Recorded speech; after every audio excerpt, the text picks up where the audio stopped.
I told you, it's like freaking clockwork.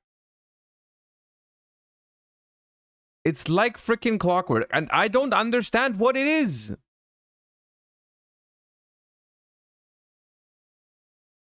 I don't understand what it is. It's so annoying. Panda, thank you so much for the 2 months. Thank you for cheering me up.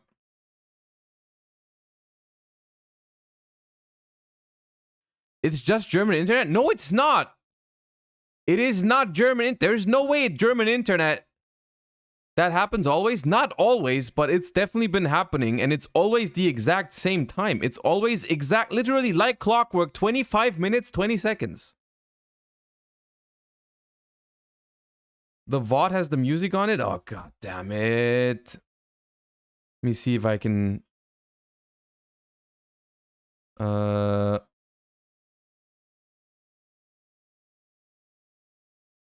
Oh, I hope this is a cursed day, dude.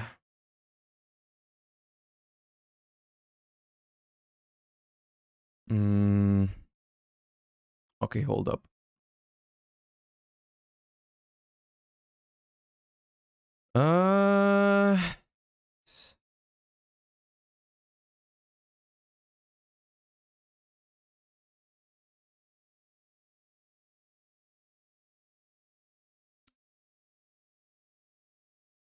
What if you start streaming at 12:26? You actually think, like, the thing is, I always start at the exact same time, right? I always start at 12, and it always happens at 12:25 if it happens. And I don't really understand why. I'm sorry. I reinstalled OBS yesterday. It screwed up. This was all for nothing. It screwed up my entire OBS scenes and everything. All my settings, all my plugins are gone. And apparently it didn't even solve the problem.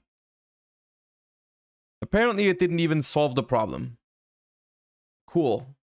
Nice. God damn it. 25:20 again? Exactly on the spot. It was exactly on the spot. 25 minutes and 20 seconds. Is it only OBS or the internet? It is only OBS. My internet works fine. I can see your comments, everything. I can see my own streams crashing on the secondary monitor. You know, I all I have to do to restart it is just close OBS with the task manager and restart it. That's all I do. But the internet is here and everything. I do not know what it is.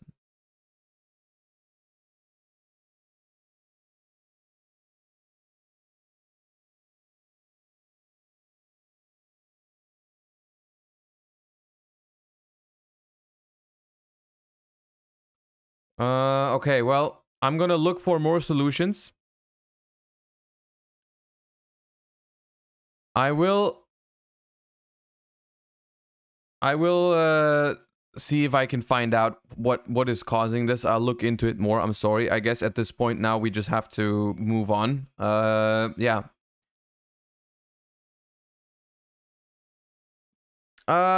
Let's do the other warm-up to, you know.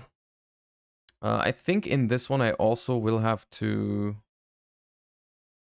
I think the music will be gone for a second now if I switch over. Yes. Paste.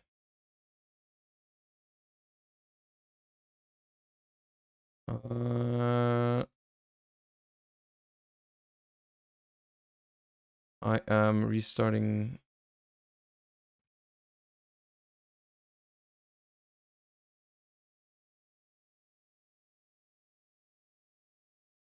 All right, music is here.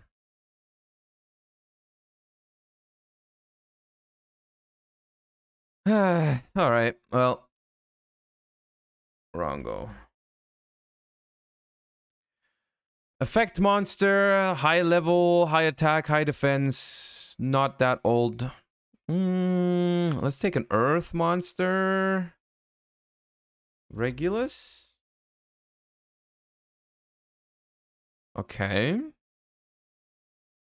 Higher than level 8. It is an Earth.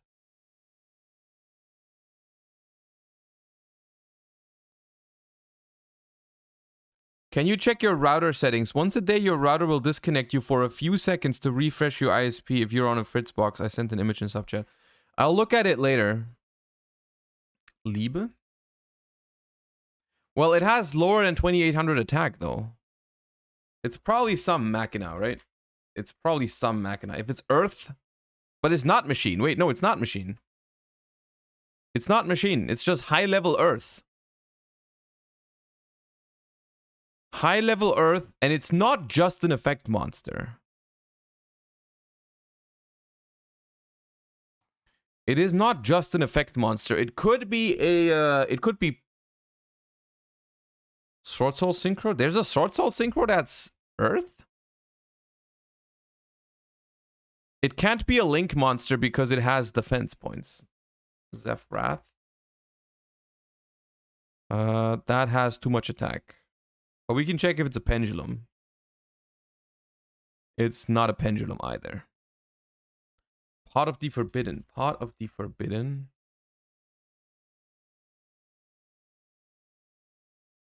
Level 9 flip monster. What the hell?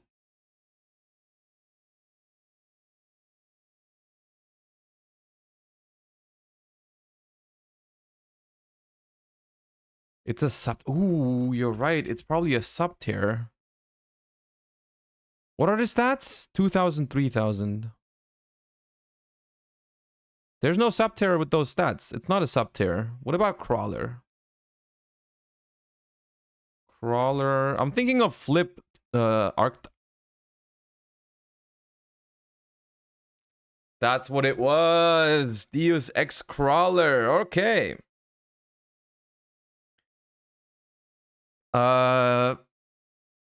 Yeah, all right. Fair enough, fair enough.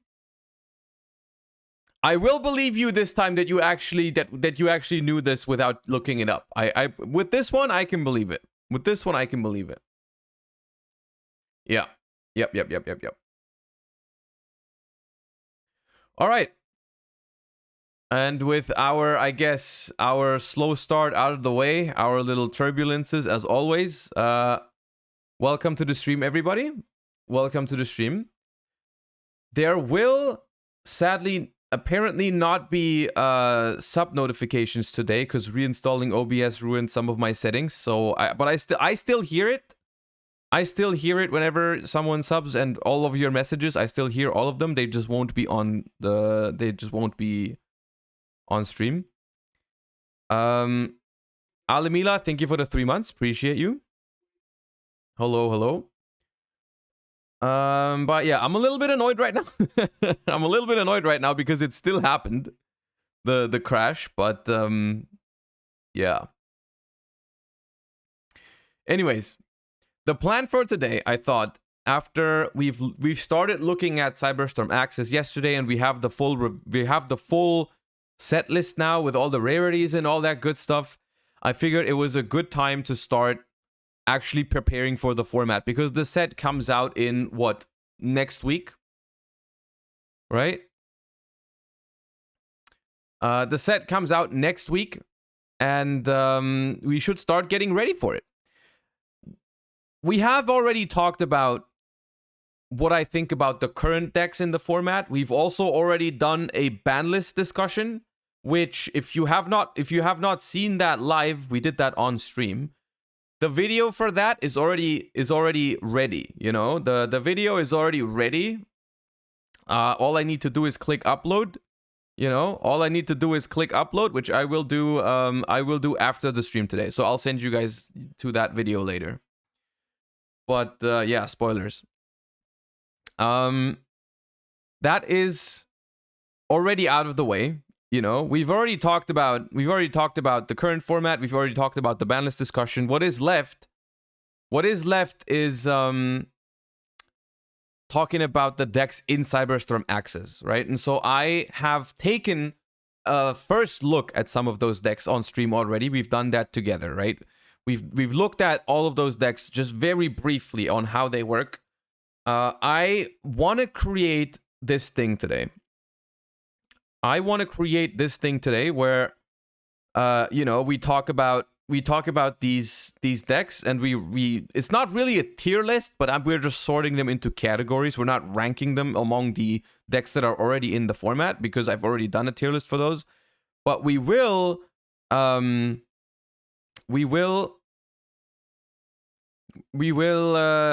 sort them into these categories of, like, this deck will be a top meta contender, this deck has potential, this deck's all right, and this deck's probably not that good, you know, for the new stuff.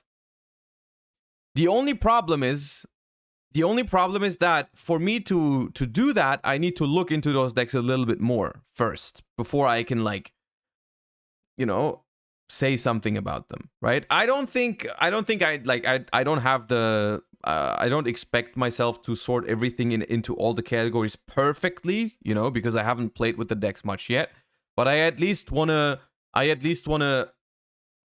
you know, look at how these decks function a little bit before making a statement, at least about, like, some of these, right? Like, we're gonna build and play some Purrely today. We're gonna build and play some Superheavy Samurai, maybe some Branded. We've already played some Manadium. Maybe we try our hands at some Bestial Synchro. We'll see. And then, in theory, look at some of these other decks. And then we're gonna finish that off later on with sorting them into these categories, right? I think that sounds like a good plan for today. That sounds like a good plan for today. And that's gonna be fun. So we're gonna for each of these decks, we're gonna have a short portion where I try to build the deck, and then we're gonna do some viewer games. I think that's hype. And then we see how we like those decks after all. Like, because I have personally only done theory on most of those decks. Try and check out the Manadium branded lists. Really? Is that a thing? Is that really a thing?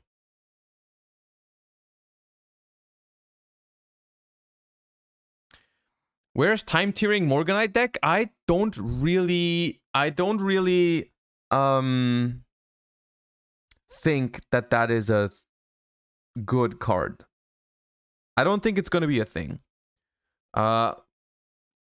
Just very briefly, I suppose. I don't know if we have a reaction on the Plus channel yet to time rendering Morganite, but I can quickly tell you why I think that card is not very good.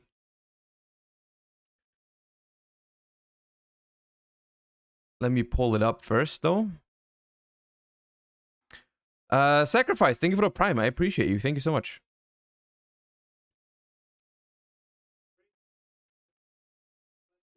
All right. Time tiering Morganite is, I guess, its name in the TCG. I think in the OCG it was called originally time rendering Morganite. The card reads, during this duel, apply each of the following effects. You cannot activate the effects of monsters in the hand. You draw 2 cards when you conduct your normal draw. You can normal summon set up to twice per turn. You can banish this card from your grave and discard a time rendering Morganite. During this turn, when you normal summon a monster, your opponent cannot activate the effects of monsters. Mr. Trevor, thank you for the 10 months. Appreciate that. I hope you get a Starlight. I hope you do. So this card, I understand why people read this card for the first time and think it is good, right? Because there has certainly been times in Yu-Gi-Oh's history where this card would have been incredibly powerful, right? The fact that you get to normal summon twice, you get to draw twice each turn is incredibly valuable in the long run. The problem is that this has a couple of implications that are just way too bad in modern Yu-Gi-Oh. In modern Yu-Gi-Oh, this card will not see play for a multitude of reasons. When you activate this card, immediate impact of this card is you have a second normal summon, which is exactly the same that basically double summon does, right? Double summon gives you a second normal summon, and double summon is not being played anywhere. In that sense, it's even worse than double summon because it locks you out of hand traps, right? Oh, there's a squirrel.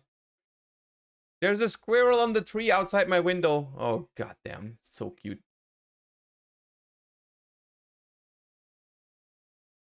Yeah. Right, sorry. Okay. Where was I? God damn it, I lost my train of thought.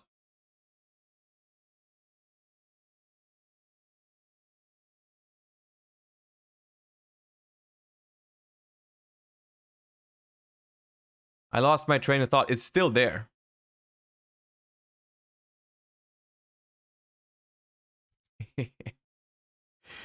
Okay. Never mind. The card is not very good because immediately when you play it, all it does is give you a second normal summon, which there's already a card that does that, and it's not very good. On the next turn, after this card resolves, you draw 2 cards, which might sound nice, but overall, that's just a delayed +1. Well, it's not even a +1, it's ±0, right? Because you spend the card, you get nothing back, so you are on 4 cards on your turn 1. And then next turn, you draw to 6 total cards, which is the same where you would be if you had not activated the card, right? So for this card to go +1 even, you have to not only get to turn 2, you have to get to turn 3, which is incredibly difficult to do in Yu-Gi-Oh! Already as it is. But it is even harder to get to turn 2 or 3 if you are playing with only 4 cards, right? And so this card is only ever going to be good if they make the game slower. But this is currently not this is not the direction that we are going right now. Right? I don't think this is the direction we're going. Plus, I mean, we don't even need to talk about the fact that you cannot use Handtraps anymore, right? You can't even play Handtraps anymore, which is in every normal deck is also a big deal. And yes, there is decks where in theory this card would make sense, right? Like for example, Runic Stun, maybe Sky Striker likes this because Sky Striker is a slow deck. True Draco, like I'm seeing a lot of coping in chat right now, like Monarchs and whatnot. And let me tell you, those decks already have a hard time in modern Yu-Gi-Oh! Because they are slow. And this card makes them even slower, right? Only because this card theoretically fits into those decks does not mean it actually makes it better. All of those decks are already either too inconsistent or too slow, and this card does not help with either issue. This is not what those decks needed. So there's that. I personally think this card is pure copium and can only see play if they change something about the rest of the game, right? We've been talking about this a lot recently, I feel like, about like games being too fast and everything is turn 1 focused and all that stuff. And that's exactly the reason why this won't see play. Flu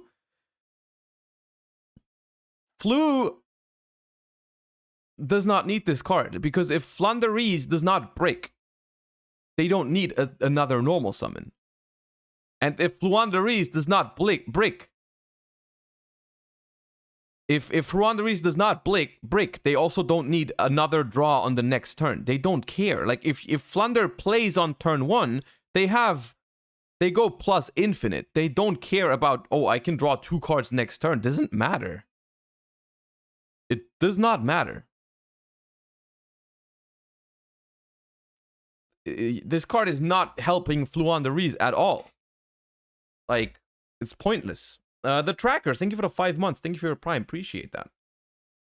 All right, so that's my thoughts on Time Hearing Morganite. Not a very exciting card. Unless, you know, new Master Rule or something is going to make the game incredibly slow. All right. I want to start with Purrely. Because it's a deck that I'm interested in. And we're going to take a look at post-Cyberstorm Acces Purrely. Now, I have already looked up what they were doing in the OCG just for orientation. I think we're going to build it differently. A little bit, at least. But for the start, I think you definitely play 3 of this. I think you play at least 2 of this, but maybe 3. you definitely play, I think, 3 of that card. You definitely play probably 3 of each of the memories, honestly. Like, it probably doesn't even matter which one we're looking at. Probably play 3 of each. And then the field spell and the trap are 2 that you play. You play at least 1, but I'm not sure how many you play.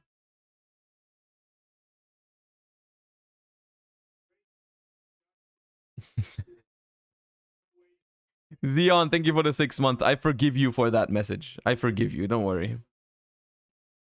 I forgive you.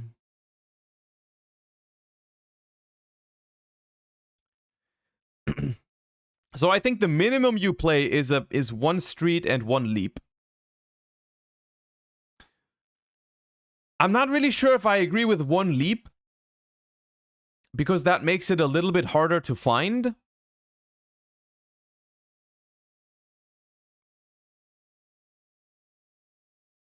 But you need 1 of each at least. And then the next question we need to answer, basically this is like your core of the deck. You can maybe go down on one of the main deck monsters. You can maybe play more of the field spell or the trap card, but this is your core. And then you pair this up. You pair this up with a combination of hand traps and good discards for the quick play spells, I think. And that's all you need to do for Purrely, in my opinion. Like, all you want to do is pair this up with like hand traps / non-engine and some amount of good discards, which we can try different versions out. Like, first let me see how many of each XYZ we need to play. I think you play 2 Noirs.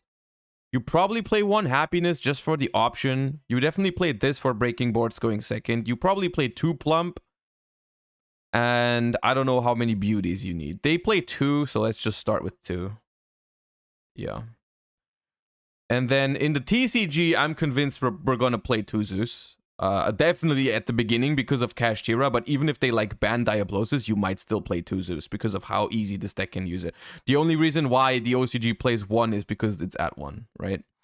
And then you definitely want Anima.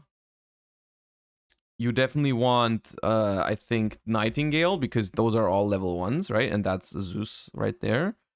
You want Downerd for the extra Zeus material. And then you have, like, sometimes they play Princess Sprite, or what it's called. This thing. They play Dark, the Dark Charmer. They play the Sky Striker Link, but we don't have that yet, so let's only put Dark. Like, this is how we can start, I think, and see how it goes. We probably start something like this and see how it goes in the extra deck. There's like other options still. Like, there's Slacker Magician, I think. Once per turn, this card can't be destroyed by battle and negates targeting. Like, that's a solid option to go into Zeus in certain matchups, I think. You could also play Ensemble Robin, but I don't know if you summon that often. You can summon Fucho, unaffected by card effects. Yeah. I think all 3 of these are options, but you can't play that many. Donner, the generic Link 2. Donner needs different types, which these 2 have the same type, but you can turn it into Anima. You could play Donner for removal. You could play Donner. The Agent Link is good. Agent Link. Ahan, thank you for the 3 months. Welcome back. 2 Fairy. If this is Link summoned, you can send... You contribute a Fairy, target a card your opponent controls, destroy it. I think that's worse than Donner. Probably. Some contact see out. I mean, you have Dark, right?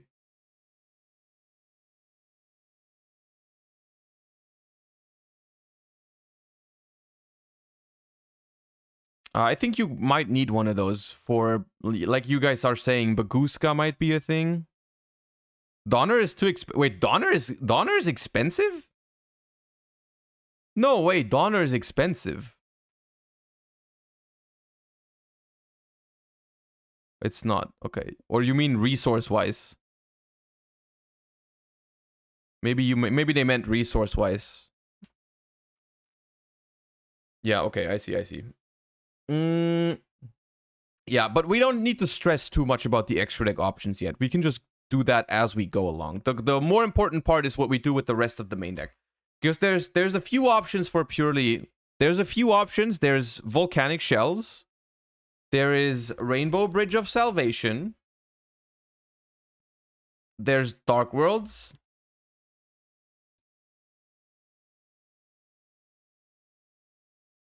And I think that's about it. I like Nessie plus Bigfoot. I guess you could also play Nessie Bigfoot. Nessie Bigfoot is not the worst idea. So basically, why you want to play one of those cards, like one of those, I think, you definitely want to play one of these. Because all of these quick play spells have this effect where discard a card and if you do special summon it Purrely. And you want to make sure that that does not completely kill your entire hand, right? You want to make sure you don't have to discard like actual valuable interaction pieces for those effects. You would rather discard a card that replaces itself, right? And so I think one of those is good. One advantage that I immediately see of not playing the Dark Worlds is you could play Prosperity theoretically, which they are not doing that in the OCG, even though they are not playing Brow in this list. They still don't play Prosp. I'm not sure if you just need your extra deck, but why not Metalfoes Fusion then? You could also play Metalfoes Fusion. It's just that Metalfoes Fusion is once per turn and Brow is not. Like, what's the advantage of Metalfoes Fusion over Brow? I don't understand. Right?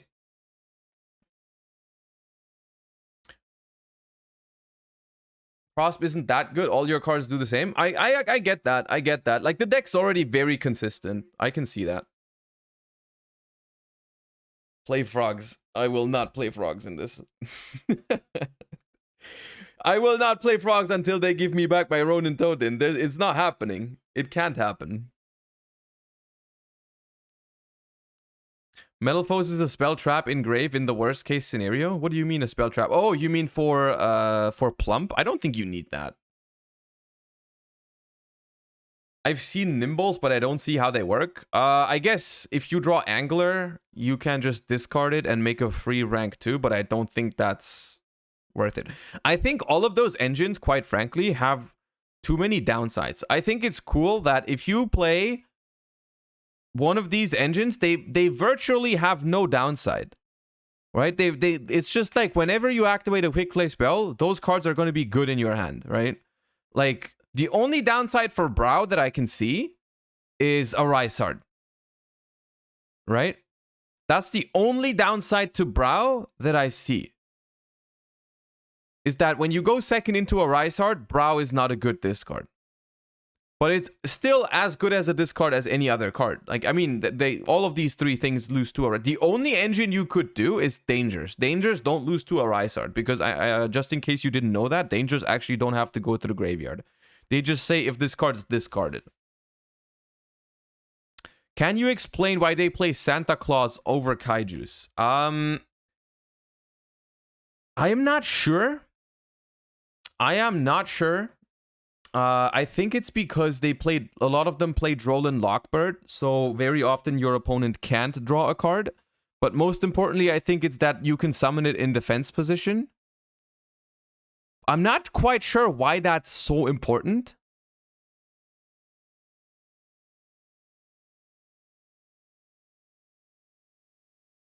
It outs the Newman lock. It does out a Newman lock, but I don't think many people in the OCG are doing the Newman lock. Or is there a deck that does it? I don't see a deck here on this Road to the King page that does that, so...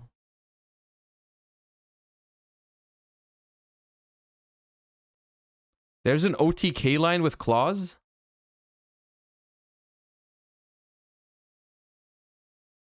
You can lethal over him with a Purrely combo. Lethal over him with a Purrely combo.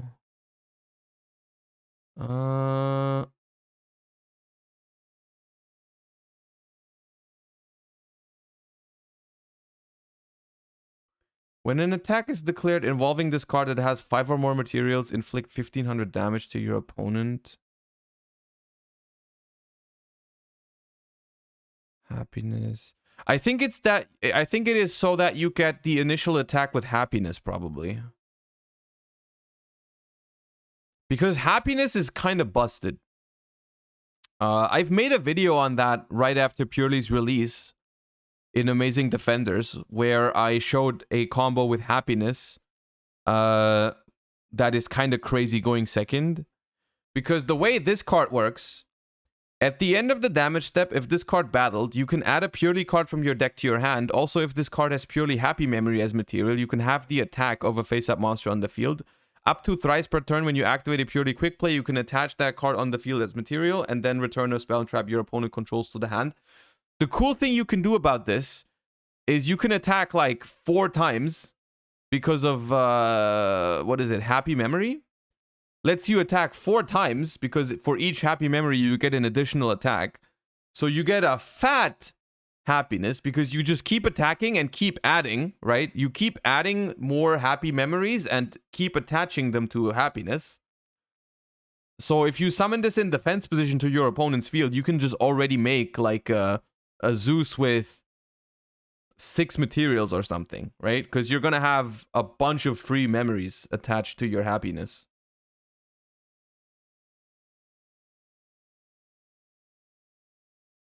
You can only attack monsters? Yeah, that's why it's good that it's a defense position Santa Claus, because it's just going to stay on the board, right? You don't have to attack different monsters.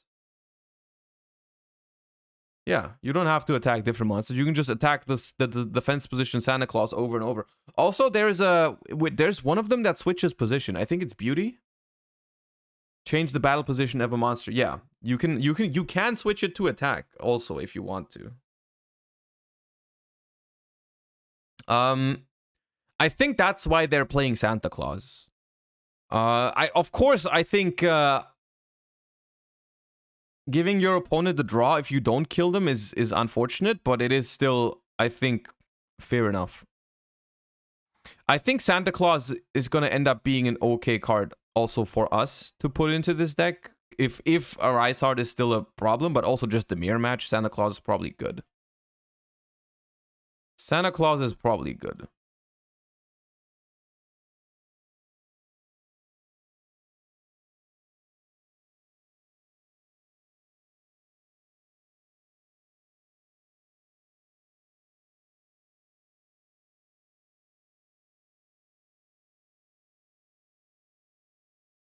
Look up the OTK. Okay, hold up. Santa Claus OTK. Okay. I don't think this is what you meant, right? I don't think this is what we're talking about.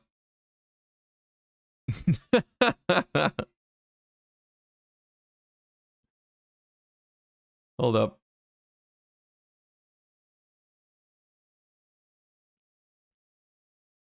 The only thing is, I think I need to add the audio from, hold up. Browser audio.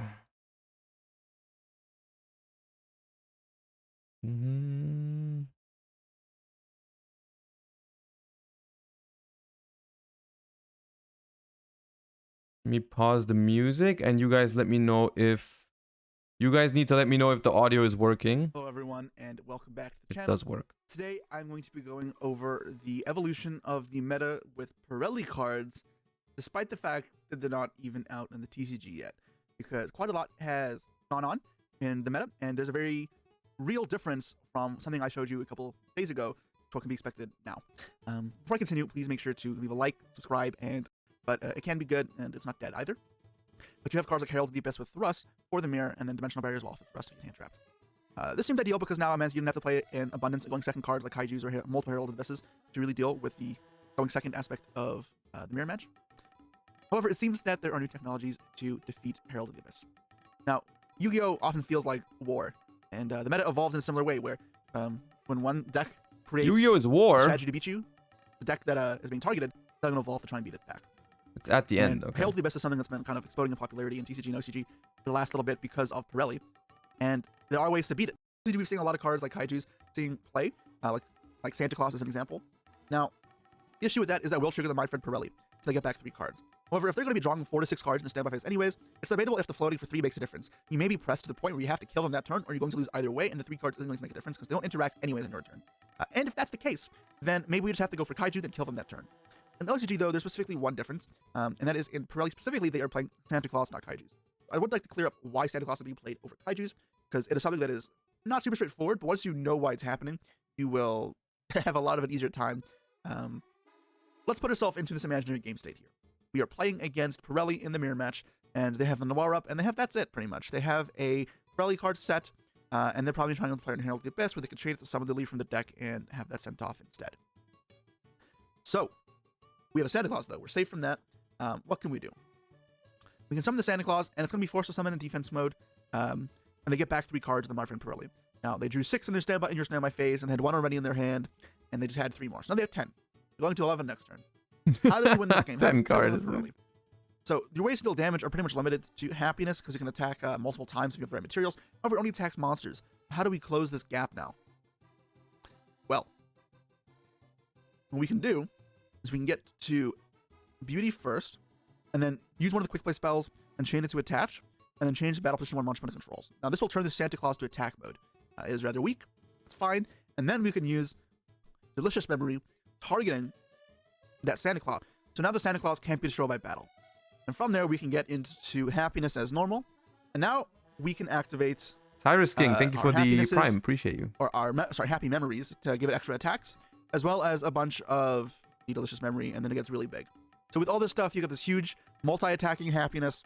Obviously, be careful with the Pretty Memory with the life points gain, but most of the time, you get this giant 3,000 plus attack Happiness attacking 4 times over the Santa Claus that should close out a lethal. You can kill even though they only have the 1 monster. Now, it's a setup that requires a heavy engine in hand to do so. But if you haven't able to prevent their field, or all you have is you use Delicious to make it not able to die. I see. Okay, so those are the main tech changes I wanted to talk about. I didn't know it had that effect. Is evolving. The Delicious to recap, Memory. Herald of the Abyss is being teched against now, and it's no longer as foolproof as you may have thought in the past. That's pretty busted. It seems that Santa Claus and Kaijus are picking up instead, despite being not as value-based. They still give you the opening to go for lethal that turn. And we can do so in Purrely, despite the deck not looking like it can. And then also another consideration card is Ghost Keeper. All right, so that's it for now. Thank you guys so much for watching. I think this is something. I think this is something that's gonna make a lot of sense once we have this deck in the format, and once we're gonna be actually playing with it.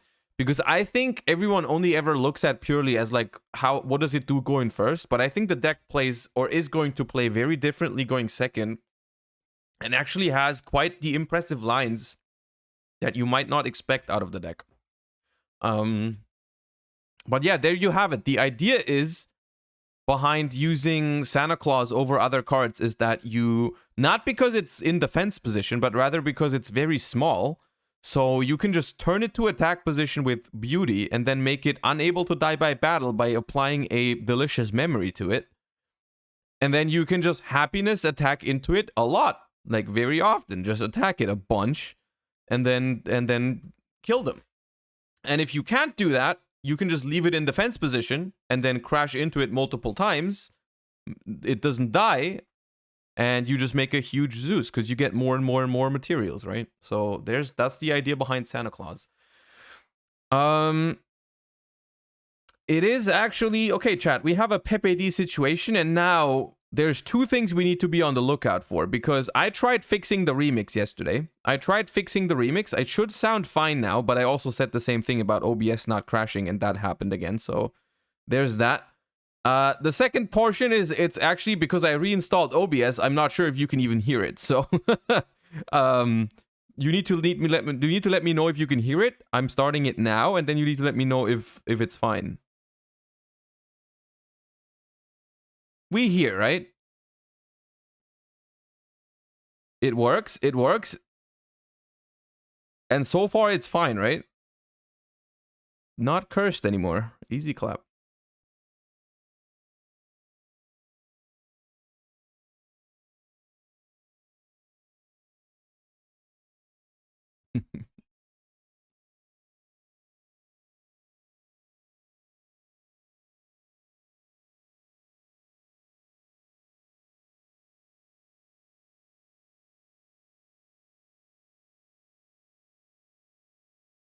There we are.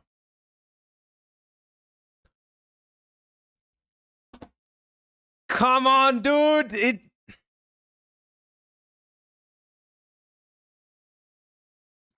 Bro, this was the last 2 seconds. It was almost done.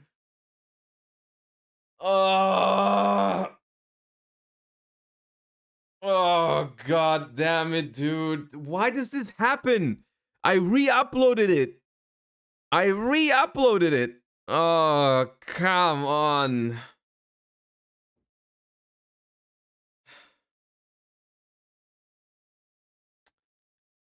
The mechs are following me. The mechs are following me everywhere.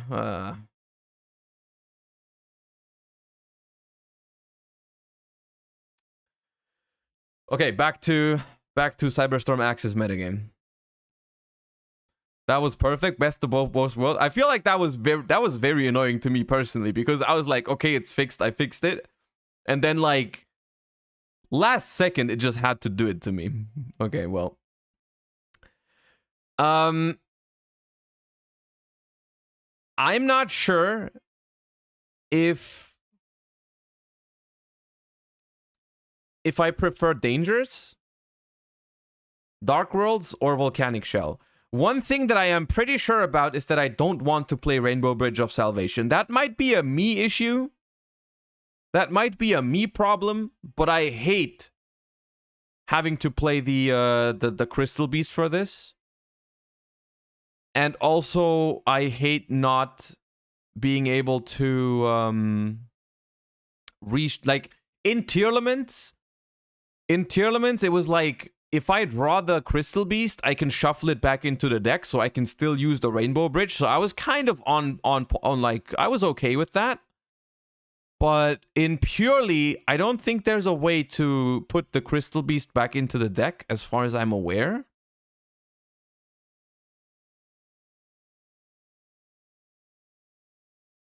You can normal it and put it back. Oh, that's why you play Cobalt Eagle. All right. But that's so whack. That's so whack. Let's be real. I don't want to do that. Grafsoke Cola, thank you for the prime. I think it is going to be a good deck, Labyrinth. Yeah, I don't think it gets much worse. I think it is in a not that great spot right now, but I don't think it gets much worse after the next set. Because if you like you get these from your deck as special summons, obviously, but you still draw a normal summon very often, and you kind of want to normal summon that. So I would really prefer not using Rainbow Bridge. Because if you really think about it, discarding a Snow or a Volcanic Shell is like the same amount of card advantage, but you don't have to play bricks for it. Just, what about Shaddolls? I mean, Shaddolls, you can't really do that many, right? Because you can play like one Shaddol Beast, but it's once per turn, so you don't want to play multiples. I would personally start with some Dark Worlds. I don't know what exactly the ratio would be, but I kind of like the idea behind Dark Worlds. I kind of like... That might be too many, but I kind of like this.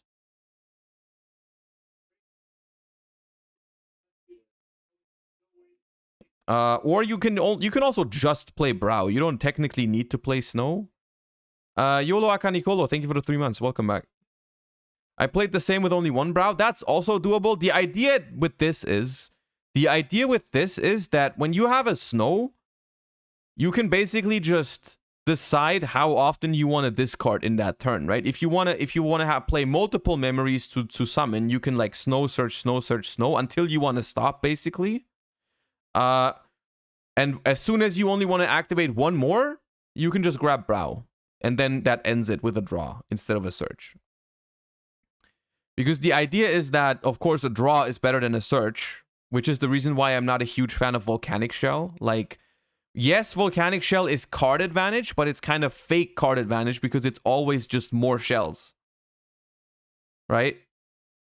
So yes, it's free discards, but it's only that, right? It can never give you a valuable card. It's only that you basically make it so your cards don't have a cost. But the card you get out of it is always a mediocre card. which is different with Brow, right? Brow gives you actually good cards, right? And so I'm not sure if you even need Snow. Actually, Shell can't go in draw phase. That's why Dark Worlds are better. That is also a thing, right? You can do a lot of this in draw phase to play around Droll and Lockbird. Theoretically, Shell is a level 1 for XYZ. That is a point I will accept. That is a point I will accept, that when you don't draw a normal summon, you can like normal summon Shell and do something with it. That is a point I accept. That is fair. That I can see. There is also, I think it's worth noting that there's no, like, you could also do something like play 3 Brow and 3 Shells. Like, there's nothing that stops you from doing that, theoretically. Right? You can add a level 1 Dark World if you need a normal summon. Yeah, but that's just a brick. You don't want to play a brick for that, right? Shell is like a good normal summon that is not a brick. So I can see that as well. You kind of want more non-engine? That's the question, right? How many slots do you want to devote to discard fodder? How many slots do you want to discard to devote to non-engine? I think we can just start toying around with it and see how much we like it. I think I like, for this purpose, starting with, we can start with 3 Snow, 1 Brow and see how we like that. I think that is good. For my non-engine, I'm going to try Santa Claus because I think that card is looking to be pretty handy next format. I have one question about the wording on Santa Claus that I'm not sure right now. If summoned this way, once during the end phase of this turn, you can draw a card. This activates right when it's summoned, or I think it's right when it's summoned, right? I know that they draw, of course. I know that my opponent draws. Of course, that card would be 1,000 times better than the Kaiju. But I want to know if it activates on summon or if it has to stay on the board.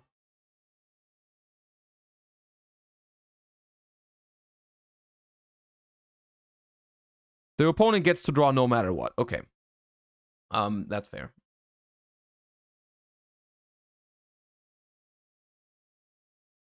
It activates in end. Okay, there's so many. It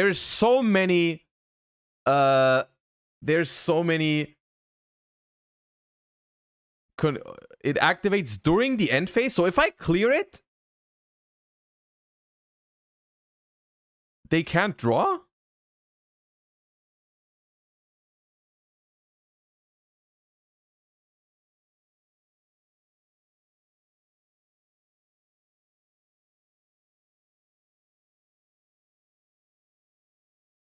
It has to stay on the field. Okay, then it's actually fine. I was like, that's a huge downside, but that's not that big of a deal.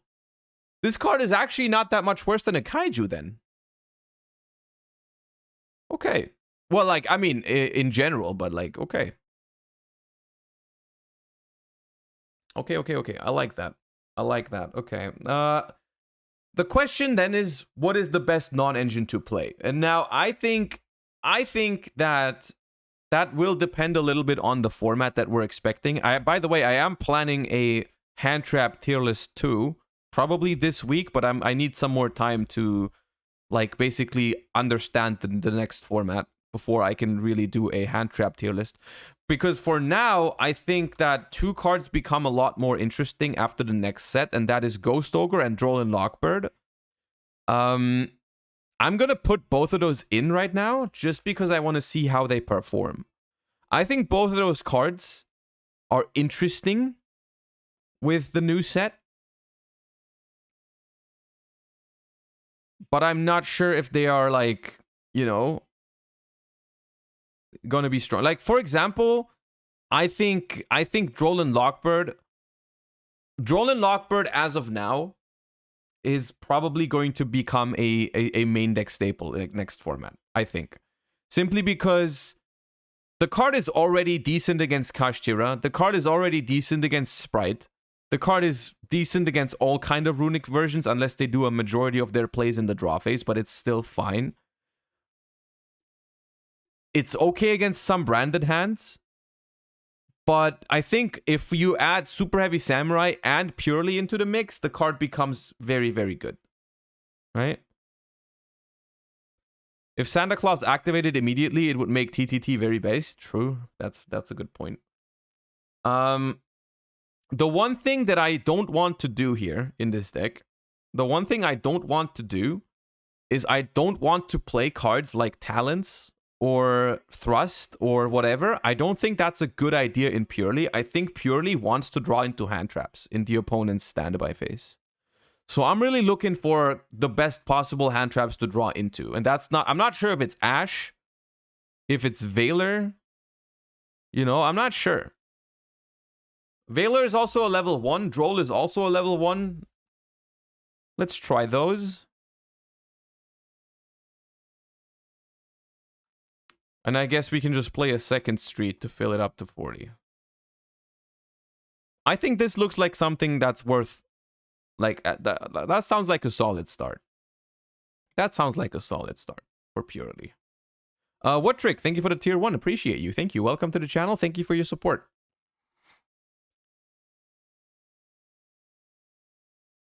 Valor not once per turn is also good. That is true. That is true. I think Purrely, if you actually draw, if you consistently draw 4 to 6 cards on your opponent's turn, it might be very relevant to play hand traps like Effect Valor that are not once per turn. Yeah. That might be a problem with Ghost Ogre and Droll and Lockbird. Right? Since you want to draw 6, playing only 2 of... That's what I meant. Like, if we notice a lot of problems with Ghost Ogre and Droll, we could cut those to 2 and play another once per turn hand trap. I think in this circumstance, that could be okay.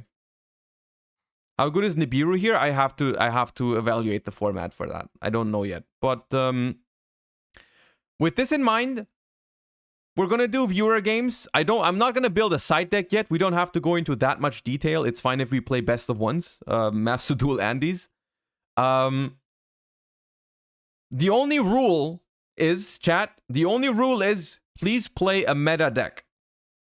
It doesn't have to be a Cyberstorm Acces meta deck. You can also play like a Runic deck or a Kashtira deck. I don't mind it.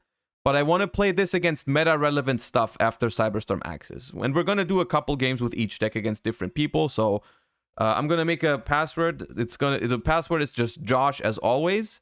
I'm going to host a single game and you guys join with any meta deck. And then we see how it performs. All right, demo is here. We win the rock, paper, scissors and we begin.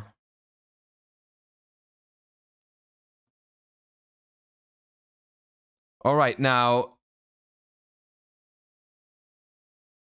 that's a pretty busted hand, I think. I think we have everything. Hold up. Draw phase to play around Droll. Draw phase to play around Droll. We activate, I think, Sleepy Memory. Right? And then we pitch Snow to summon Lily.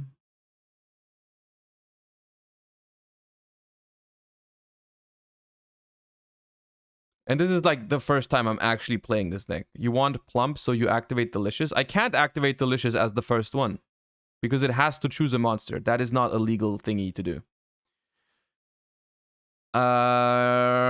Actually, it might be okay to summon Purrely first because I'm gonna activate another one later. So I don't want to take away my targets.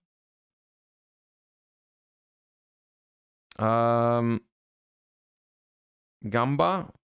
Well, yeah, so I'm gonna go... Snow is mandatory, so that's 1. And that's 2. We're gonna banish 3, see if we hit a Purrely card. We hit a Purrely card. No, we can only add a spell trap. Okay, we missed on Purrely. But it's fine. We still get another... Do we get Snow or Brow here? Can we move the cam? I can move the camera. Yes. Do we really discard twice more? Bottom of the deck? It gets shuffled anyways. It doesn't matter because we search now. It doesn't matter. I think we get the Brow. I don't know if we discard twice.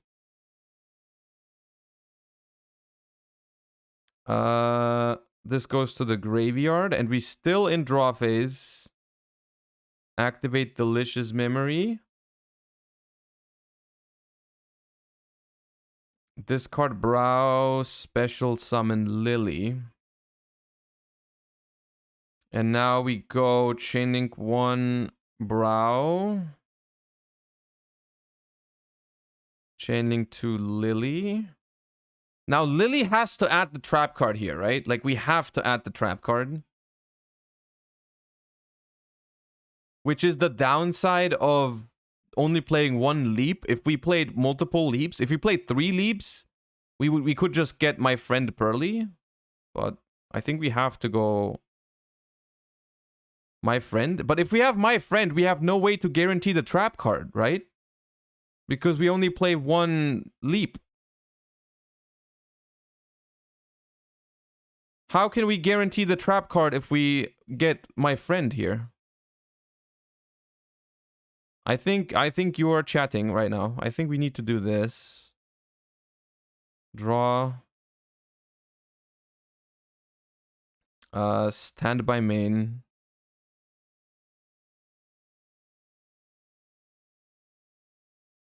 Once per turn, if a phase up Purrely leaves the field, special summon level 1. Once per turn, during the end phase, you can target a Purrely XYZ, attach a quick from deck. Okay. So we activate Street.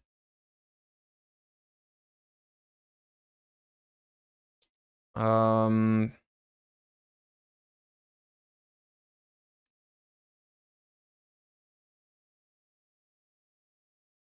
can just normal summon Purrely, right? Normal summon Purrely effect. Banish 3.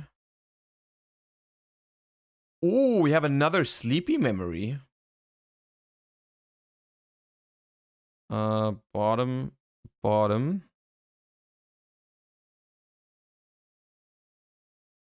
You can draw 6. I think I can draw 6. Yeah. So what happened? What do I do? I go Lily on Delicious to make Plump. What do I do with these two? They just chillin'?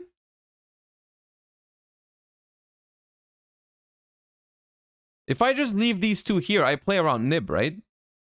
I could make the Sylvan if no one plays Nib. I'm just gonna assume people don't play Nib. But I guess we can make Sylvan if it's a spell trap added to your hand. That seems nice. Detach. Bop. Bop. Alright. Happy memory.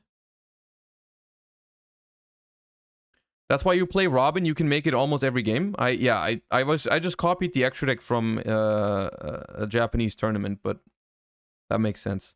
So here we're gonna do this on this, right? Oh wait, attach. I can attach. So I'm gonna make Plump. We make Plump and we attach this here.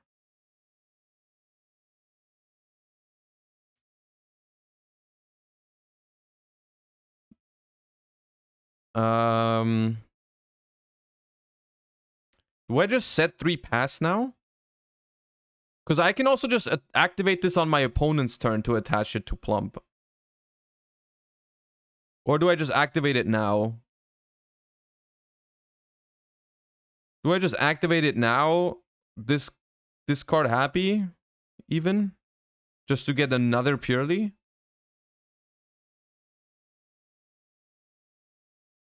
Use Plump?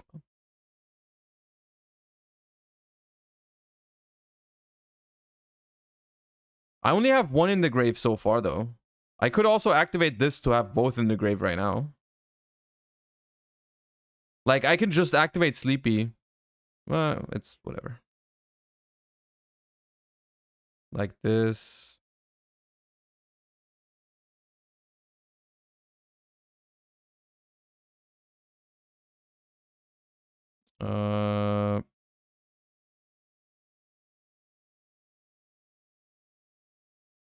I could have said 3 and passed the same thing, but it's less. It was better into Nibiru. I'm just assuming they don't play Nibiru, but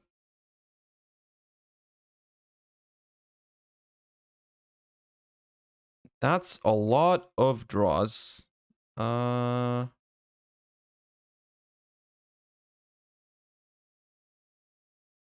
Move. Overlay. Move. So we pass. Click standby. Click standby. No!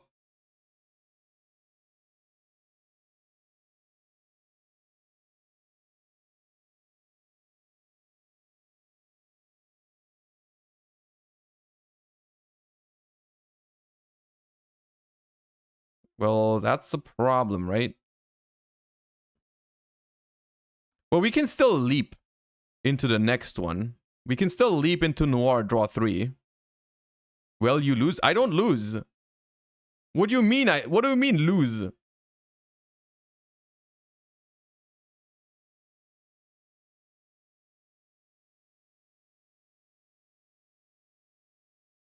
Wait, we go standby? Huh? Why do we go standby? Effect to draw. Chain Ghost Ogre. Ha! No.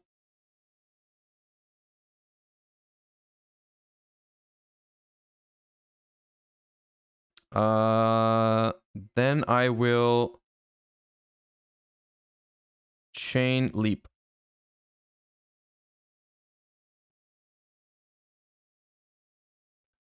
And chain this to attach tip. Attach the tippy tip.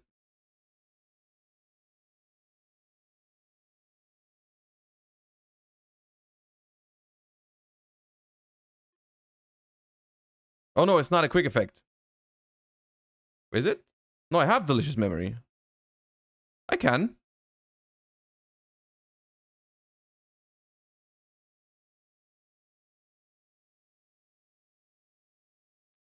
Okay, so overlay. Move. No, move, you move. Okay, and then we make this to dodge the thingy. And we still draw 1. Easy clappers. Do we? No, we don't summon from this. And then bop, bop, bop. Ah. Yeah, I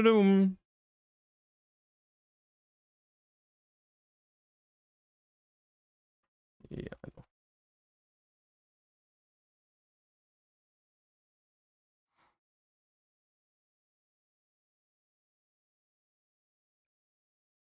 The cricket that is mole.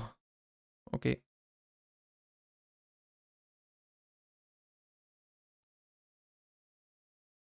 So we have how many materials? 7. Ooh, so we're unaffected even after the first one.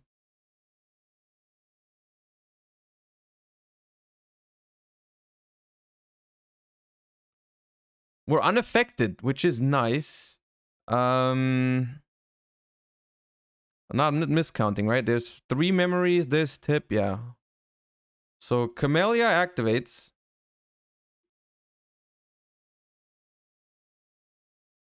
There's no way that's not rigroll.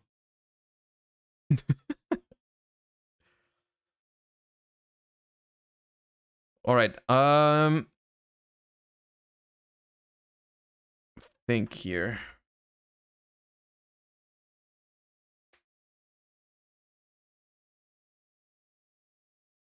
That is okay. So I'm unaffected if I activate Noir now, so they can't really negate that with Sunflower.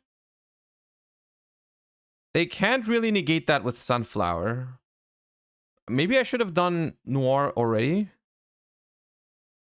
I could just roll here. If they negate with Sunflower, I still, like, have all my Noir negates. I'm just gonna roll.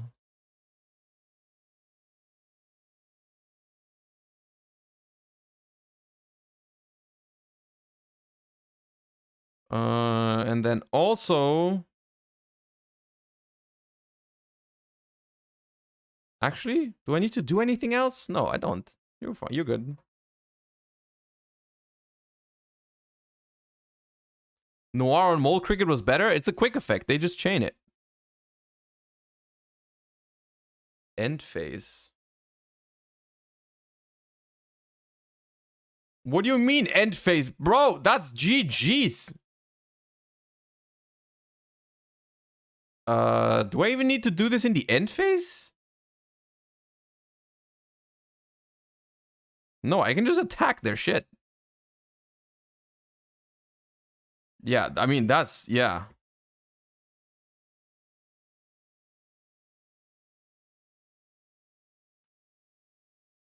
That was impressive.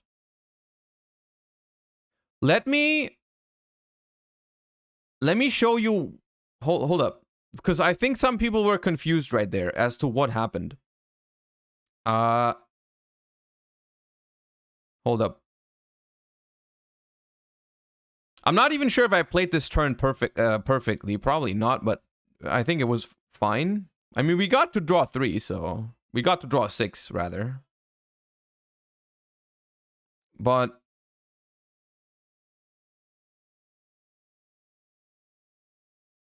I'm not sure if I like 1 leap, because I would really like to have the trap as well.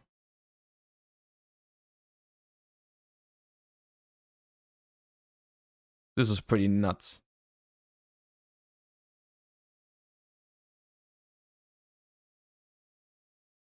Two leap minimum? I don't really understand why 2... I don't really understand why 2 leaps make any sense. If you know what I mean. Like, I think 3 makes sense so that you can guaranteed find it with the continuous spell. I don't understand the sense of... I don't really get the 2. The grave effect gives recovery. I get that, but I don't know if that counts for me. Anyways, so what we have here is we have the setup with Plump, where we can draw 3 cards with Plump from Sleepy, and then we rank up with the trap into Noir. So what they are trying to do is, in the draw phase, they are activating Tip to grab Flashing Fire. Now, the problem why they can't just Flashing Fire the Plump in the draw phase before I get to draw is that I can just chain Purrely Leap to rank it up if we're into a different monster that will not die to Flashing Fire, right? So if they just activate Flashing Fire, I chain Leap, and they can't do anything.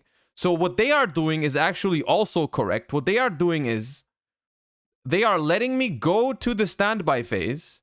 I'm activating my Plump. I'm activating my Plump to draw.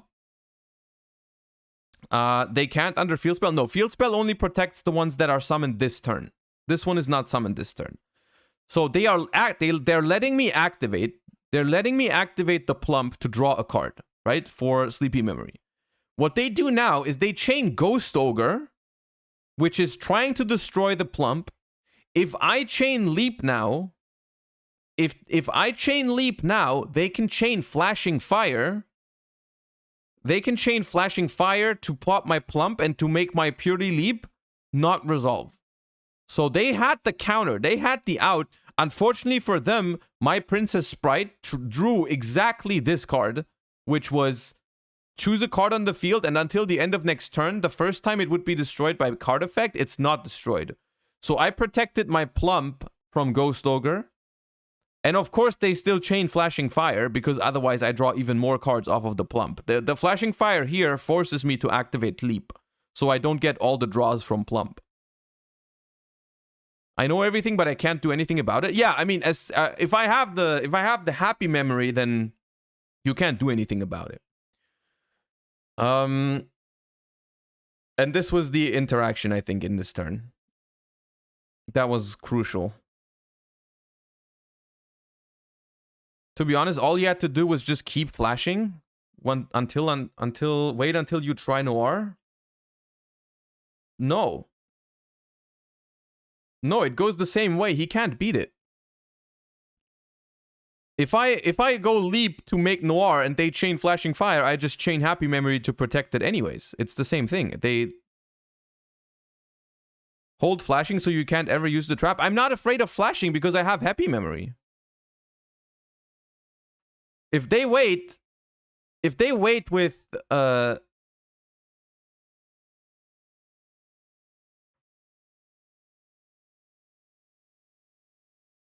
you mean still ogre the plump and then have the flashing in hand. But then it's such a risky move. Like, it lets me draw 3 cards, and I still have plump to take the runic out of the graveyard. You have to hold flashing in hand, so you play with 4 cards into my 4 cards. It can work. It can work. Ogre. Maybe my play then. Hold up. Maybe my play was wrong. Maybe my play was wrong. Maybe my play is when they activate Ogre, just leap first. Just leap first, and if they chain Flashing Fire, then I Happy Memory. That way I forced them to let me Noir. I think my play was incorrect. Yeah. Yeah, it's the first time I'm playing this. It's like that. Those are the interactions you need to get down eventually with like Ghost Ogre entering the format and new decks entering the format. But I see. Okay, so I'm supposed to leap first to force them to Flashing Fire, and I have the Happy Memory to counter it. And I don't think there's another card in the game that does anything, because this is once per turn. I don't think they have another way to out it. Okay. Interesting. Let's do one more. Let me add the Ensemble Robin in the extra deck. I'm not sure what I take out though. Like, the Princess Sprite seems like a good option as well for some hands, because it has like a 50% chance basically of drawing a card. I don't know if you need 2 beauties. I guess we can try one. We can try one. Not sure if that's gonna end up biting us. Big Happiness, that card also seems very situational. I'm not sure if you need that card ever. The Dark Charmer seems good if there's mirror matches. The Dark Charmer seems very nice if it's mirror matches, because like beauty is to beat Retaliating Sea. Yeah, but I mean, as long as you have one, it should be fine, I think. Well, yeah. All right, let's do one more. I don't want to spend too much time on each individual deck because we have to get through multiple decks today, but this is still very good first practice. It's also a good showcase that when I try a deck for the very first time or very early on, I'm also just as clueless as everyone else. It's just a matter of just work, you know? Okay, so we have a good hand here, I would say. It's a little spell light, but a little monster heavy hand here, but it's fine.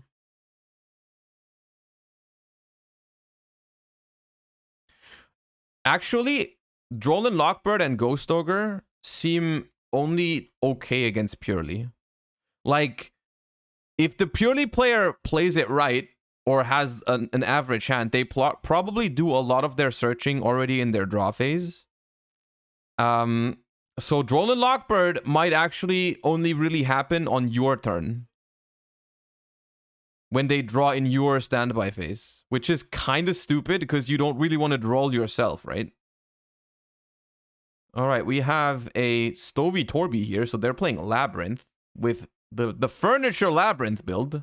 I see. Big welcome. And pass. All right. Cool. Okay, that's not ideal. What do we do? We cannot activate this yet. We have to normal summon first. Normal summon has to be our first play. Do we normal summon Lily or do we normal summon Purrely? I think Purrely is better because we don't know what we get with this, and what we search with Lily might change depending on what. You get to my friend and you win this matchup usually for trap decks. It makes it very hard for them to remove anything, yeah. It's like Purrely kind of has an insane grind game, even though, I mean, you rarely notice it, I think, because it does win the games relatively quickly, but it could theoretically play like an insane grind game, I think. Mill 3. We whiff, dude. We're the unluckiest ever.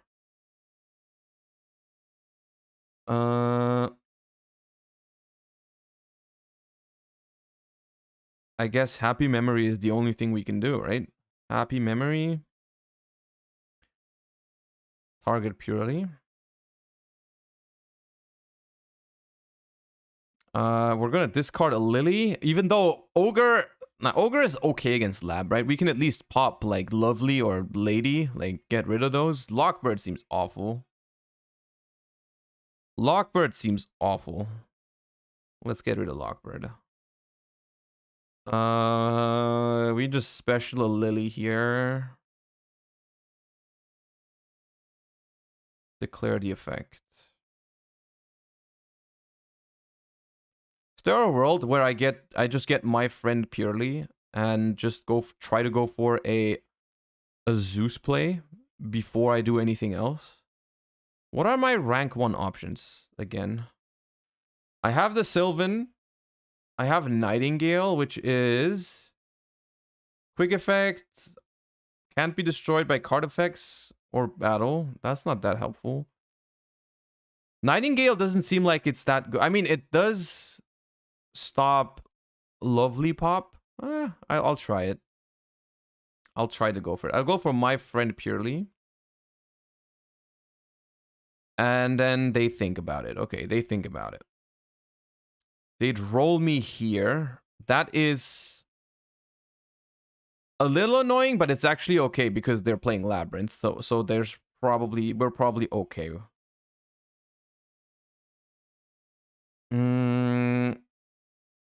We just go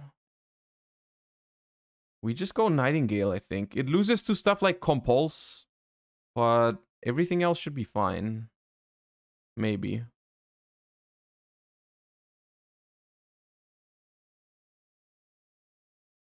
We try our best.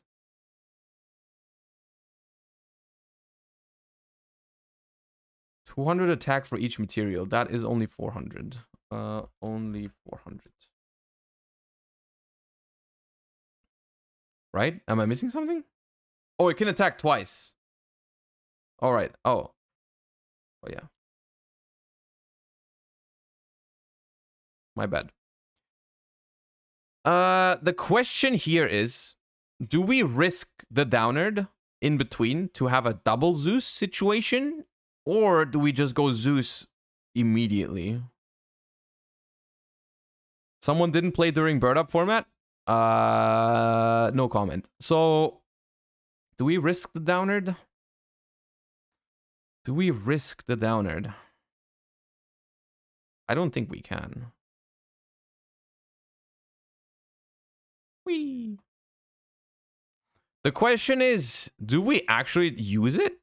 Or do we just wait? We don't really have a reason to use it right now. Or the only reason we have... No, we don't have a reason to use it. You can just wait. Just wait. Because the big welcome is going to be just activated and bounced to hand anyways. Doesn't matter. We can just wait. Downward if Compulse. Compulse would have already answered the Nightingale. They activate big welcome. That is fine. There's no reason to stop that either.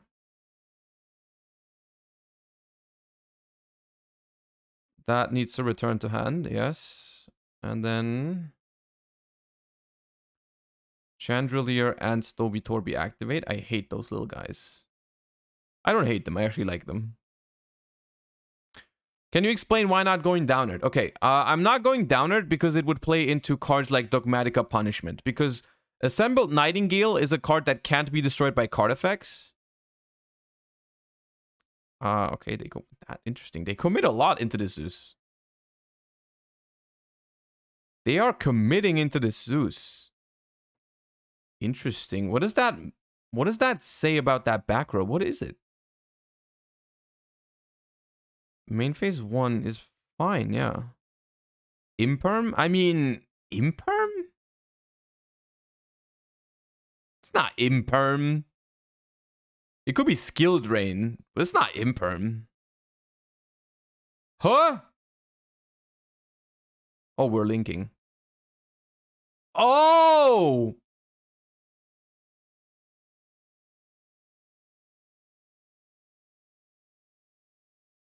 Well, goddamn, that's a fiend too.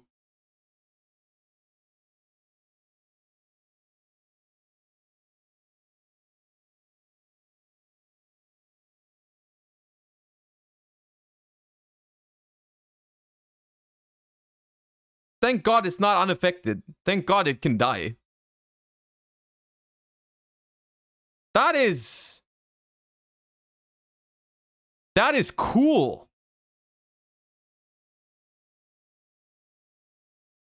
That's so sick. What is that? Banished? Banish it, yeah.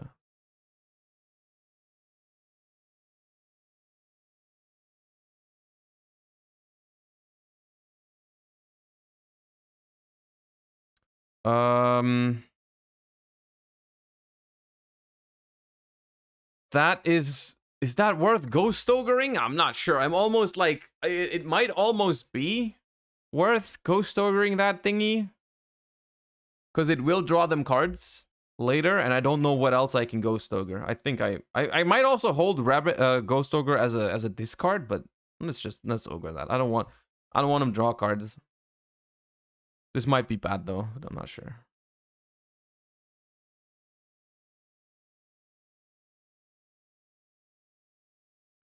Wait for Silver Castle that can't be targeted? I think Silver Castle is fine. We have another Zeus.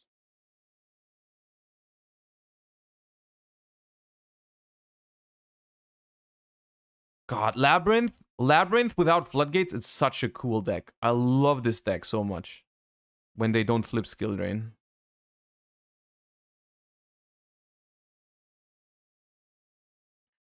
Oh wait, you can do that. Right. Well, that's fine. That's okay. That's actually reasonable. It gives them back this thing too. But the grind game is so nice of the Labyrinth deck if they actually get to it. They needed a turn skip like Lockbird though, to be fair. Which is particularly the problem of the deck, right? You don't get here. Like the deck becomes insane starting turn 3, so you need a turn skip card. Has Josh played any Super Heavy Samurai yet? I have not, and I'm very afraid of it. I'm gonna mess it up so badly. I don't remember the combos.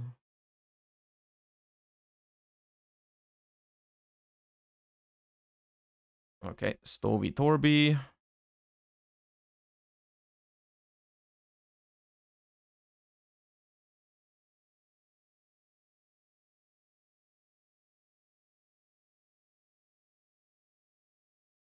Try to make Furniture Labyrinth for a new format with Chaos Angel. Maybe there are some new ideas. I think that actually gives the... I did not realize this, but the Chaos Angel does give this Labyrinth deck a pretty significant boost. It makes Stovey Torby basically a tuner. Stovey Torby is a tuner now, basically, chat. Main phase Uno.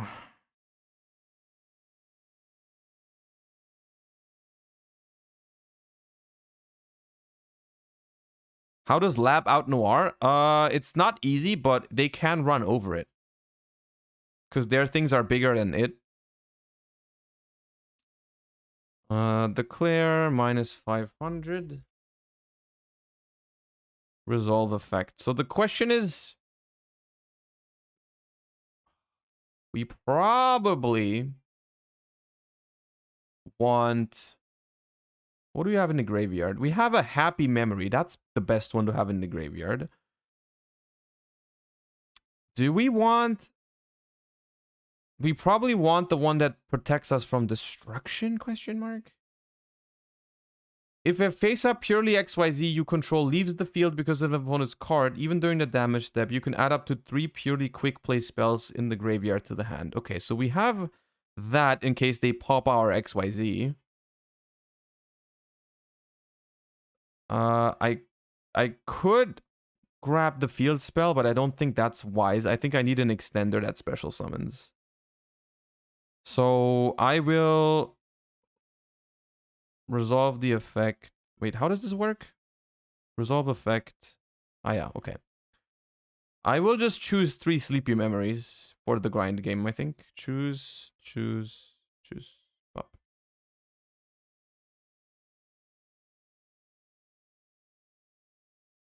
And then I will just normal summon Lily, activate effect, see what happens.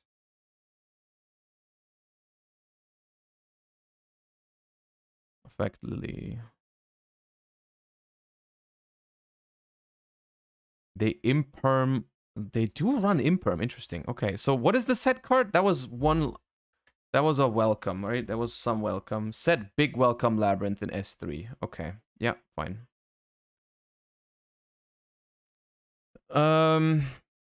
That's fucked up because I now can't reattach with it. So I will just activate sleepy memory, I guess.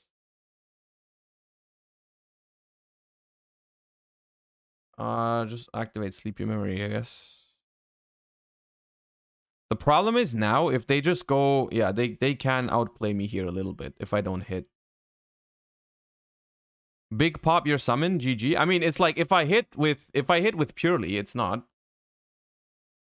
technically GG. If I hit with Purrely, I can do something.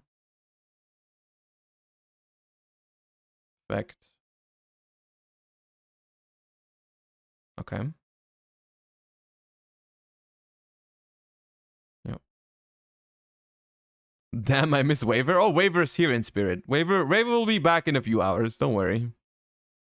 Waver's fine. Okay, so if we hit here, we should be okay. I have not hit with... Oh, wait. I have not hit with this yet.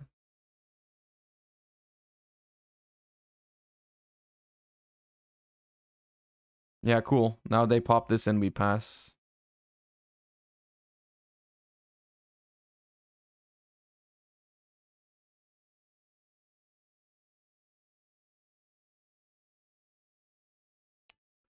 Yeah. If we hit with Purrely, we are okay. If we hit with Purrely, we can actually win.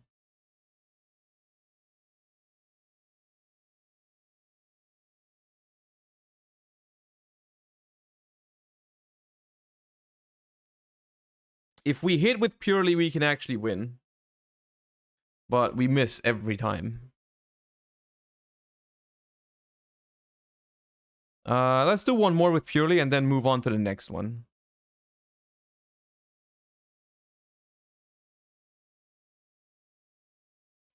Apollyon, thank you for the 9 months. I think if I practice the sequencing and all that stuff with the deck. Oh my god, we opened 2 sleepies and the field spell. We are so busted. Okay. If you practice your sequencing and really playing around certain outs, I think this deck is pretty good. Okay, so here I can't help but think we just go Sleepy Memory, discard Sleepy Memory in draw phase to grab Purrely, see what we get. Normal summon Lily, grab the trap, go from there. That seems like the easiest thing to do.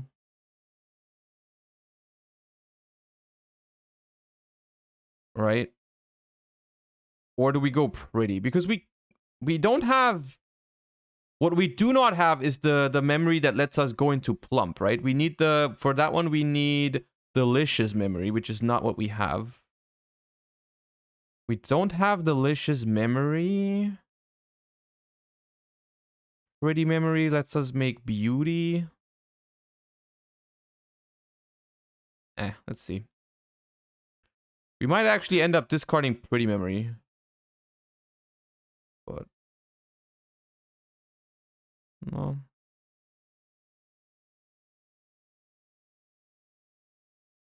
If we don't have any problem, if this finds us the continuous spell, the trap card, or the memory, the delicious memory.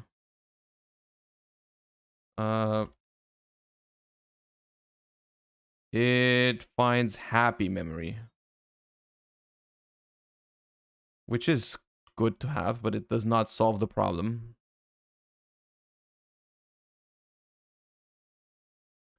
How do I get to draw 6 now? I don't think I do. Do I?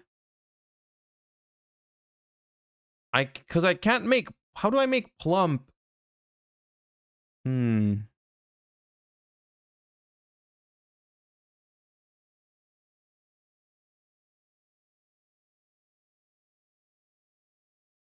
You cannot draw 6, but Noir in your turn and draw 3 is fine. Hold up.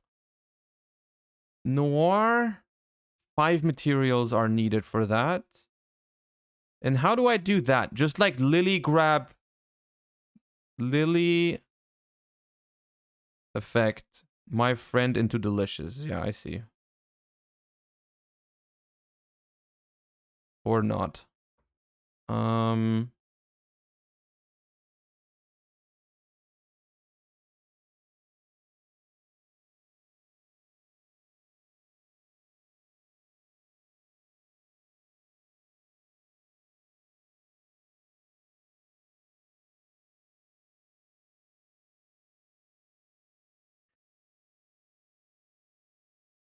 And now what? Beauty pass? Yeah. Right? Pretty. Pitch. We both gain 1,000.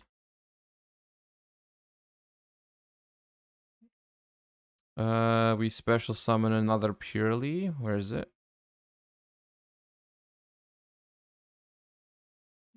Effect.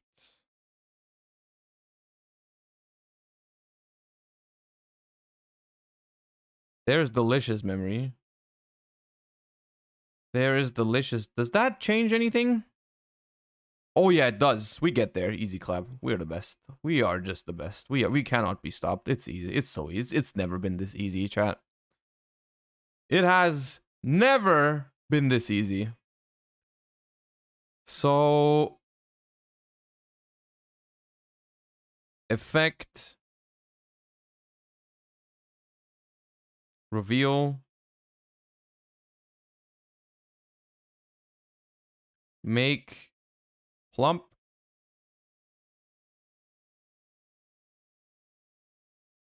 move, overlay. The problem is we don't get noir, right? We do not actually get noir because we can only get to 4 materials on this during this turn. But we still get to draw 3 and we get to make... We do? How?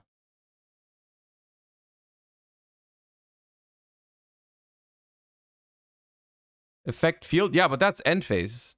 We get to 5 in the end phase, but that's too late. We can only do it if Princess Sprite finds us. If Princess Sprite finds a Purrely spell, then we could do it. Plump attaches 3? No, it's 2.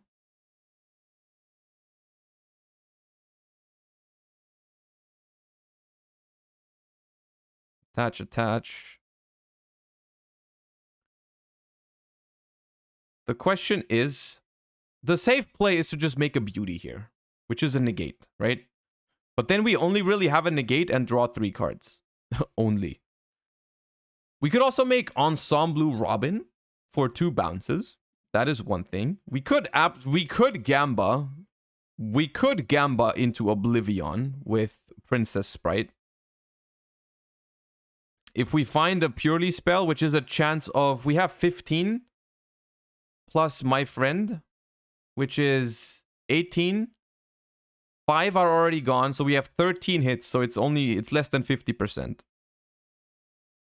It's less than 50%. I think it probably is just Ensemble Robin here. Let's just do that, right? And then end phase, street. 4 sleepy memory. That. That Ash was very bad for us.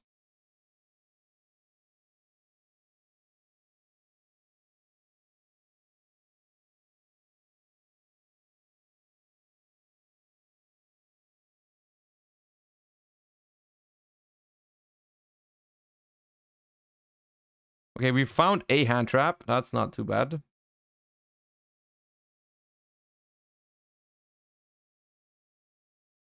So we have Ghost Ogre plus Ensemble Robin this turn as our interruptions. It would have worked. There was a quick play spell on top. Yeah, true. Without knowledge, Ashing Lily is always the best, right? Ashing Lily seems fine, yeah. Oh, come on. I said meta decks. Sure.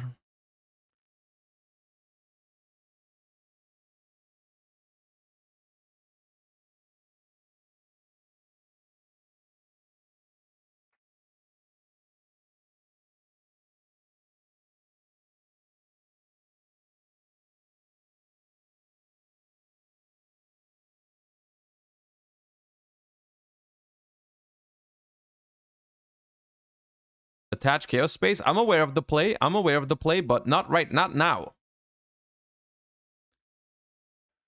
All right. Black Dragon, Call a Serpent. Sure. Hold up. No, not sure. Effect. It doesn't matter which one, I think. That was such a bad way to play into this card. Their hand must be awful.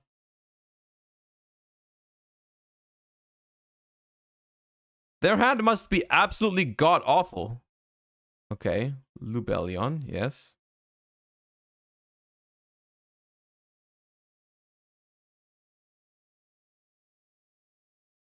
Yeah, they just don't have a normal summon, I think.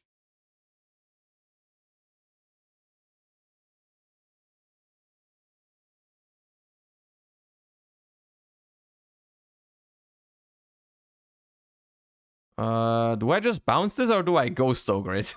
They don't have a normal summon. I think I Ghost Ogre it. Yeah, I'll Ghost Ogre your Magnamut.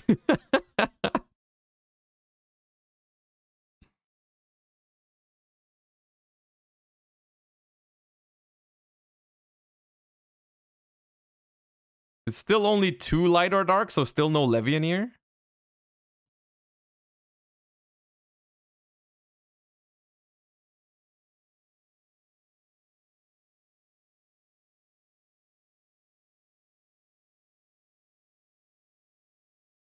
Another Bestial? Sure.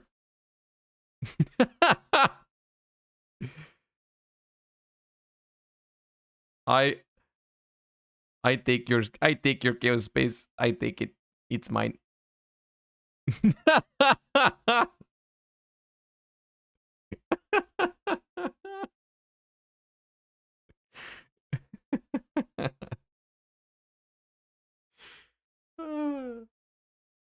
God damn, dude. And this is why it's not a meta deck. Veiler for turn. I mean, Veiler was completely dead anyways because of stray Purrely Street. Veiler was completely dead because of the field spell. The field spell completely invalidates Veiler. So even if they have Veiler earlier, it does not matter. Because we had the field spell. What do you think will be better, Samurais or Purrely? I haven't played Samurais yet. That's what we're gonna do next. We're gonna play some Samurais next. But Purrely so far seems like with a little bit more practice and a little bit of like the build needs to be optimized a little bit more, I think. But it's a solid deck. I like it, but it doesn't seem broken, right? Like there is counterplay to it. Like there is counterplay. It very often feels like you commit a lot into making that one monster. And if they have an answer before, it seems very, very tough. Mighty Crobat, thank you for the 4 months. I appreciate you. Okay, I'm gonna head to the toilet really quickly, and then we're gonna continue with some super heavy samurai. I will be right back.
All right, we return.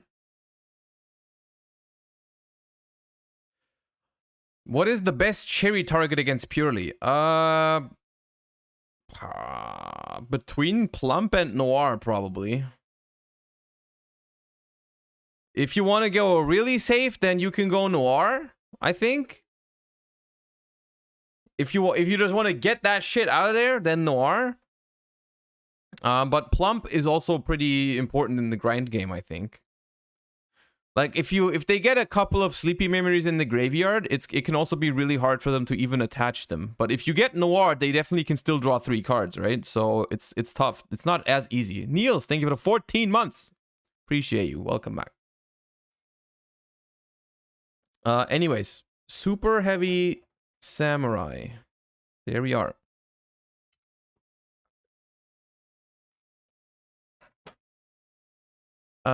Do we start with Superheavy Samurai or do we do React Dandy? Because I've just gotten food and it's been a while since I've had warm lunch. Because I usually just leave it there until it's cold. We do React first. Yeah, we eat. A man's gotta eat. What do we react to? The only thing I found this morning that was worth reacting to so far is the new Rescue Ace support Lithium video. I am down to react to that really quick. It's only 10 minutes.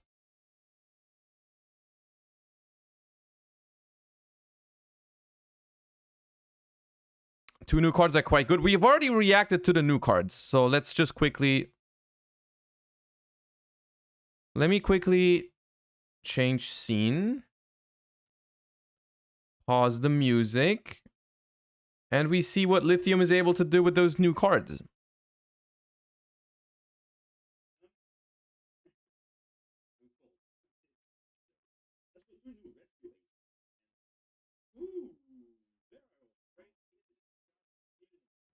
Sam, thank you for the 5.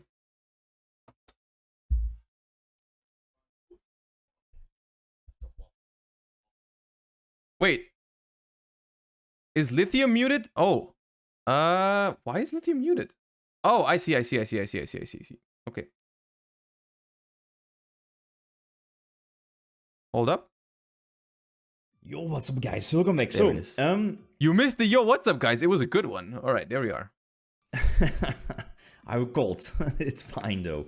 So, 2 new Rescue Ace cards. Cold. And Whoo, where I was wrong with this deck. Well, I mean, you know, the first, what is it, 1 or 2 waves we've had in the DCG, and for now, as we saw in the OCG, I saw a deck list a couple of like half a day ago.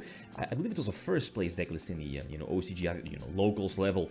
But it's very similar to this one. I made some small tweaks, like adding in some very small Tyrion package. But outside of that, well, outside of, you know, Maxi and Impermanence, it's basically card for card the list I got from the OCG. So 2 new cards for a rest. How is there always hype trains when I do nothing but eat food and react to a video?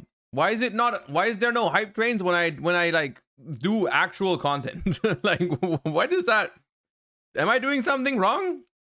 QAs, and they are fantastic. It's superb support, and I guess, you know, with like the first waves, I guess it's just a matter of time that this deck will pop off. No, it has like one of the best boss monsters in the game.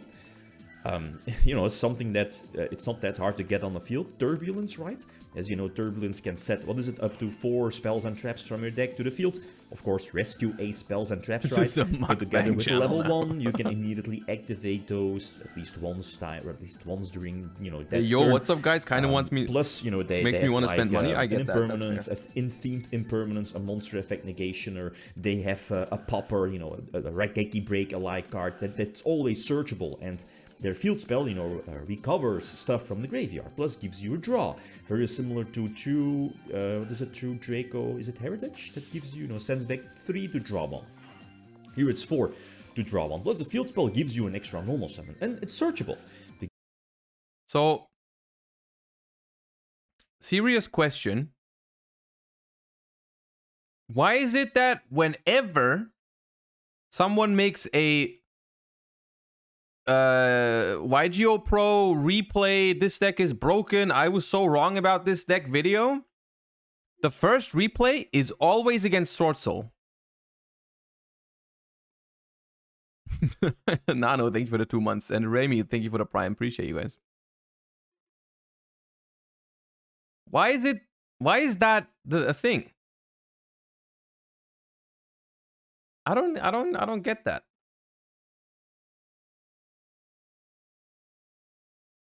Because it's a rescue ace card and it's searchable by the level 4. And speaking of the level 4, or level 4s, is that most of them are like Stratos. Okay. Like the level 1 is a Stratos, the level 4 Lifter is a Spell Searcher, Stratos for spells, while the other level 4, forgot this name, is a Trap Searcher. So again, superb. So the 2 new cards. The first one is the level 8, which basically is a Book of Moon. You know, during your opponent's turn, put a monster face down. You need to control another rescue ace monster on your side of the field to use that Book of Moon effect. So, okay, that's cool. That's good. You can get it on field, very similar to Turbulence, but Turbulence needs 2 monsters, or, you know, 2 rescue ace cards to be banished, while this new one, your level 8, only needs, is it Disturbance? You know which one I mean, the new one only needs 1. So that's quite convenient, simply because its last effect of the level 8 is that when it's sent to the graveyard, let's say from the field, you can special summon one of your banished rescue ace monsters, and that... I will say, it feels pretty insane whenever you resolve Turbulence to just grab 4 cards from your deck. It doesn't look right. That's again fantastic for potential link play, synchro play. Well, synchro, okay, it could be there, but potential rank 4 exceed plays, and that's where the small Therion package could come into play. Like, the biggest weakness of this deck, it doesn't change. Is evenly matched. You know, evenly matched Lightning Storm.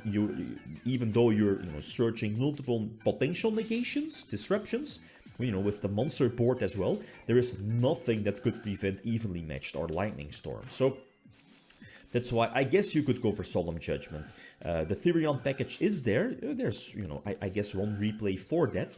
Because it's a newer addition for the deck, at least for me. That's not a very good premise, losing to Lightning Storm and evenly matched rank 4 in modern Yu-Gi-Oh! That's usually not a good sign. Exceed for the rank 8 to search Regulus. It's not that common for the deck. The option is there. There are some plays to, you know, get you through or towards your double level 4. But again, as I mentioned before, I'm not so sure if you really want to commit into like a rank 4, simply because the Book of Moon, the new boss, one of the new bosses, again needs that other rescue ace on field. So you need to open already really solid in order to go for a rank 4 exceed. Search Regulus, maybe you could more, at least go heavier on a Therion package. That's definitely, you know, up to you. I mean, it's something to explore, the Therion package. You know, something for evenly matched and stuff like that. I mean, to be honest, before you just play Solemn Judgment, you can always play like this Colosseum Regulus for an Omni Negate. That seems like a lot better. So going first, going second, going first, you know, the level 1 Stratos, the Monster Searcher, right, which also cannot be targeted if you have like other Rescue Ace cards or monsters, for example. The level 4 here on the left, I guess doesn't really do anything, it's basically a Masquerina target, but again I have multiple interruptions. Double Book of Eclipse, that works, because again that prevents, you know, Masquerina from using her effect. Try to use the spell that, what was it? Reborn something? I think I wanted to get the level 1 on field. I think so. So use Emergency, that's one of the new ones, it's basically a hero lifts, and it's a quick play, plus you can, after that, after you special summon, you know, hero lifts one of your rescue aces from the deck, like Turbulence for example, insane, you have to, what is it, tribute one rescue ace monster either on field or graveyard. So again, fantastic to dodge, Failure or Imperm, so that's really cool.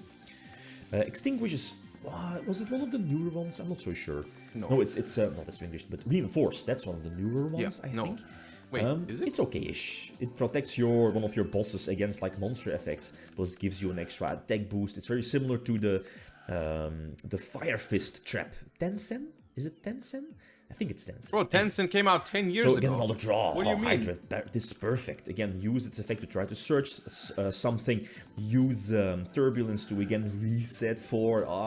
again, it's just a matter of time that this deck will pop off. Is it with this support? It might be. We saw that it's doing okay-ish in the OCG, even though it's super early formed over there. The set, I believe it dropped. I think it was past weekend, so super new. But there is potential, simply because their boss sets 4 every turn. Plus, with the two new supports, the hero lifts and the big boss, the smaller boss, I guess, the level 8 one. There's. It does almost feel like Konami was tired of being made fun of for these side sets just being trash, and so they're like, yeah, we're gonna show you what we're capable of with these side sets. So they're just making like all the broken shit now in those side sets, like almost all those archetypes. When they first release, people are like, haha, that's kind of bad, kind of mid, and then Konami's like, yeah, but watch this. Take this Purrely support. Oh goddamn. They could do the same with Rescue Ace if they wanted to. I mean, they're on that path, right? I'm pretty sure that this assessment is solid by Lithium. Like those cards, I don't think they look like it's already meta contender worthy. But you give this deck 1 or 2 more good cards, it's probably popping off. Like unironically. There's a lot of plays. It makes the deck much more consistent, but their weaknesses are still there. So ending on Masquerina, setting 4, a couple of disruptions, having a lot of field spell, this wasn't the correct play, because of evenly matched, always should have kept the field spell in hand. It's fine though, it is what it is. So Reborn level 1, this makes it so that, as you know, the traps, it's either the Rakeki Break one, the Popper, or the Impermanence one also gain beneficial effects. The deck seems very, very bad at breaking boards, I think, because your main payoff, the set 4, is so slow going second. But I use level 3, what is it? The level 3 one. It's basically a Lone Fire Blossom that also works from your hand. So, tribute it to special summon and rescue ace from the deck. So again, that's cool. Problem is that during your opponent's turn, when they go first, I don't feel it's too useful. Sure, you can search all the Stratoses, the spell search. Yeah, all the rescue ace effects, if I remember correctly, they a lot of them worked on the opponent's turn, but they didn't do shit. They were not actually hand traps. They don't count. It does not count what they do. Trap searcher, but it's not a disruption. So who knows, they might get more support to actually disrupt something. while the level 8 that might be what they need, right? Maybe there needs to be something that you can easily interrupt your opponent with when they get to go first. Having Appaloosa maybe that's on field, what you know, for potential Ash or whatever. Drop Phoenix again. I wasn't, you know, I mean, you could use its effect, but I don't think it was needed. Go for Merrymaker, you know, go for Sargas, Detach, and here I guess, even though, you know, this game state, did it really need the Therion setup? Yeah, maybe. Oh, the thing here is that, but correct me if I'm wrong, you know, as for example, the traps get that beneficial effect that if you control that level 1 on field, I also think it works when the level 1 is attached to Regulus, right? Because you have that name on the field. But again, correct me if I'm wrong. So I guess this is something to explore. If it just says if you control Rescue Ace Hydrant, that should work if it's equipped to Regulus, right? Because you do control a card that's called Rescue Ace Hydrant. It doesn't say. I think that works. Running a couple of machines, so I guess a Therion package could make sense. And simply, yeah. I mean, yeah, probably. Tengu, thank you for the 7 anyway, months. Going second. Once again, yeah, I'm sorry you guys' sub messages are not read out loud on stream. It's because I messed up my OBS audio plugin thingy when reinstalling, but it'll work tomorrow again, I promise. That's the thing. Okay, so going second with this deck, it's not too different compared to some of the other lower tier decks. I mean lower tier, it's as in not full Sprite, not full Kashtira, right? You know what I mean. You know, relying on stuff like Thrust. It's becoming a staple in past profiles. Thrusts, Dark Ruler. I don't understand why everyone is on Thrust right now. That card, I'm still not a fan of Thrust. I'm gonna be honest. I like so many other cards so much more. I Thrust still, like, without Tierlist in the format. Without Tierlist in the format, Thrust just feels so oriented for going second. Like, going first, the card seems so mediocre. Like, going first, that card searches infinite impermanence. I'm not sure if I like that. Thrust in Purrely seems good. Okay, I can give you that. I can understand that. In Purrely, where you already play your trap card, if you get hand trapped, being able to set the trap card, that's cool. I like that. I get that. I understand that. That could be okay. The only downside that I don't like in Purrely is that it's a non-engine card, but it doesn't do anything if you draw it on your opponent's turn, right? Like in Purrely, you want to be really, really hand trap focused normally, I think. Maybe you still play the Thrust, but I'm not sure. Thrust is an expensive card that doesn't have the same impact as cheaper cards. As weird as it sounds, it's not that I don't care about money or the price, but that's not what I mean. Like, I don't compare cards based on their price point. Like, I don't look at the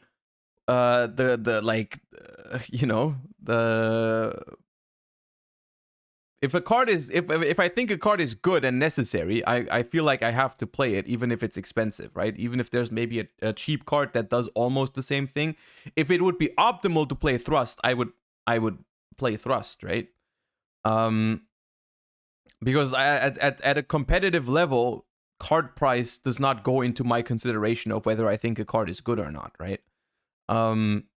It's just that I genuinely don't think Thrust is a very good card going first unless your deck has a good target for it that isn't like infinite impermanence. And at the point where you play Thrust only for going second, right? I think at that point there is genuinely better cards. Like, for specifically going second, there's genuinely better cards than Thrust.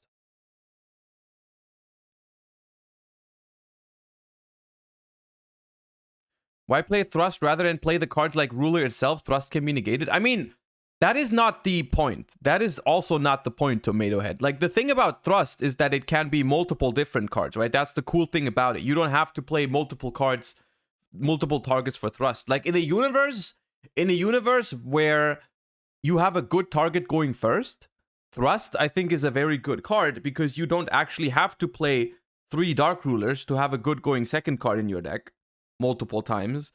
In a world where Thrust is playable, you can just play basically 4 copies of Dark Ruler or Talents or evenly matched by only playing 1 plus 3 Thrust. That's very, very good. The concept behind the card is good. I just don't really see why it's good right now.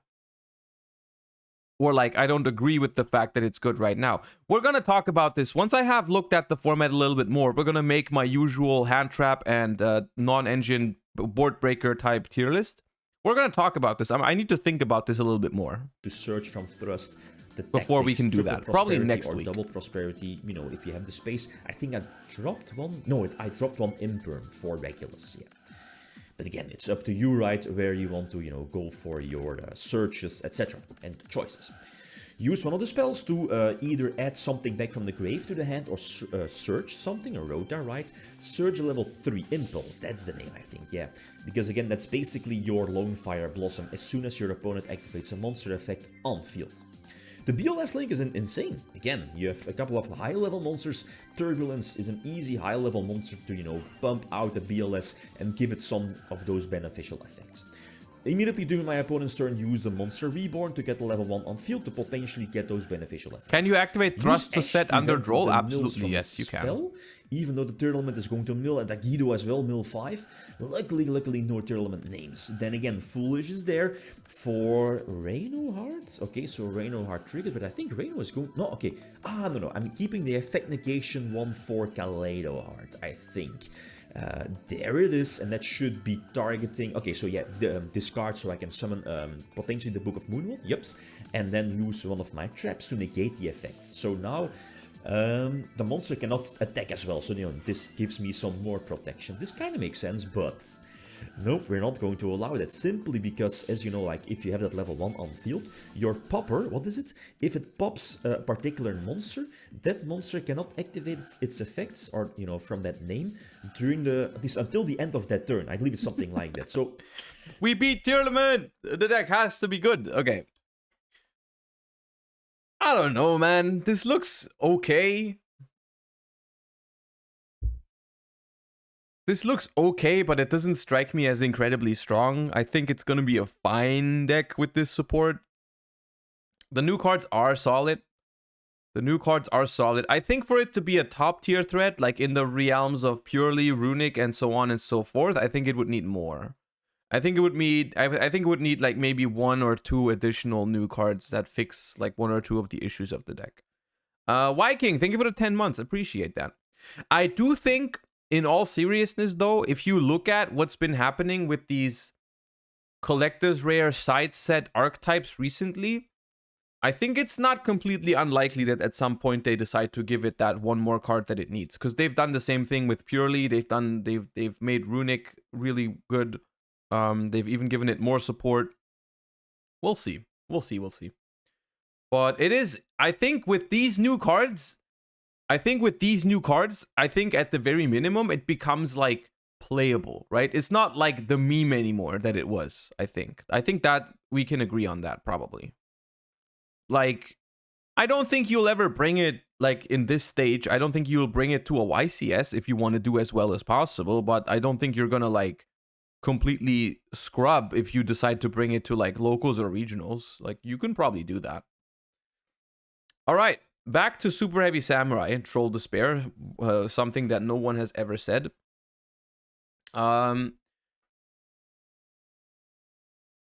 But unfortunately, we need to get ready for this deck if we're talking next format. Hold up, let me move to that side. So we play 3 bikes. We play 2 of the Monka S, 3 Vakaushis. You play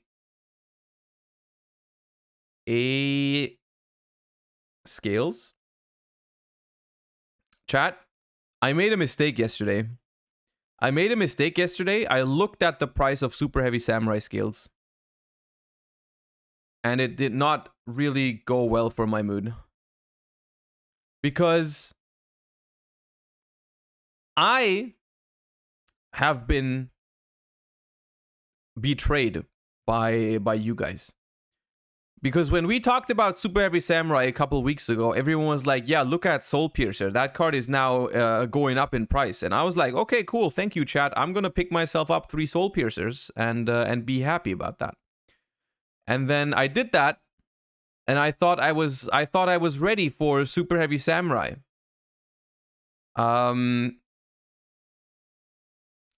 Turns out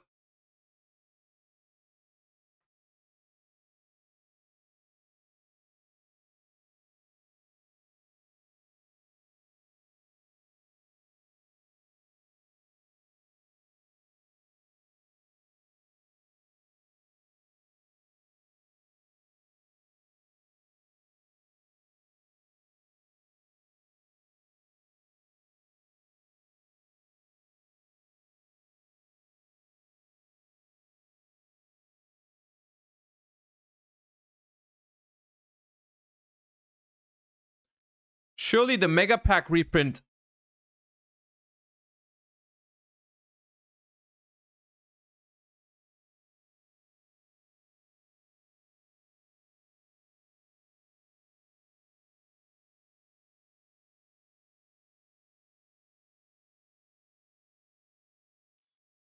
Brothers in Christ, this is a rare card that you play one of. What the hell is wrong with you? Stop! You need one!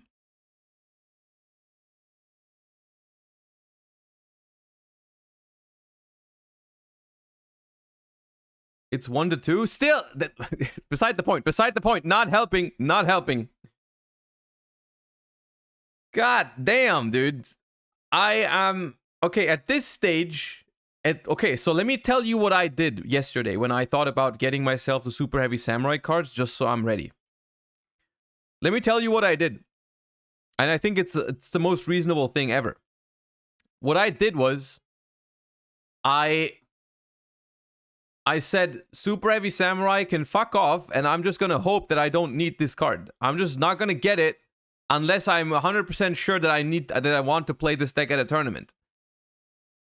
Until then, I'm not gonna get it. Like, sometimes I'm okay, like, grabbing myself a deck core just in case I want to play it, right? Like, sometimes I do that. Very often I do that. Like, I picked up Purrely way before I knew whether I was gonna use it. I picked up Labyrinth way before I knew if I was gonna use it, right? Because they were reasonable at this time. When I picked those decks up, the price was reasonable. This shit, I'm not gonna participate in that. I'm not participating in that. Nah.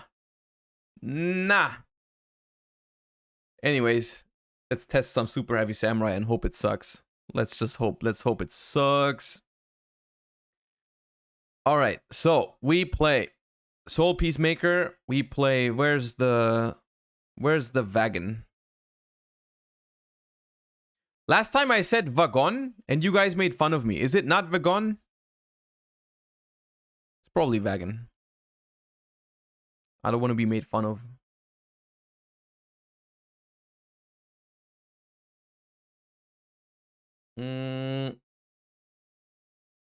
This.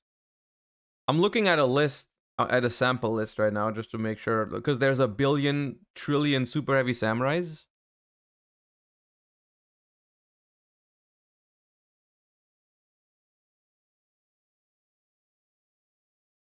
Wag on my long scales.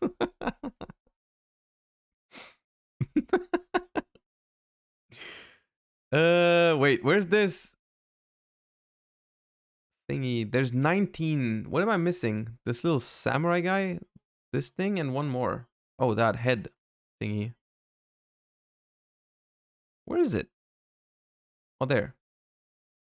Soul Gaia booster. All right.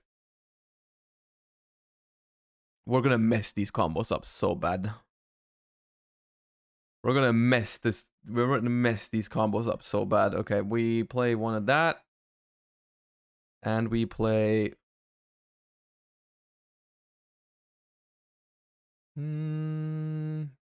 this one is in that list. Okay, and then we have Acces, Savage, Baron,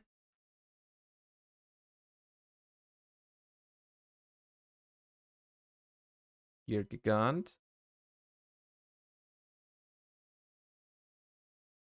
Ballista. I'm not sure if you need Ballista. I like when we looked at the lines, which I have already forgotten, of course. When we looked at the lines, I liked the Gear Gigant X line a lot more than the Ballista line, but maybe you just play both just in case. But if you always go for the Gear Gigant line, then maybe you don't need the thingy.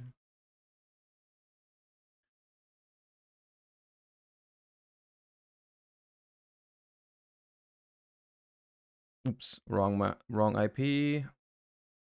Unicorn.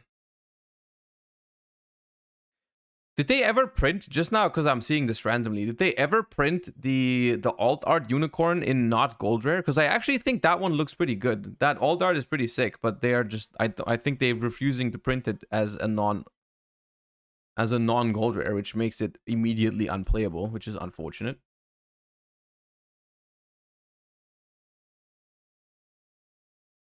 All right, and then we have Gearbox.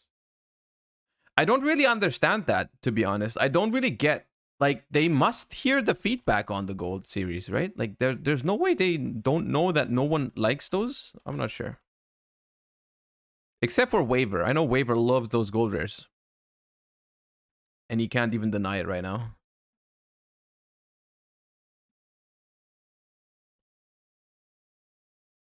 Okay, so the sample list is just jam-packed with hand traps at this point. I'm not sure if that's going to be the right move for the TCG. I think in the TCG you're going to want to play some like some more Kaijus maybe rather than just Jizukiru.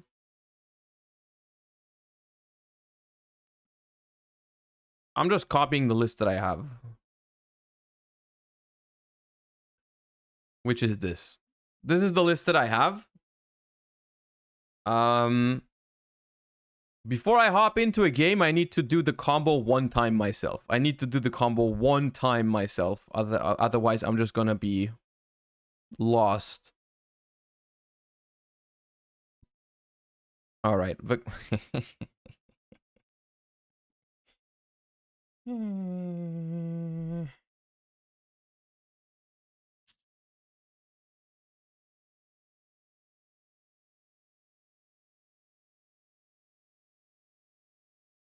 All right. Let's say we have Vakaushi plus a discard, I think, is what it is. Activate Vakaushi. Affect Vakaushi.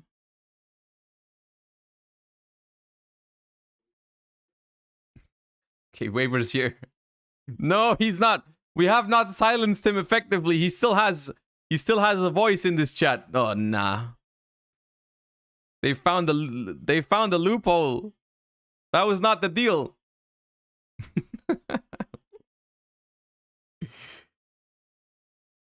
Okay. If you control a Super Heavy Samurai monster, add a Super Heavy Samurai soul from your deck to your hand. I think in the combo that we watched, the card we added was Soul Piercer. And then we normal summon Soul Piercer and link that off into Scarecrow. Soul Piercer now triggers, and I think you add the bike. We add,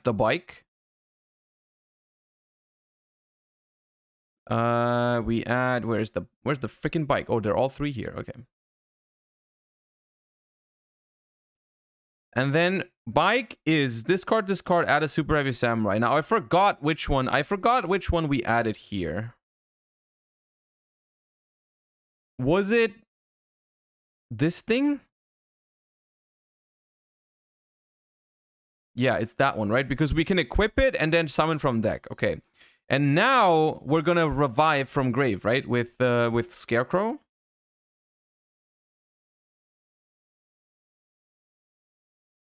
So Scarecrow, discard Nibiru, bring back Soul Piercer. Oops. Is this the point where we make Acces? Yes. All right.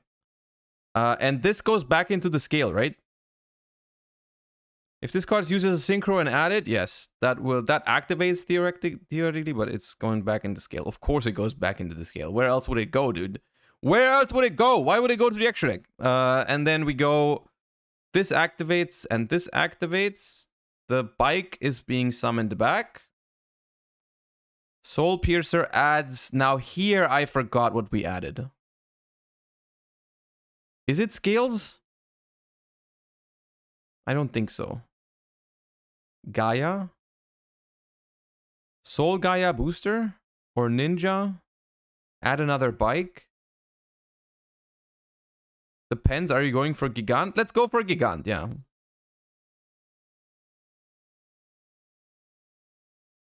If we're going for Gigant, it's Gaia. Okay, we're going Gaia. We can just make a Barone here, right?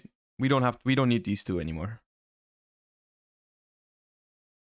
So we go for the Barone.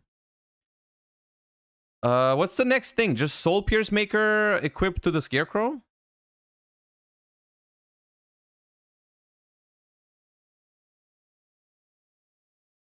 And then tribute a monster equipped with this card, specialist Superheavy Samurai. So we basically just swap out the Scarecrow for that, and that summons. You say scales? If this card is normal or special, target a level. Oh my god. Summon back Soul Piercer, I assume. Now we summon this because we don't want to overlay the Soul Piercer, right? We don't want to Gear Gigant the Soul Piercer. So we're gonna this equips itself and then just special summons itself. Move. When I move, you move. And then we do this.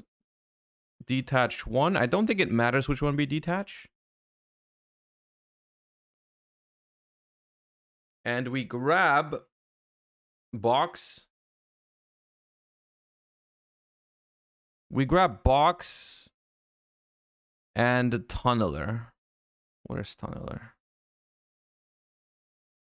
Box and tunneler. And then Genius?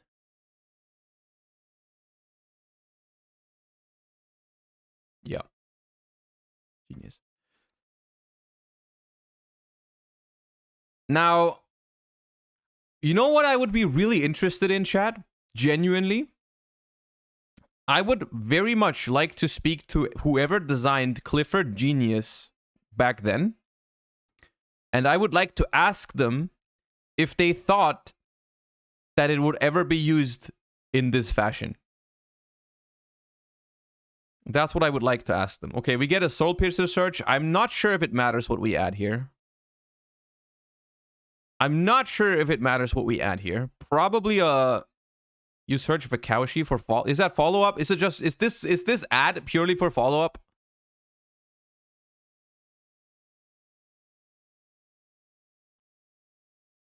Nah. Okay. Oh, you summon it for Savage because it's the tuner. Okay, I see.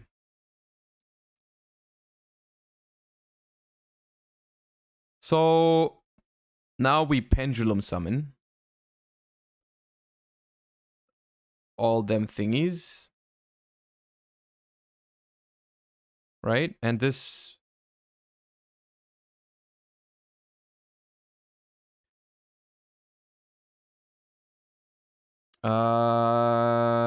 this triggers for Regulus. And now what? Do we go... Because if we go Savage now, we only have the equipped Scarecrow. Can we not link off the Genius somehow? What would be worth... There's nothing worth making, though. Regulus Soul Piercer? You can make Apple? Where's the other level 4 then for... Where's the other level 4 for Savage then, if I make Apple?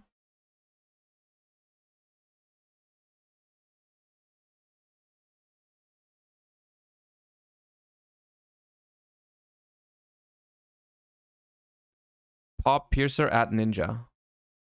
Oh, goddamn. Okay, wait. You make Apo. You make Apo, use special Regulus, equip Piercer, and then pop your own Piercer.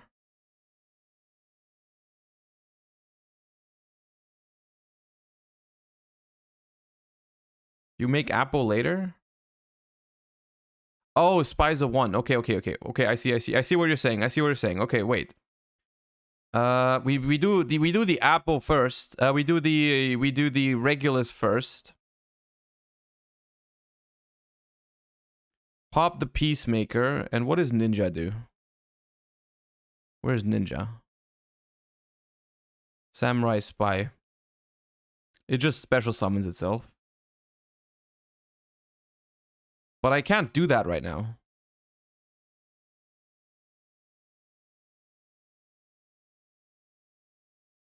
So I still only get the Savage. I still only get the Savage with the Scarecrow.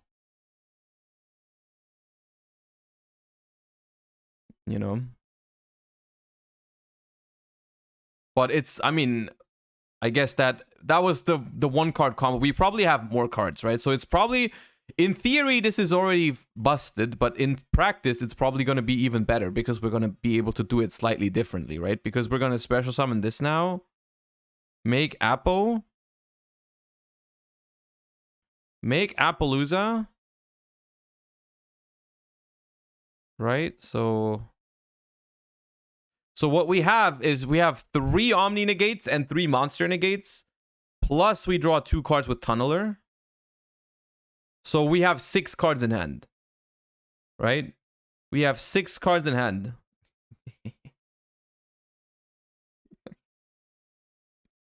Break it!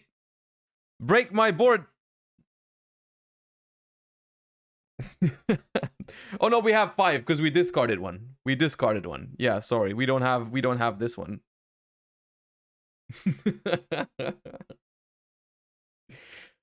Oh, this is giga cringe. Okay, who wants to be my opponent and watch me combo for 15 minutes because I don't know exactly what I'm doing? Oops, wrong button. Nobody. Fair enough. I feel that. Password is Josh. Let's go.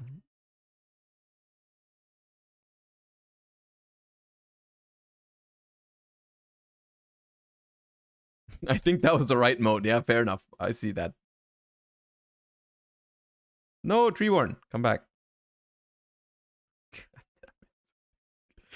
God damn!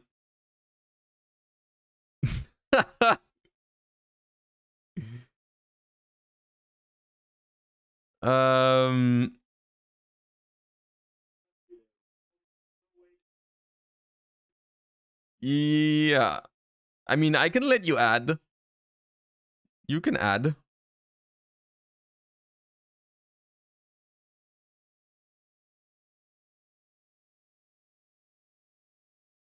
Get lock birded.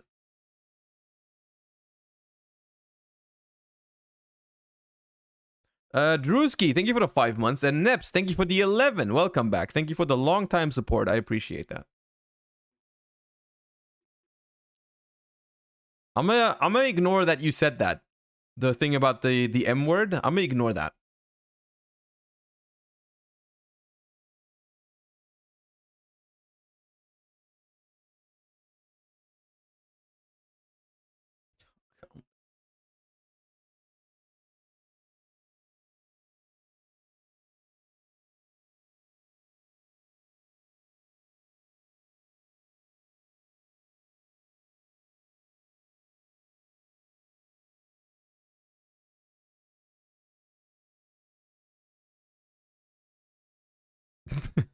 I wonder what they're typing.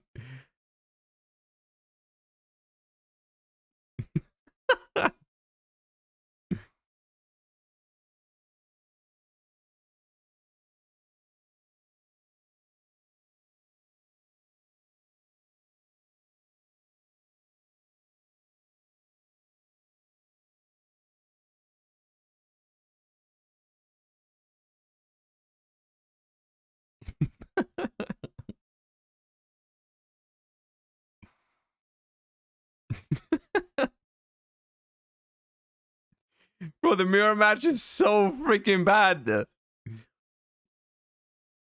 I guess it might be fine if both players have an equally strong hand, but which was not the case last game. Now the question is, where do you Veiler and Gamma? I guess that's where to droll is relatively easy. Where to droll is relatively easy, but where the hell do I Gamma? Maybe on Scarecrow? That seems good.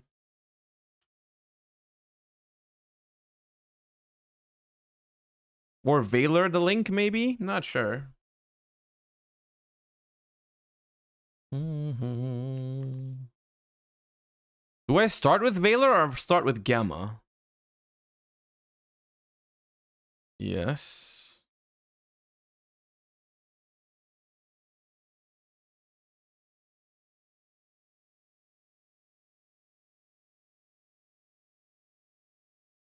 Why do you have 20 tech slots in your Wombo combo deck? Because my deck only needs one card to go completely crazy. Isn't that nice? So we're definitely stopping this. The question is, do we Gamma it so it's goners? Or do we Veiler it? I would like to keep Gamma in hand for next turn to stop, like, Ogre on Vakaushi. But if I Veiler here, I might still have to Gamma. Right?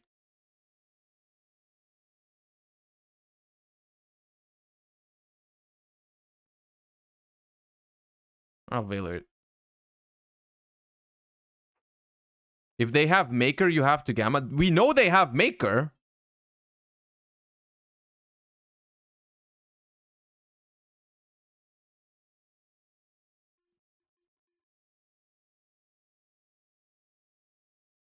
I feel like I have to Gamma Scales anyways.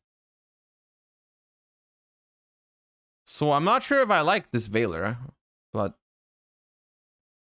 Beep boop. Are you winning, son?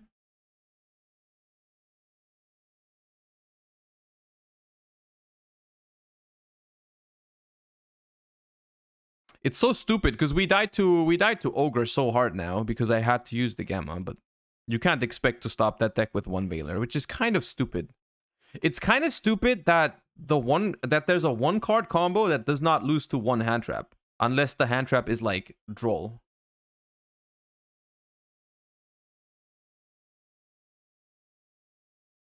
Pretty sure we had to use both hand traps one way or another. Yeah, that's why I did it this way.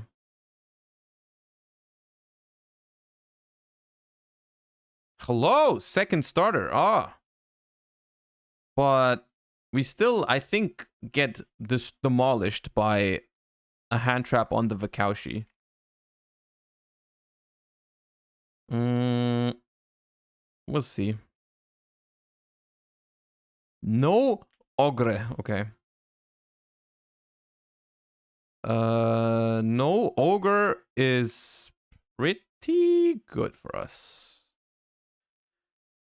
Now, just add Piercer. I think.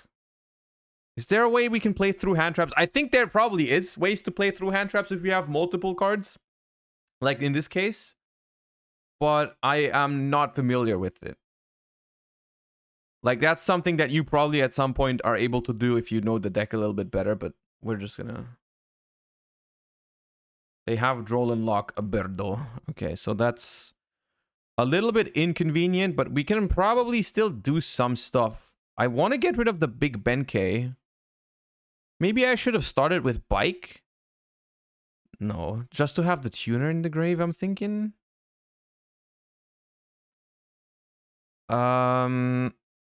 We can definitely get to Baron. We can definitely get to Baron the Fleur. It would be a very, like, weird way to do it. We could normal summon... Remember that Prodigy has another effect? Discard a monster, special summon a super heavy samurai from your hand or deck in defense position. Yeah, not that useful though. We can go... So at the very minimum, we can go normal summon Soul Piercer. Make Scarecrow. Scarecrow discard Bike to bring back Soul Piercer. And then we have Acces Stardust, revive Bike, Barone. So we have Barone to run over this and pop this, and then we have an Omni Negate against 3 cards in hand, at the very minimum. Bike second effect. Targeted machine increased by level 2. Oh, then I can just normal summon Bike. No, I can't. They're both tuners. And then I have Scales.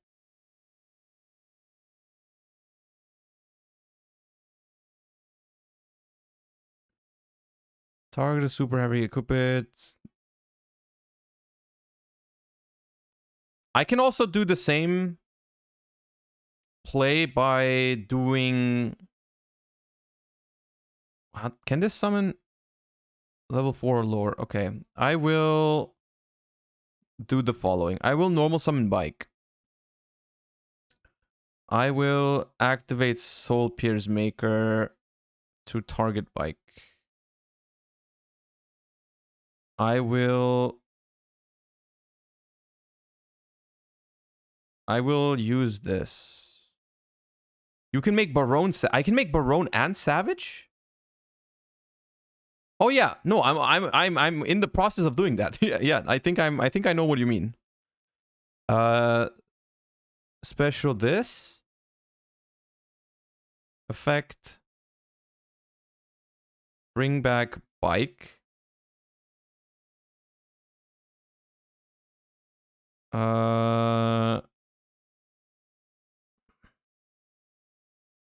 Axel. No, I think I'm messing something up. Because I can make this level 4 now, and then we can... Oh.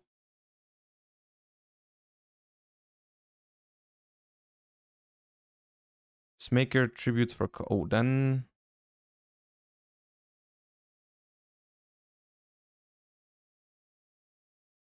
Okay, that is something that could have not happened if I went for the play that I said earlier. The Scarecrow line was probably better then. Yeah, the Scarecrow line was better. It's fine. It's me being inexperienced with the deck. Well, I mean, I guess at this point, you can use Vikauchi.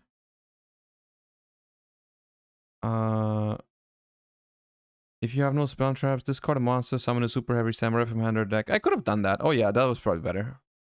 I don't know. I don't even know the effects of the synchros yet.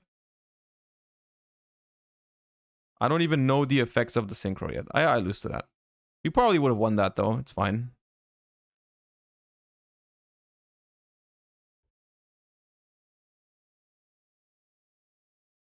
No, that one actually was fine. That one actually wasn't too bad. I think if both players have hand traps, the mirror is probably okay. That was my bad. That was not because the game was bad. So Sarutobi is... This card can attack once per turn during either player's turn. If you have no spell and traps, you can target a spell and trap on the field to destroy it. Yeah, we could have popped the... We could have popped the scales. We could have popped the scales. If not, nothing changed.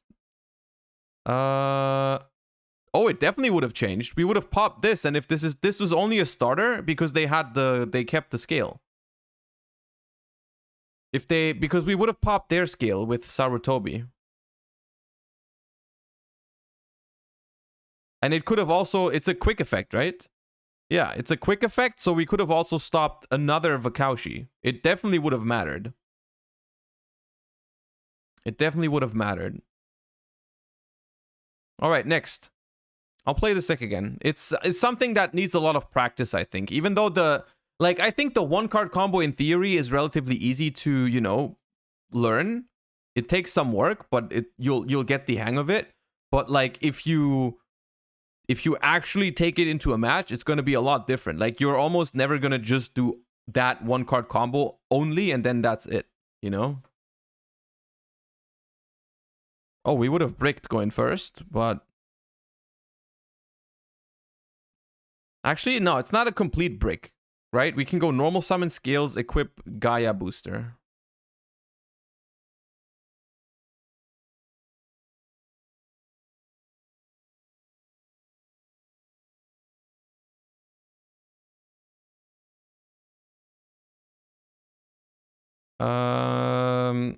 Oh, Runic Fountain Chain too.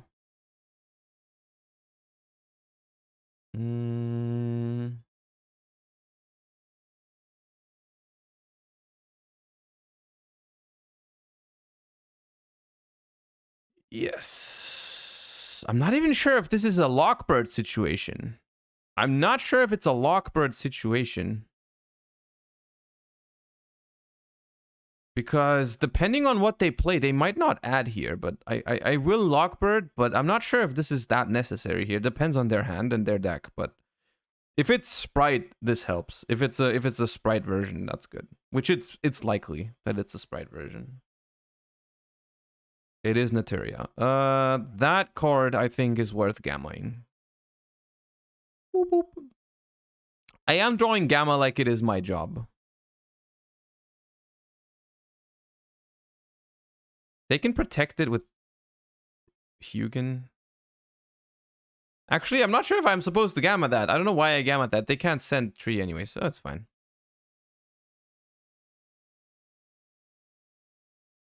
Sorry. What's your out against Rainbow Magician? The deck, as it currently is, loses to Rainbow Magician. There is cards that can beat it, though.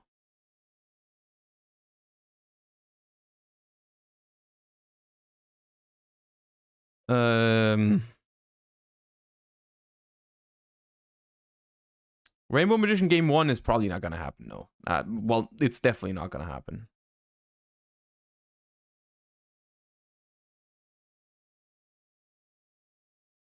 Blessing to summon. Yes.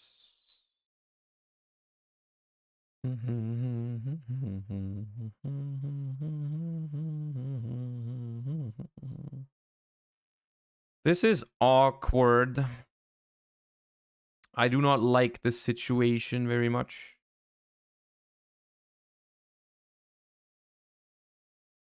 Because, I mean, at the end of the day, we have 12 one-card starters.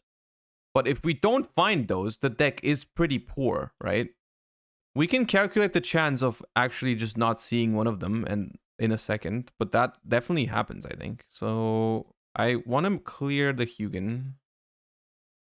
It's like 14%. Yeah, but that's like, that doesn't sound like much, but that still is a decent amount, right? That's still a decent amount of bricks that you have. Lampy, thank you for the raid. Hope you had a good stream. Congrats on your regional top. Okay, we have not really much we can do here, unfortunately, because if I summon from the extra deck, they get a Mole Cricket, and that's gonna destroy me. They get Mole Cricket, and that is not pleasant. Like, I can get Girgigant, but if I get Girgigant, they get Sunflower. So, I think it's just pass. Very bad.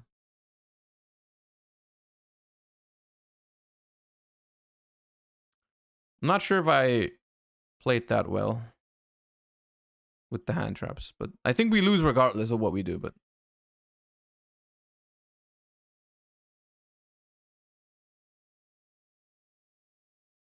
Ogre is so bad against runic decks. You wouldn't think it is, but... Well, I mean, there is spots for it. Like, you can find spots for it, but it's not consistent.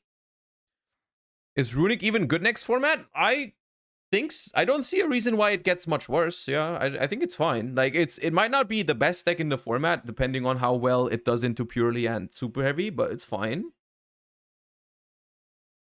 Fountain effect for one. For Juan. I will let that happen.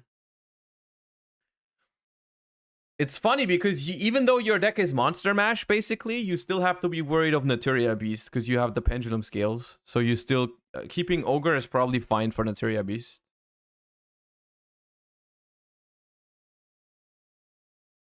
Goods. Yep.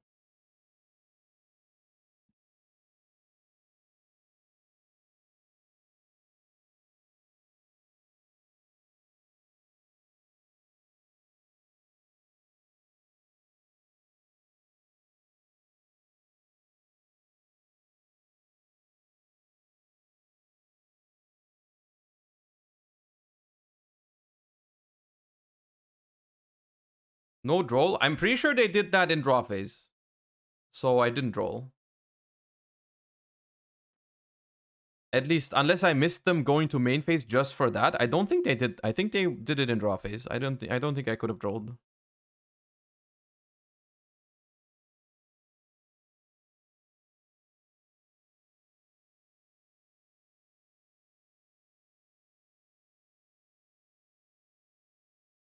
I don't even know if we can still win this.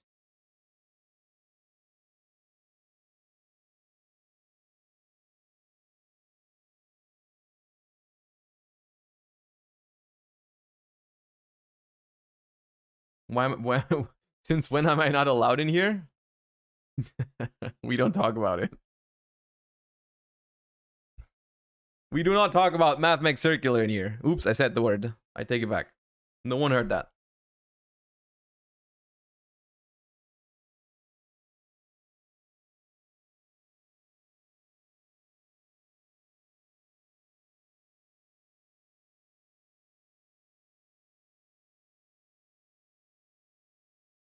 Heard what? Exactly.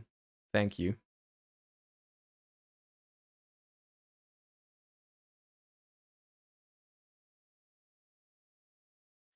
Did you test Manadome? We did already play a little bit of Manadome, yeah. I think Manadome or Manadium, I don't know how I want to call it. Let's just call it Manadium.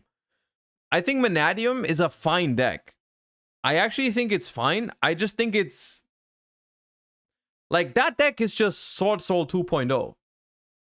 It's just Sword Soul 2.0, not because it plays the same way, but because it just is the same power level, roughly. It's just... it's good. You can definitely top, like, tournaments with it. But I don't think it's top tier. It's just, like, fine, right? It's fine. It has some problems. Beast is sussy. I think Beast is fine because of the scales. Oh.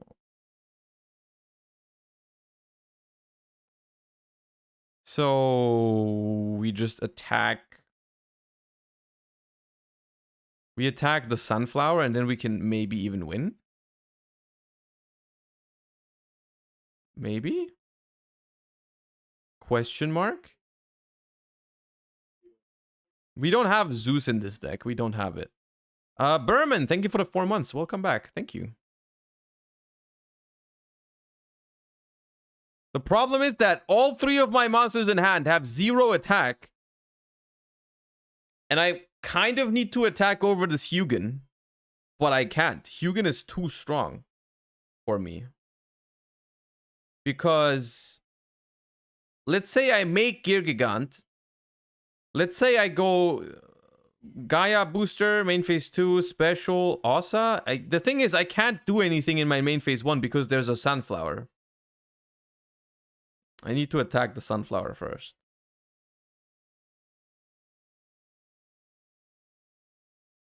Oh, end of main fun, yeah. Yes.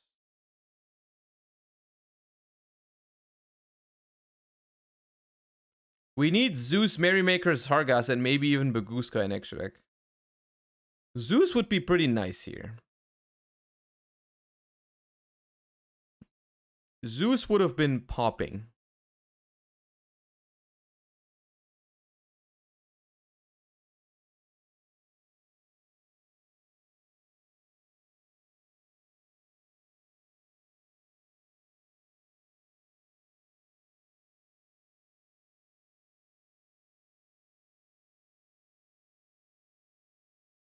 Kill the Sunflora. And I guess then declare effect, so we still have a normal summon. Beep. If you have no spell and traps, you can special summon this card.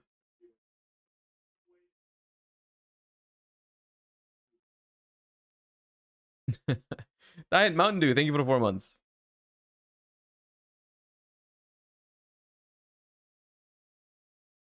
The thing is, Camellia just brings back Sunflower. Yeah, we lose to this. But our hand was pretty awful.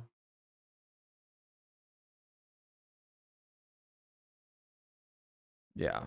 They had Dark Ruler too, so yeah. But still, it's like, hold up.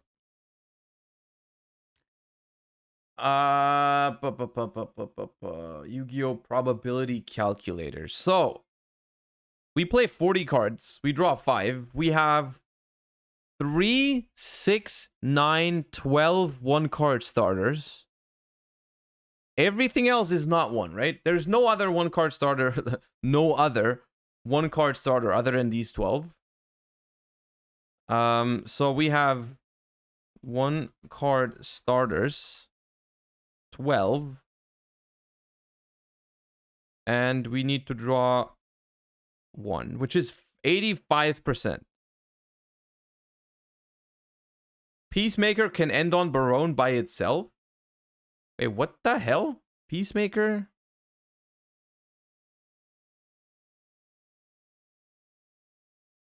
This little shit does Barone?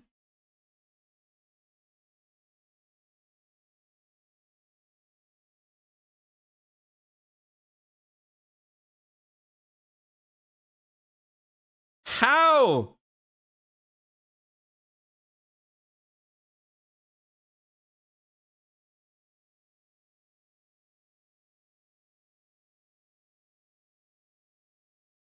Stop saying Sekka's light, dude. You playing pendulum scales.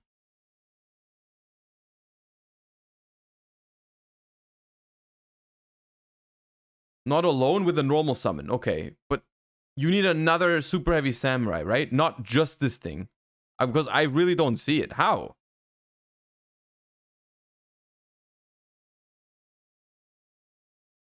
Give me a sec. Equip this monster from your hand or field to that target. Oh, wait. I see what you're saying. Hold up. Solo mode.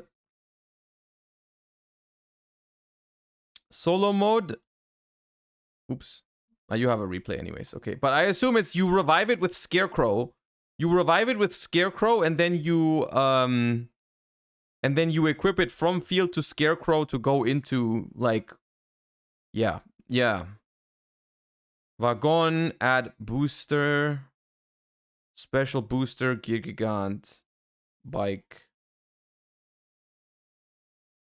Wait, why do you have to go Gigant? Can't you just go Wagon, add Vakaushi?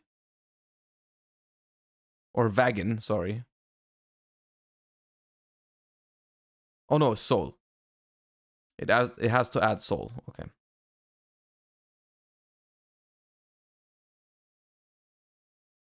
Oh, but we don't play that card. Do we need that? Bro, stop. I clicked pause. Holy shit. Okay. You can just take another one, right? You can just take another extender. Yeah.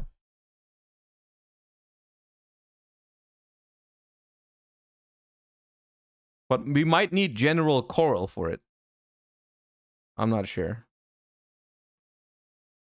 Why does one Soul Peacemaker do this?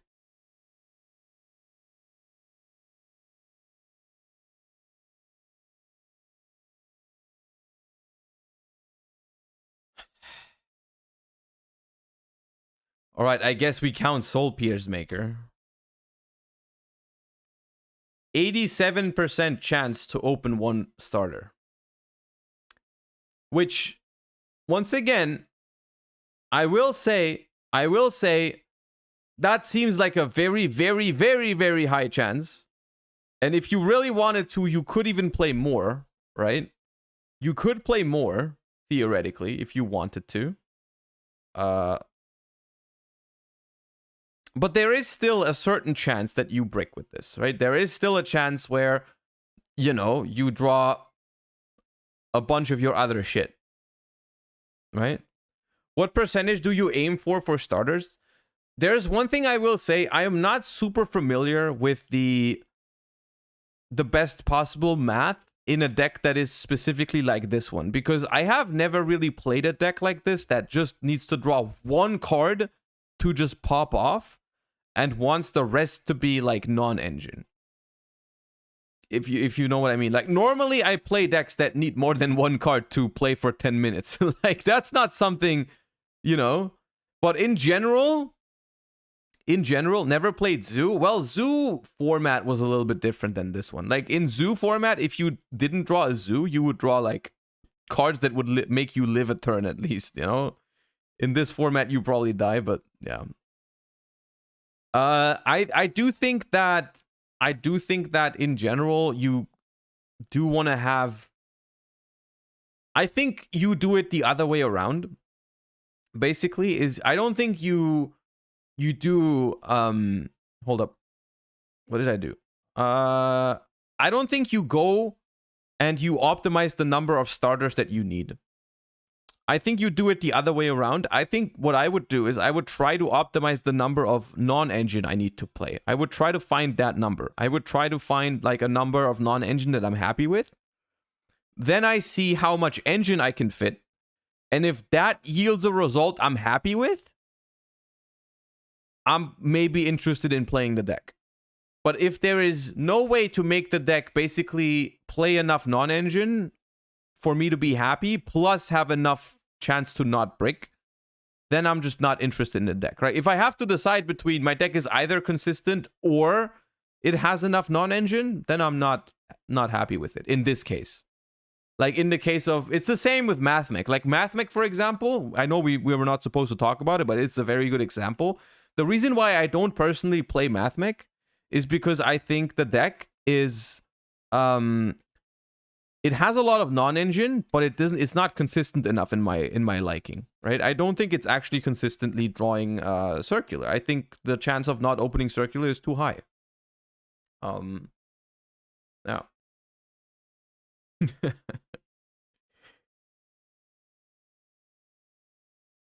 Okay, but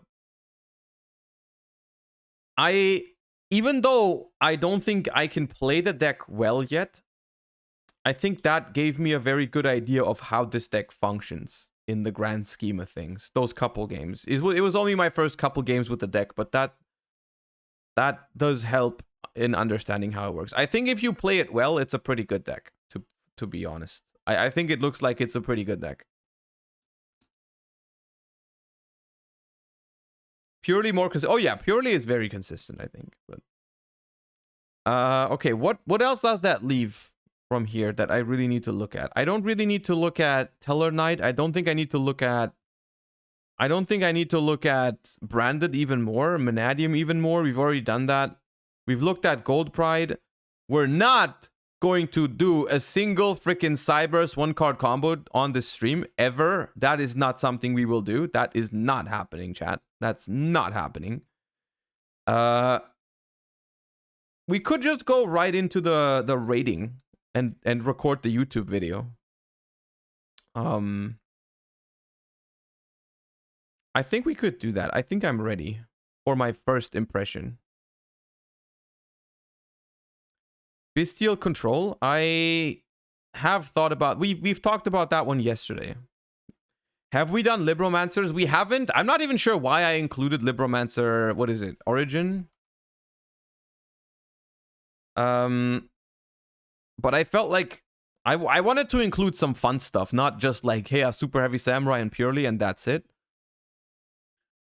When this card is activated, you can set a Libromancer spell trap directly from your deck, except Origin. Rituals you control gain attack equal to their level times 100. If a ritual is ritual summoned, you can target a spell trap. It's a good card. Maybe a video for good side options and what to do against them, for example, Droll. That is planned. That is absolutely planned for either this or next week. I need some more time to think about it, but I'm usually always doing this when there's like a new set or new format. I'm doing like Handtrap tier list, Board Breaker tier list, like those kind of stuff. That is in the works for Cyberstorm Acces format. I just have not put it together yet, but we will do that at some point in the upcoming days or weeks, or like rather next week at the latest. Veritas, thank you for the 6 months. Jizukiro is searchable by Clifford Genius. When 2 monsters are special summoned at the same time to the zones this card points to, you can add a level 5 or higher machine from your deck to your hand. That's why you specifically play 1 Jizukiru and 1 Regulus. Could you make a video where you would interrupt the meta decks? I think that makes a lot of sense, yeah. I think we could do a guide like that. When it looks like, at least in my first impression, it looks like we are entering a more hand trap heavy format. I feel like that is just the nature of those decks that we've just looked at, right? I feel like we're gonna be in a little bit more of a hand trap heavy format, maybe, which was not really the case right now, right? Because currently the format is very balanced between like going second power spell cards, whatever, and some hand traps. Like, I think most decks play like a healthy mix. The next format, you might still see some board breakers, but let's be real, that Super Heavy Samurai deck, you don't want to draw board breakers against that, except for Dark Ruler No More. Dark Ruler No More is the only good board breaker against that deck. Everything else just gets negated. They end on 3 Omni negates, so any board breaker that's not Dark Ruler is just garbage. I mean, okay, Sphere Mode, Lava Golem technically also work, but like the power spell portion, like Talons, Thrust, also Evenly, even though it's not a spell, but those kind of cards, you don't need those. Like, they are useless. Do you think Sprite Runic variants might be kind of mid-next format then? Against Super Heavy Samurai, absolutely. Against Super Heavy Samurai, that deck, at least going second, does not really have a chance. Unless you go back to like a Lava Golem Sphere Mode kind of version, which I'm not sure if it works because it can't play Life Twins, right? But we will come back to this. We will come back to the other decks eventually. For now, chat. First of all, I've just killed off your music. Hold up. I will bring that back. Yeah. Paste. There we go. For now, say hello to YouTube once again, Twitch chat. We are recording a little bit of an intro video now for the Cyberstorm Acces format. Now, this is not going to be a complete format tier list because I've already done a tier list for the current meta decks. So I'm only going to do the new decks, the new stuff, where I think it's going to slot in. Maybe we're going to revisit this in a couple of weeks and see how we did with these and evaluate the whole meta together, maybe even after a potential balance, you know what I'm saying? But for now, I just want to tell you guys what I think about a couple of the stuff that's coming our way in Cyberstorm Acces now that we know all the cards, all the rarities, even the world premiere cards and all that stuff. We can finally have a full look at everything that's in there and give you guys my first impression on it. Once again, if you like that content, don't forget to subscribe to the YouTube channel. I'd really appreciate that. And last disclaimer, keep in mind that this is also my first time really playing with those cards. I have not extensively tested all of these decks yet. I've like played a couple games with each of them, see how they feel, and basically want to give you guys my first impression on these cards, right? So nothing here is like set in stone, but I think I have a decent grasp about what these decks are trying to do and what I think of them like in theory. So let's just go one by one. Mana Dome, in my opinion, is a very, very cool deck. I had a lot of fun playtesting this one on stream, a couple games. That deck seems very cool. It reminds me a lot of Sword Soul. In the sense that it does synchro plays, but it's a lot about like getting like solid 2 to 3 card combos out, pairing it with a little bit of hand trap action here and there, and overall just relatively fair deck. Unfortunately, this is only the first wave of Mana Dome support, or Manadium rather, as we should probably call it now, because that's going to be the TCG name. the first wave of Vanadium support gives us, I think, a playable deck that is in a solid like tier 2 category is where I would have put it in the overall tier list. Fair, very fun, worth trying, and looking forward to more support is what I would like to say.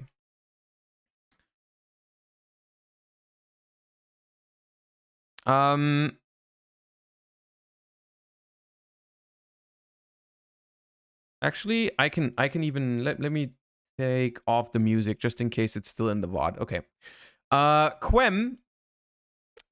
Quem here is representative of branded. This is branded support basically. There's a couple new interesting cards for branded to play with. I think those cards are going to see play in branded. I'm convinced that we've looked at some of the new lines and some of the new combos that they provide for branded. I think you're going to play those cards in branded. So those cards absolutely will see play and have potential. The problem with those cards, in my opinion, is that they don't make branded that much stronger. Of course, they make the deck stronger because otherwise you wouldn't play them. But they don't really solve that many issues the deck has, which is still like, you know, Ash Blossom. We don't have to talk about it all over again. They make the deck stronger, but they don't really address the core problems that Branded has. So they're going to see play. Branded is a good deck before Cyberstorm Acces. It's a good deck after Cyberstorm Acces. It's going to remain playable. But I'm not sure if this support is enough to elevate it into like tier 0 category again, because once again, you still get Ashed, you still get Deburied, you still get Anti-Spelled, all that good stuff. Good cards, good support. If you play branded, you want those cards, but don't expect them to make your deck like incredibly broken or anything. Bestial Synchro is what this stands for, right? I'm not even sure if you're going to combine the Ringo Worm with Bestials. I wish this deck was good. Because I think the deck is great. We did play some branded Synchro Sprite when we tested OCG format a couple weeks ago, and that deck was so fun. The problem is there's two problems. The first problem is we don't have Assault Synchron yet. That's an OCG card that they play, and it's incredibly strong. We get that soon, though. But the even bigger problem is we do not have Chaos Ruler yet. Not yet. We don't have Chaos Ruler anymore, but the OCG does. And that's a big deal. That's a big deal for Bestial Synchro, right? Chaos Ruler is an insane card in that deck because of the synergy with Assault Synchron specifically. And I think until Assault Synchron, this deck is not really cohesive. It doesn't really make that much sense, I think. But when we get Assault Synchron, I think I would put it up here. But that is something that we get, I think it's July, chat. You can correct me. People are going to see it in the video. I think Assault Synchron is announced for July for us, roughly. Maybe around that time, maybe late June, something like that. We get Assault Synchron, and then I think it's where there is a chance for branded Synchro to make an appearance in the metagame. Maybe until then, I also think we're going to have a ban list until then. So I think with that ban list in mind, which we don't know what's happening yet, but with that in mind and Assault Synchron in mind, I think then it's up here. But for now, this deck is probably not going to be very successful. However, this Pater as a card, not the entire Bestial Synchro deck, but this Pater as a card is absolutely amazing. That card can find a home in a multitude of different decks and is seeing a lot of play in the OCG already. So there's definitely some room for experimentation there. I don't know exactly which decks really benefit off of this Pater a lot, but that card is very, very good. So respect to see that card. Satellar Knight gets support, and suddenly we've looked at the deck on stream yesterday a little bit. Suddenly this deck becomes a freaking combo machine, apparently. Like, I know Vlad has updated or uploaded a 2-card combo that skips your opponent's turn forever. because you can skip your opponent's turn and then do it again every turn, so they never get a turn from a 2-card combo, which is very nasty, honestly. Like, that is beyond stupid. That's not what I want my Satellar Knight deck to do. But all jokes aside, I think for them trying to turn Satellar into a combo deck is not going to make it very, very good. Like, I think there's still other decks that do it better. Like, yes, a 2-card combo that skips your turn indefinitely is incredibly stupid and might sound incredibly powerful, but if you compare it to, for example, what Superheavy Samurai does with 1 card, suddenly it doesn't look that strong anymore. And if you play that deck going second, suddenly it doesn't look that strong anymore. I think maybe there's a version of Satellar that is somewhat okay because the new support is solid, but my personal prediction is that this is not going to make a huge splash in the metagame. If you want to give it the benefit of the doubt, maybe it's all right. I haven't tested it enough yet. I don't want to understate the deck and make everyone sad that was really looking forward to these cards. I think the cards are great, but I think the deck is not going to end up making a huge impact. And the 2-card skip your turn combo that requires you to play a bunch of cards that maybe normally you wouldn't play, I'm not even sure if that's going to be the best version of the deck. But yeah, overall, I don't think Satellar has huge potential, so I'm going to put it in this category. I think that's fine for it. Purrely is a deck that is very, very hyped. I think everyone is expecting me to throw this up here. And I think that's probably where it goes.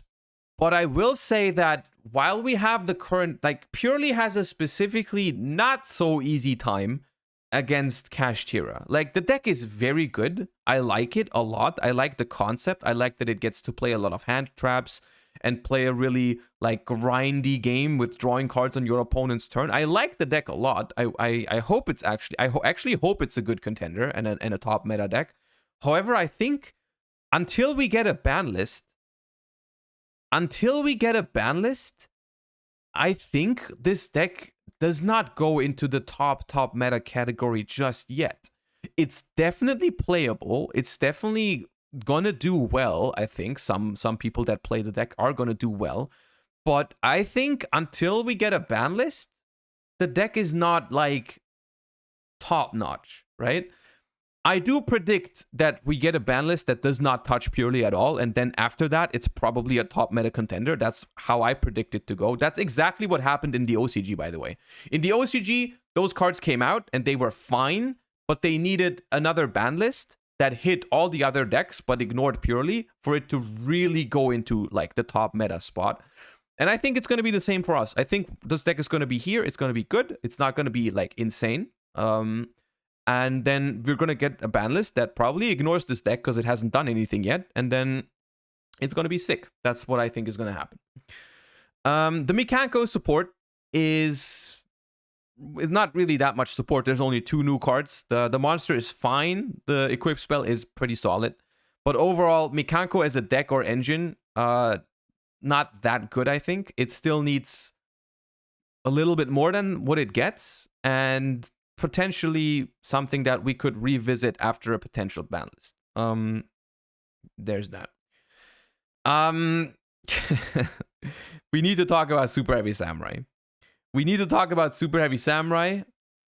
If you don't know what Superheavy Samurai does, I'm probably gonna make an introduction video before Cyberstorm Acces for the strongest decks from the set, where I explain a little bit about how these decks exactly work, because chances are that some people watching this video don't even know what these decks do yet. If that is the case, let me know in the comments down below. If you guys have all seen the decks already and don't need that video, also let me know that. But yeah, basically tell me if I should do that, like explaining some of the new top meta contenders from Cyberstorm Acces and how they work exactly. I can do that. Just let me know down below. Superheavy Samurai. The short version is Superheavy Samurai has a lot of 1-card starters. A lot of 1-card starters that end on an insane board. There's different routes you can take, but at the very bare minimum, a 1-card combo in Superheavy Samurai ends in, like, set up Pendulum Scales with an Appaloosa, a Borreload Savage, a Therion King Regulus, and the Barone. So you have like 3 monster negates and 3 Omni negates, and you can do even more stupid stuff. The deck has a 1-card FTK if you want to. You need to play a lot of bricks for that, but you can. You can go Cyberstein with Exterio, a lot of stuff. Basically, a whole lot of 1-card starters that end on insane combos, but the deck cannot play spell and trap cards, basically. The deck cannot really play spell and trap cards. So what they end up doing is they just play a whole bunch of their 1-card starters, a couple of engine requirements, like the Ancient Gearbox, all the one-off Superheavy Samurais that you need for the combos, Regulus, yada, yada, yada, and then fill the rest up with monster, non-engine, right? Handtraps. You can play Kaijus, you can play whatever. And as it turns out, the deck has room for about 20 non-engine cards. Like, you can play around like 18 to 20 hand traps if you want to, which is crazy. And then you pair that up with a lot of 1-card starters. Now, you guys know that I'm not a fan of this type of concept of a bunch of 1-card starters, because what if you don't draw your 1-card starter? Because even if you have access to like 12 plus of them, you still have a solid like 10% chance or something of bricking. Like, if you play exactly 12 1-card starters, you have a 15% chance of bricking going first, which might not sound like much, but it definitely still happens throughout the tournament.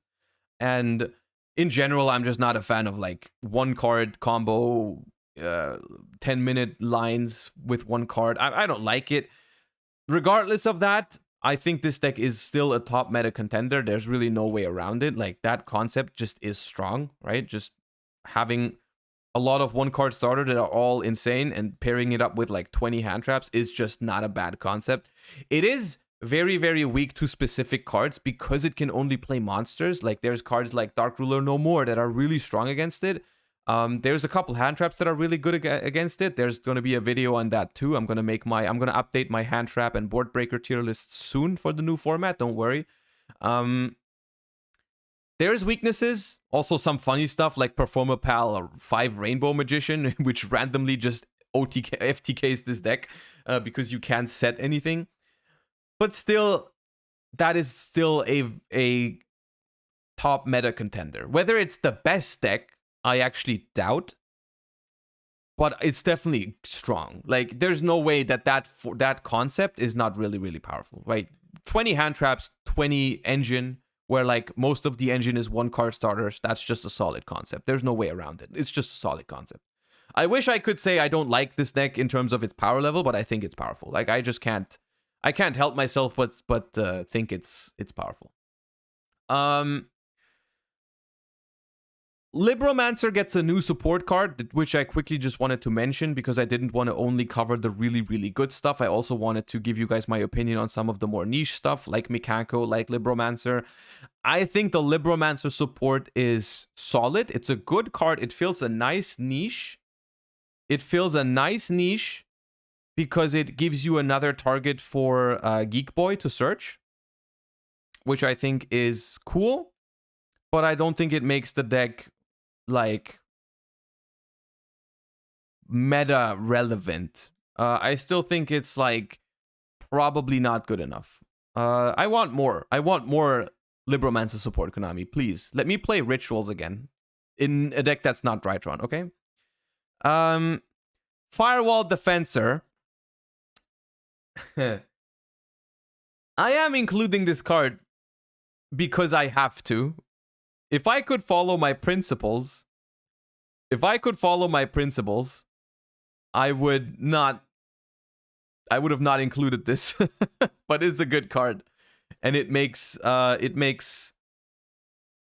lot of cyber stacks better.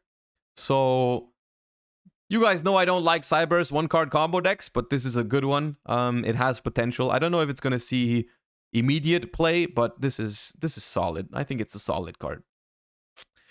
Gold Pride.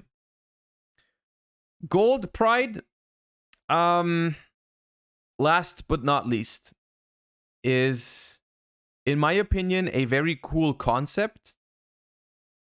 This includes, like, there's obviously Punk. Gold Pride is probably going to be the main way to play the deck. I've experimented a little bit with pure quote-unquote Gold Pride without punks, but I don't think that's actually better. I think it's probably just punk Gold Pride. If I'm generous after testing the deck, if I'm very generous, I'm putting it here. But if I have to be realistic with you guys, if you want me to be realistic with you, I would put it here. Because to me, it felt like a deck that was relatively easy to build. So even though, of course, my first lists were not perfect, but there's still not that much that you can do, I think, to make it more, like, to make it a lot crazier. Like, you just play, the punk and Gold Pride stuff just pretty much builds itself for a lot. I think it's a good deck, but it doesn't feel like the same power level as the other decks we already have. Like, this feels like one of those decks that if they were released just a little bit earlier, like a year, like before Power of the Elements, right? Before the power spike that we got from Power of the Elements, this deck would have been pretty good, right? Like, it would have been pretty good last year. This year, in the current environment, I'm not sure. I'm gonna be optimistic and give in to the cope for some of you, and drop it at the very bottom of the potential category. Maybe with a ban list in mind, you know, maybe if there's a ban list that weakens some of the stuff, then maybe it's okay to cope on Gold Pride. But as of right now, if there's no ban list, I think it's not going to end up being a top tier deck. I don't think so. Maybe I'm wrong, but yeah, that's up to you to prove me wrong. All the Gold Pride enthusiasts, you can try the deck and tell me if I'm wrong about this one, but this is my opinion on what I think to be the most relevant stuff from Cyberstorm Acces. Of course, there's more, but everything else I didn't feel like it was necessary to include. If there's anything you find particularly interesting that I didn't give you my opinion on, maybe I missed something cool, let me know in the comments down below. I'll try to answer as many comments as possible, as always, and let you know what I think about your ideas. And until then, I hope you enjoyed that video. I hope that gave you a little bit of an insight into Cyberstorm Acces stuff.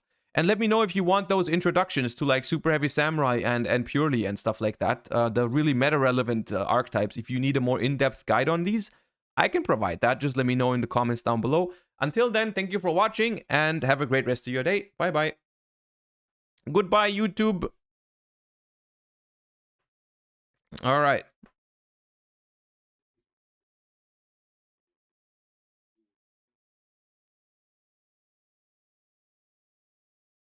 Ignore that message on the screen right there. Ignore, please ignore that message.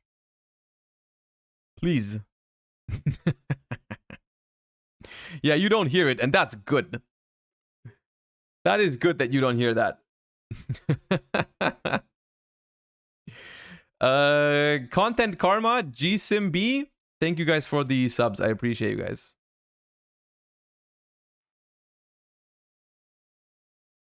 Just quick words for Dark World players? I don't know what you mean. What do you want me to say for Dark World players? Mighty Crobat, thank you for the 5 gift subs. Appreciate that. Thank you. Very, very kind of you. Thank you. Pepe D time? Well, technically we're on 979. Right? No, we're not. I would have given it to you anyways. Wait, hold on. I still need to switch scenes for that. There we go. Actually, I'm not sure if it's... Let's see if it works.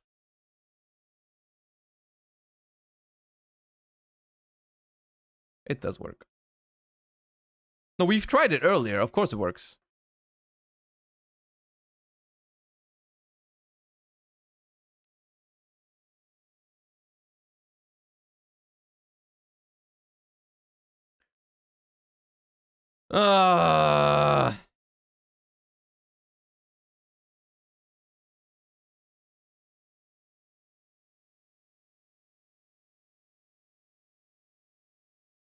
But it's... I feel like it's cursed in a different way. I feel like it's cursed differently. Do you know what I mean? I feel like it's not like it was before. Fixed itself? No, I did I did try to fix it. I re-uploaded it.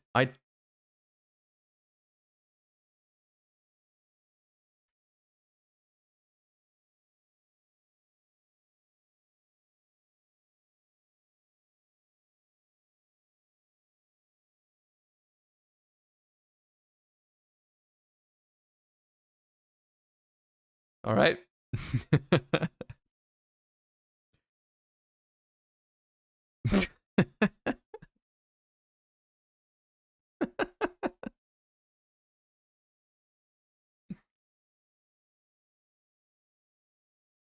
It remixes itself every time. AI has gone too far. Yeah, it's something like that. It's something like that.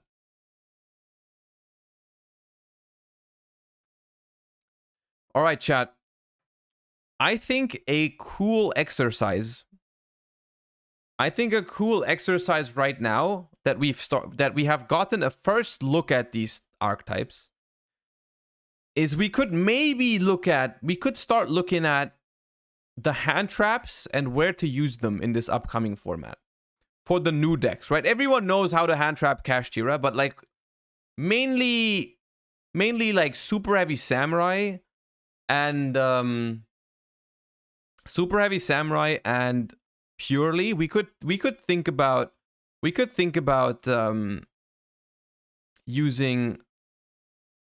looking at how to use hand traps against them.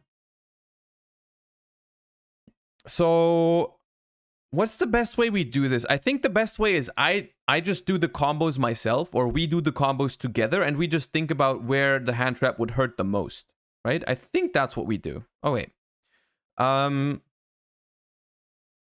Let's start with Superheavy Samurai, because that's like the more important one, I think, to hand trap.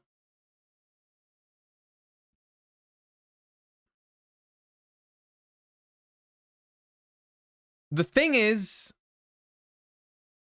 I think a little bit of a weird... The little bit of a weird thing is that, of course, when we're talking Superheavy Samurai, it's mostly one-card combos, right? So obviously, one-card combos kind of die to hand traps by definition. But I think it's worth noting that for Superheavy Samurai, there's different ways you can start, right?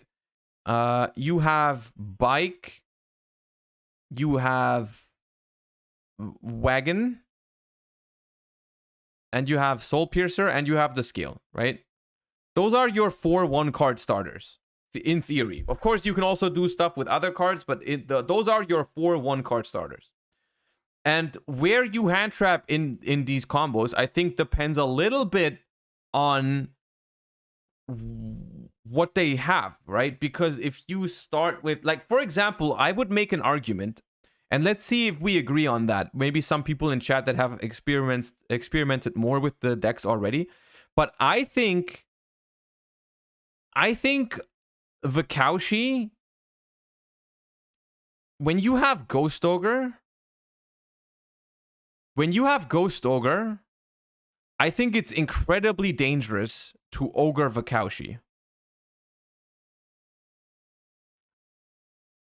I'm not sure if it's correct, because I do think that everyone is going to play Gamma in Superheavy Samurai, because honestly, Gamma is the perfect card for Superheavy Samurai. Gamma is so busted in Superheavy Samurai because it's obviously an insane hand trap going second, but you also have so many ways to use it before you have monsters on the board, right? Gamma on Vakaushi, Ash on Bike, Droll after Bike. All of those scenarios, Gamma, you can use Gamma on your own turn even. And so I think Gamma is going to be a main deck staple. It's a main deck staple. And so in that sense, we have to find out, can we afford to wait with the Ghost Ogre against the Vakaushi? Can we wait? Because maybe if we use it later, it's just not good enough. Maybe we have to risk it. But that's what I want to find out. What if we don't Ogre the Vakaushi? Okay, we don't Ogre the Vakaushi. Let me put all these others back into the deck. We start with Vakaushi here. We do not ogre the Vakaushi. The Vakaushi resolves. The Benkei goes to spell to the pendulum scale.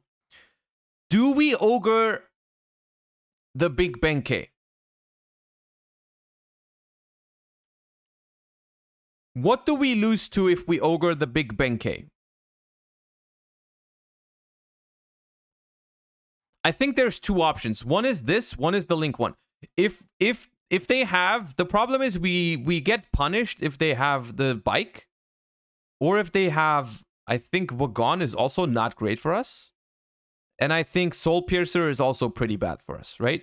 Those three, if they have another one card starter, basically, if they have one of the other ones, then we are in trouble, right? Because if we ogre this and they already have one of these, it's looking pretty bad. Maybe Wagon is also not very good for us. Yeah. If they have one of these three, which is 9 cards, then ogering the scale is not that good. They still have a less powerful combo because they can't pendulum summon without the scale 1. So it still is not irrelevant, but still they do a lot of stuff here. Right? The other option, of course, is that we could ogre later in the combo. Like let's say we let the big Benkei resolve and they grab the Soul Piercer, they normal the Soul Piercer, they make the Scarecrow, they add with the Soul Piercer the what did we add here? The bike. The bike was discarded to add it was the Peacemaker, I think. No. What was it? I forgot. Was it Soul Pierce Maker? It was Soul Pierce Maker, right? Now they use Scarecrow, discard a card, target the Soul Pierce Maker, and then you ogre it. What would be a card we now lose to? Chad, I think this is straight up better.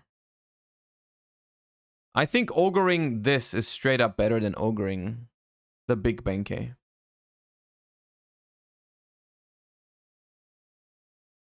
I think you ogre the Scarecrow if you want to play around Gamma. Hard draw second Vakaushi to pendulum summon? Yes, but that's a lot less punished than for the other one. Can they make Baron before? Can they make Baron beforehand? Well, we have normal summoned in this combo. We would need a level 4 extender. We could do Baron if we draw the Gaia booster. With that one, we could make a Baron. Right? You can make Baron still. You have Peacemaker into scale and still Pendulum.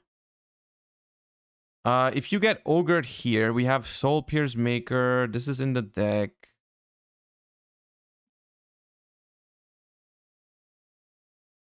Soul Pierce Maker into scale. What do you mean, Soul Pierce Maker into scale?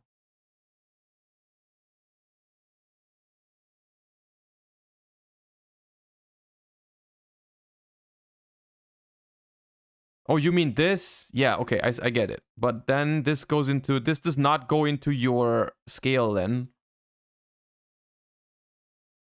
They go summon Scales. It's named Scale? No, it's not. It's named Scales, not Scale. That's why I was confused. Scales revives this thing, makes it level 4. Then you go Acces into this. But I would argue that this is still a pretty acceptable result. Right? I think that's still a very acceptable result for one Ghost Ogre. If you consider the fact that if you didn't have that Ghost Ogre, you were born this, but then you don't have a tuner.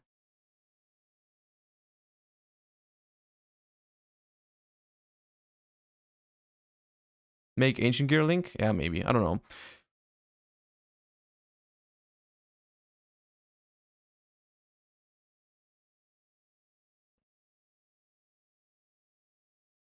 You can Reborn, Soul Piece, make Genius, add Pendulum, Pendulum Summon. Soul Pierce. Yeah, you can add another Vakaushi and then scale it. And then you have... Yeah, there's ways.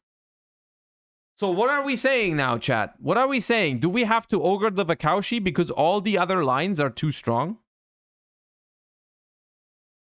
I guess it depends on your hand, right? I guess it's a matter of if your hand is pretty good at breaking a board already, you can afford to wait and play around Gamma. Like, if your hand can beat... If your hand can beat 1 or 2 interruptions, then you can probably wait. But if Ogre is your only interruption and the rest is engine, I think you just Ogre the Vakaushi. You probably just Ogre the Vakaushi. Right? Now, what if we have Ash Blossom? Let's say we're playing Ash Blossom. Like, I know a lot of decks aren't playing Ash Blossom, but what if we do?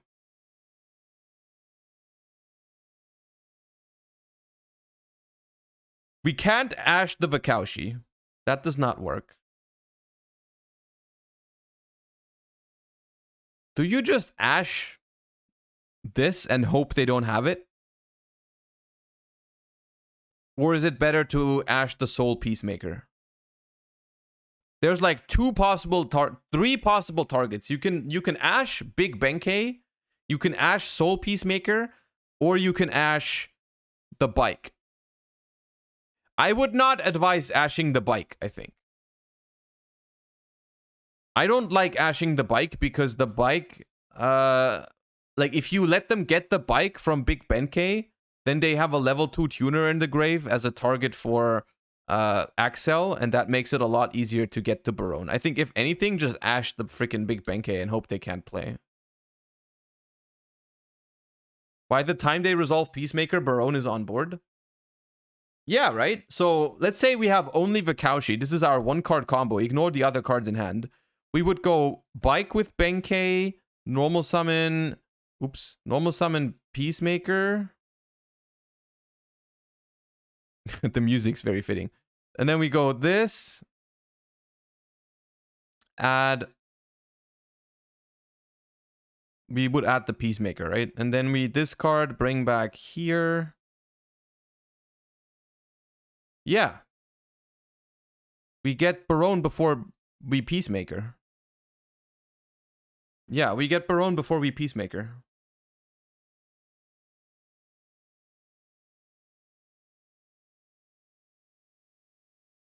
Benkei adds only soul. Oh yeah, we add the PS. It was the other way around. We summon this and then add the bike.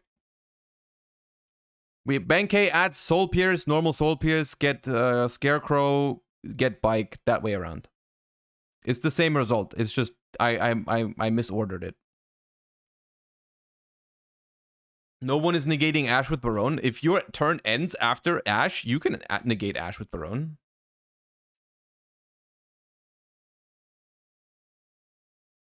I guess you have to Ash Benkei and put them on Better Habit. I think so too. I think I agree.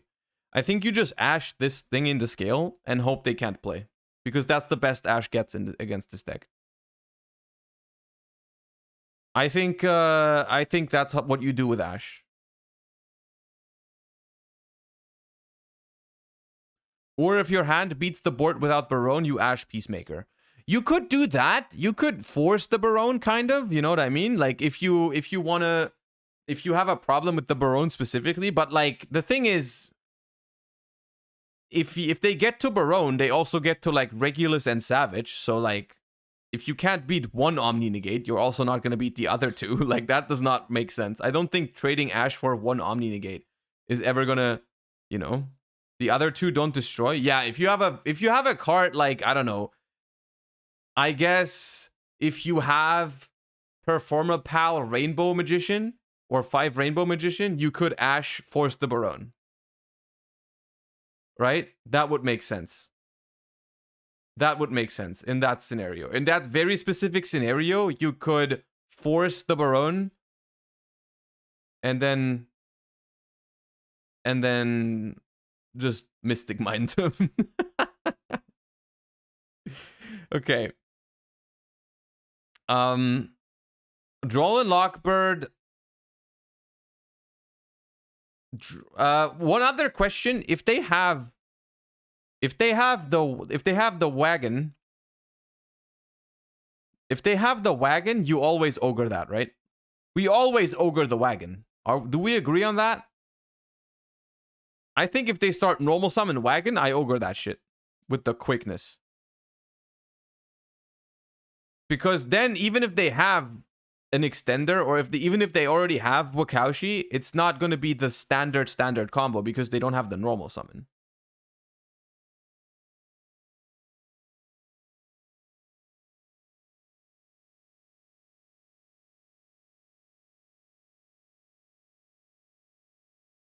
At which effect do you negate wagon? You always negate the second effect.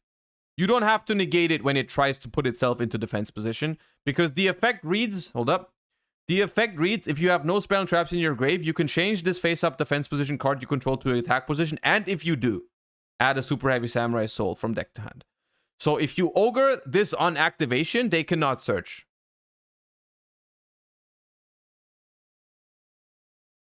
I like ogre on wagon if they have wagon. Yeah. Droll and Lockbird is self-explanatory. Nibiru is also self-explanatory, right? You have to Nibiru before they get to Barone. So on the board of, like, I guess let's just do the combo with wagon with wagon once. And then Nibiru just pretty much trades with Barone, which isn't bad. It's not bad, yeah. But so if we start with wagon, we add a Super Heavy Samurai Soul, which is probably, what's the combo with this guy? Peacemaker? I have to Peacemaker, right? Or is there another one for it? Piercer? Which one is Piercer? Soul Claw? That card is not in here.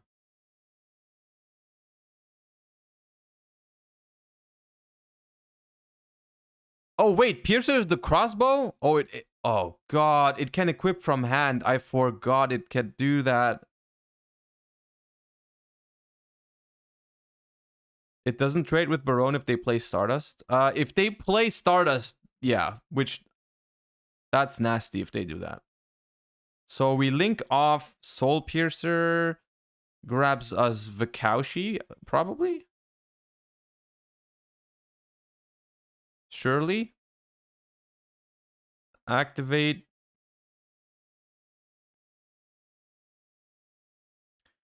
I don't get why Rainbow is such a huge problem. Can you maybe explain again? I can. Remind me in a second. I can explain to you why Rainbow Magician is a problem. So this then adds, is that another? That was the one that adds Soul. That adds Soul Piercer, probably. Soul Peacemaker, probably. Where is it? This. Then we can discard for Scarecrow to bring back this. And then we're basically in the same situation. But we don't have Bike in the graveyard yet. I could have searched Bike earlier, right? Instead of searching the Vakaushi, I needed to search Bike and then Vakaushi. Right? Earlier on, I skipped on the Bike. I shouldn't do that. Yeah. So we get to the same point here, which was after this, it's definitely going to be 5 summons, right? So you make this, you revive this. But hold on. If I get nibbed here, you tell me it only trades with this, it only trades with the Barone, but doesn't it also require another extender now? Because I don't have a super heavy samurai.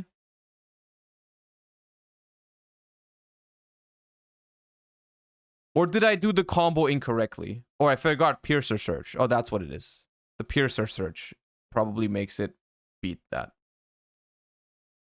What do I even add here? With the Piercer. I don't need anything. I guess Gaia.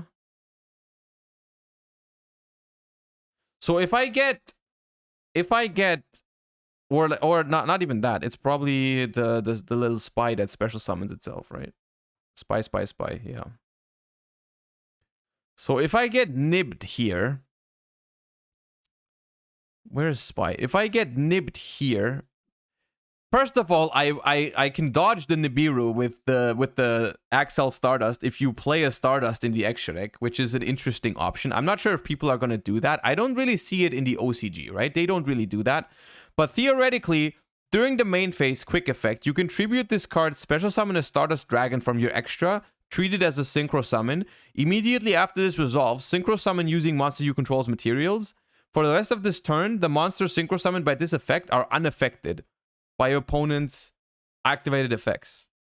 So what you can do if you get nibbed here is you can chain Acces Synchro, tribute it, summon a Stardust from the extra. I don't have one right now. Let's say this is Stardust.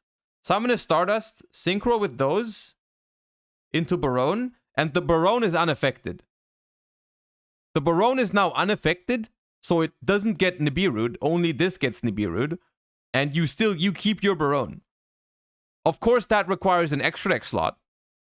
But it's an interesting option. It's an interesting option. Let's say they don't play that, though. Let's say we don't play Stardust, and we get nibbed.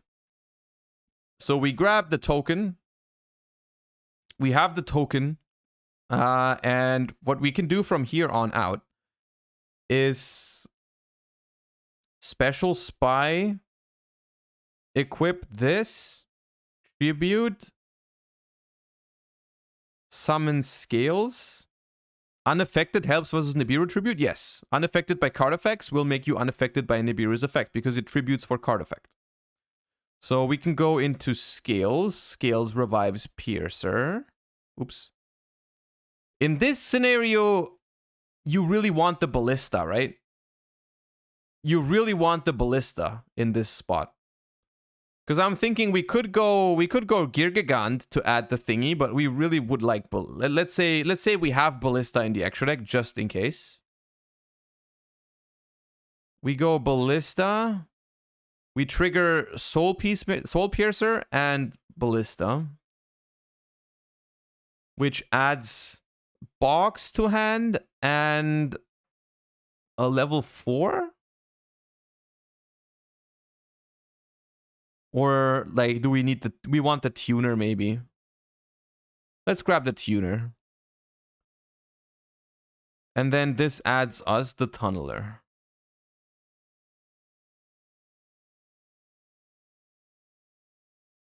And then we pendulum summon everything.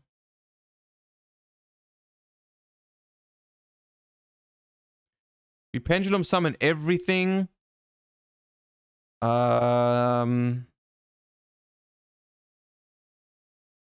We can then... No Regulus is rough. Could I have gotten Regulus? You can go Spy and Genius beforehand.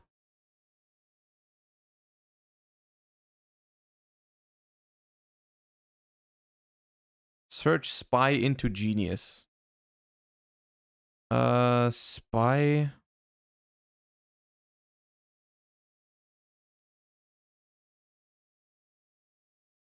I have already used Spy. I don't...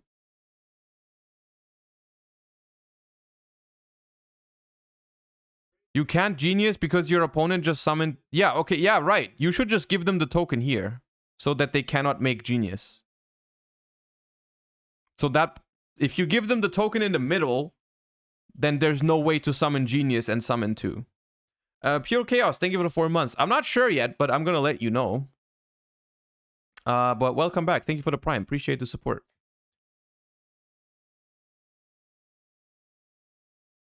Also, chat, we're closing in on 20k followers. Well, we're at 19k soon. I'd really appreciate if you hit that follow button if you enjoyed the stream. There's a lot of people here. Surely not everyone is following.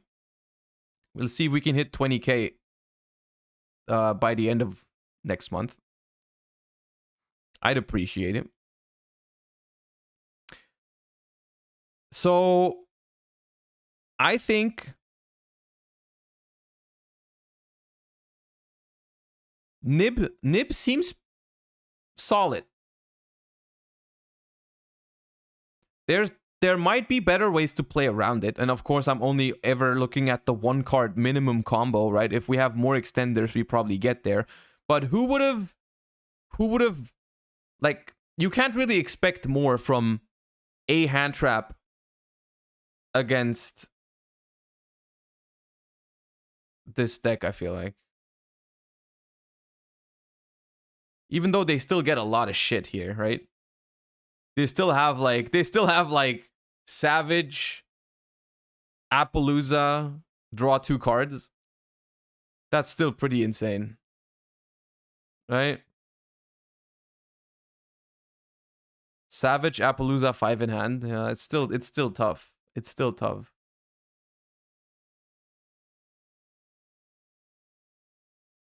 One hand trap is not going to stop them unless it's Droll or Shifter. It's like, Droll stops them completely. Ghost Ogre can stop them if you're lucky. Or if they're unlucky, Ghost Ogre can stop them. Like, I think, how do you make Savage Appo? You wouldn't get a 3 material Appo. You'd have to link in this specific situation, you would have to do like Ossa. And then you only have a 2 material Appo plus Savage. Right? You could also just make IP. You could also make IP, yeah. And then Savage equips whatever. And this draws 2 cards.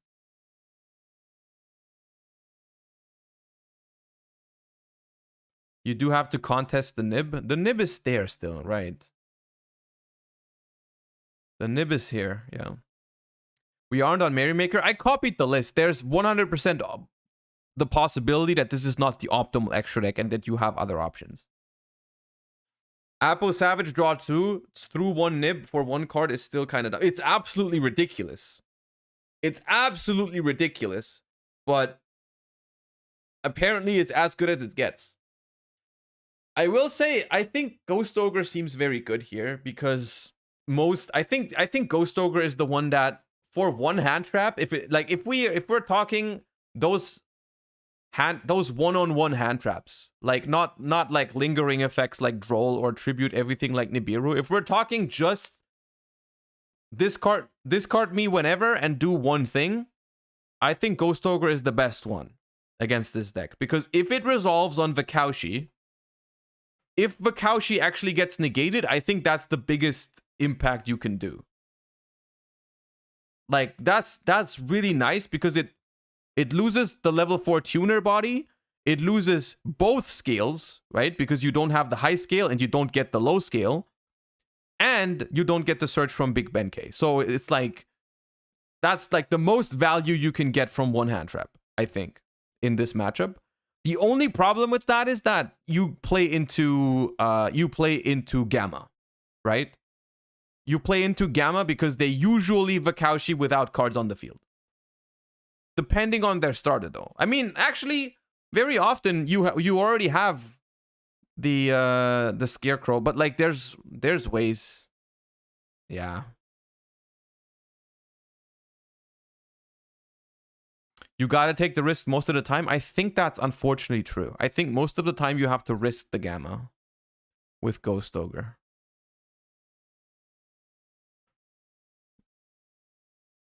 Right?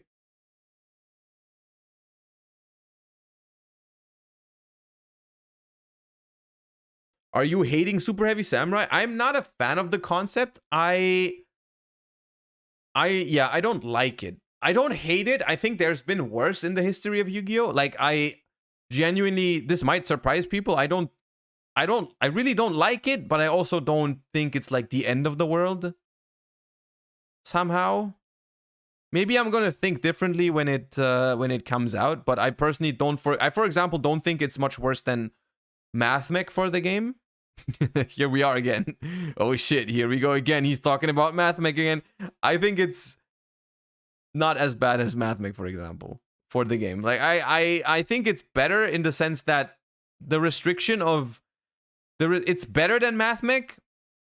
I think it's a better deck than MathMech, but it's also less toxic because it does not play. It can't play spell traps in the main deck. So there's a couple of loopholes. That's a big weakness, I think, which makes me accept it somewhat. Time Josh out? No. Let me just hate MathMech in peace. Okay. Now, Purrely is a little bit more complicated as to Handtraps, as to how Handtraps go. Like, I think Purrely, oops, wrong deck. Purrely is surprisingly resilient to Handtraps. I feel like. Like, I think if you have Droll Lockbird, it depends on what they do, but most of the time I think they're going to... I think they are most of the time going to Droll Lockbird you. They're going to play around Droll Lockbird. No, you didn't. Stop.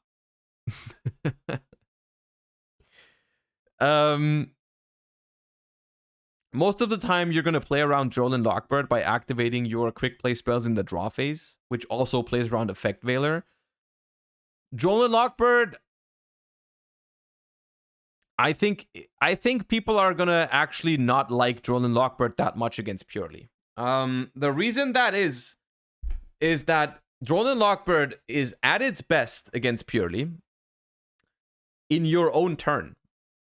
Because what you're gonna do with Droll Lockbird is when they go for like a fat plump with like multiple sleepy memories attached, right?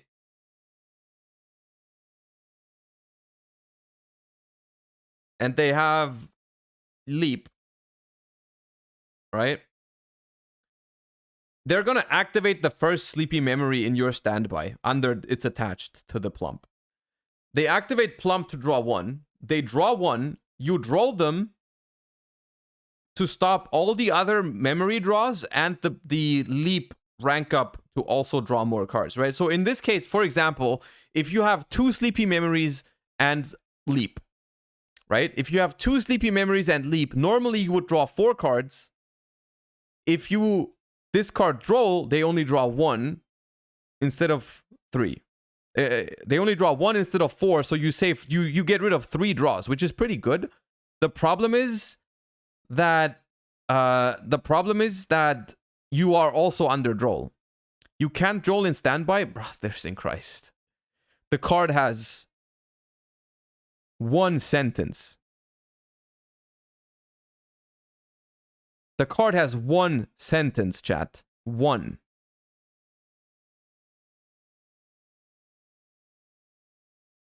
And you're telling me you cannot Droll in the standby phase. Read the card, read the effect on the screen right now. I'm not going to explain it to you. Just read that effect. How is there 3 separate people telling me I can't Droll in the standby phase? I was chatting? Okay, I respect that. At least we're admitting to it. At least we are admitting to the chattage. I respect that. Okay. Anyways, what I was saying is in order for Droll to actually be effective against Purrely, you need to Droll on your own turn. You need to Droll on your own turn, which no deck right now that I can think of can really do, right? Sprite can't do that. Cash Tira can't do that. Superheavy Samurai can't do that. You just can't Droll yourself, right? Like that doesn't work. But Drolling the deck on their turn is actually not that good, I think. Like, I think rolling purely on its first turn is not that effective, assuming that they have a couple of quick plays in their draw phase. Like, some hands will not like Drone and Lockbird, but like this hand, just as an example, will use its quick play spell in the draw phase.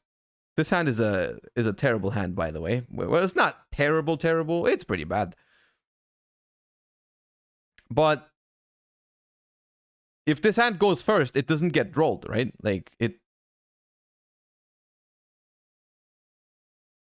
How will you use it in draw? Well, this card you can't. With this memory you can't. Well, this hand is actually just complete ass. This hand is dead. Never mind.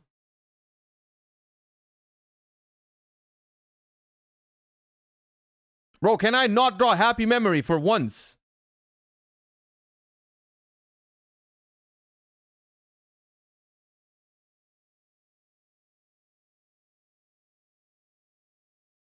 Oh, that also doesn't work.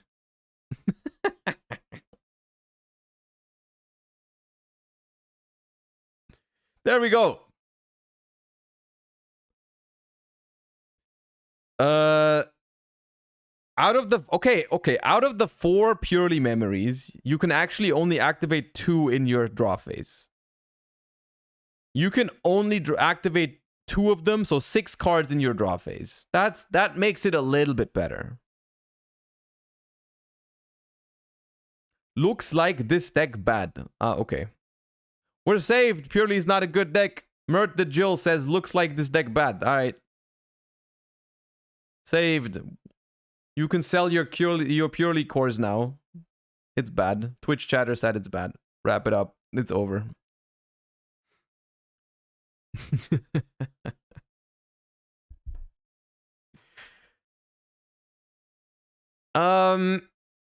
Oh, quickly, I wanted to talk about the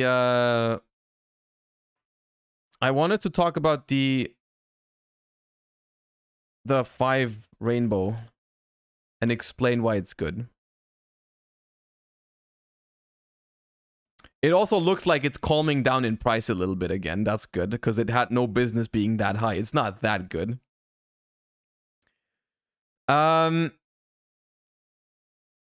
Actually, you can't read the text on this if I open it on Card Market. Hold up. Performa Pal 5 Rainbow Magician.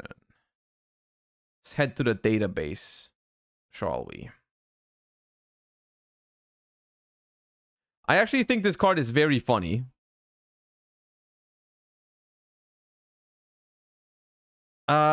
You cannot Pendulum Summon except from the extra deck. This effect cannot be negated. Each player applies one of these effects based on the number of set cards in their spell and trap zone. 0. All monsters they control cannot attack or activate their effects. Now, if you squint your eyes really, really hard, this card is Mystic Mine against Superheavy Samurai. Because the deck does not have spell and trap cards, so it cannot ever have more than 0 set cards. So they will always... All monsters they control cannot attack or activate their effects. Do we put a beat Cap Connor on it? We don't need to put a beat Cap Connor on it because we just win. There's one out. There's a couple outs to it. There's Archfiend Eccentric, which is a very popular card in side decks, I think, for this deck, because it's a monster, but it's a spell and trap removal that, you know, works. I think Eccentric is very good in Superheavy Samurai. There's also another card that doesn't conflict with that, which is Clockwork Knight. We looked at it yesterday. This card is... All face-up monsters on the field become machine monsters, blah, blah, blah. But you can banish this card from your graveyard, discard a card, add an Earth Machine from your deck to your hand. This is an okay card in Superheavy Samurai because it has a decent graveyard effect. And you can, like, discard it for Scarecrow or something. But the cool thing about this is it will not conflict with your Superheavy Samurais because it will remove itself from the graveyard. Right? It will remove itself from the graveyard, so it doesn't conflict with your Superheavy Samurais, but it can out the Performapal 5 Rainbow Magician. So there's two questions, which is, are people going to prepare for 5 Rainbow Magician by playing stuff like Clockwork Knight? My guess is probably not. I don't think Clockwork Knight is going to see much play. I think Eccentric will see play. I think Eccentric is good. I think that card will see play because it's just also good against like back row decks and floodgates and all that kind of stuff. I think that card is good. The more important question is, does this card see play? And the answer to that, I think, is actually no. I don't actually think you play Rainbow Magician in the format as it is right now, and I'll tell you why. The card is I think it's a very good card against Superheavy Samurai, but my issue is that I don't think you can. I think the format is too diverse to play a card that's only good for one matchup. Unless we get a ban list that eliminates a lot of the current meta decks, and Superheavy Samurai is like by far the most played deck, then yes. But in other decks, I don't like it. Maybe you play it in like branded because you can you? If either player sets a spell trap on your field while this card's in your grave, you can place it in the pendulum. Yeah, you can play this in branded. You can send it. You can send it with branded fusion and then get it back. That's fair. You can do that. Yeah. That's fair. That's cool. It's probably a good one-off for branded because you can search it. I like that. In other decks, I don't think as of now it's going to be possible to put like 3 Rainbow Magicians into your side deck for one matchup. I really don't think so. And I think from the Superheavy Samurai perspective, you are fine if you have like a couple outs to it. Like if you play a couple of goddamn curse from the get-go. What is Mechanical Hound?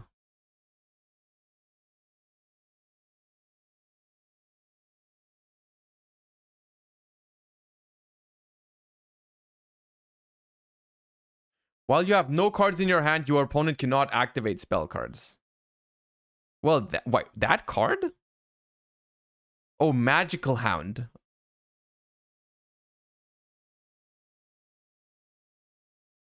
If this card's in your hand, you can target a face-up spell and trap your opponent controls, return it to the hand, and if you do a special summon this card, you can only use the effect of Magical Hound.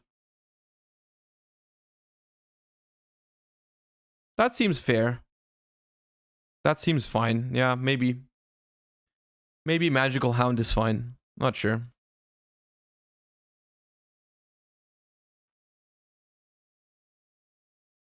Yeah.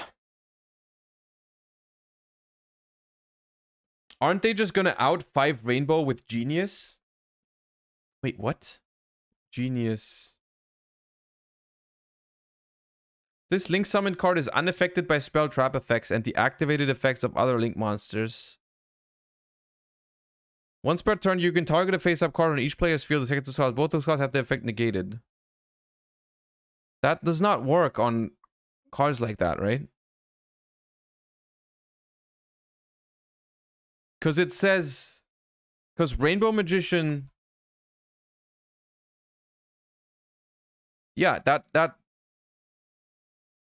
It's unaffected? I know it's unaffected, but I don't think that works.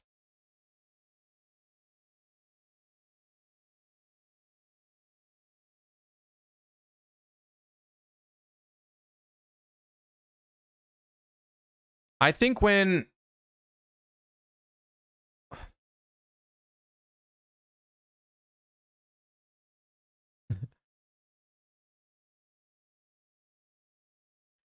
It is worded a little bit differently, but I still think it works the same way.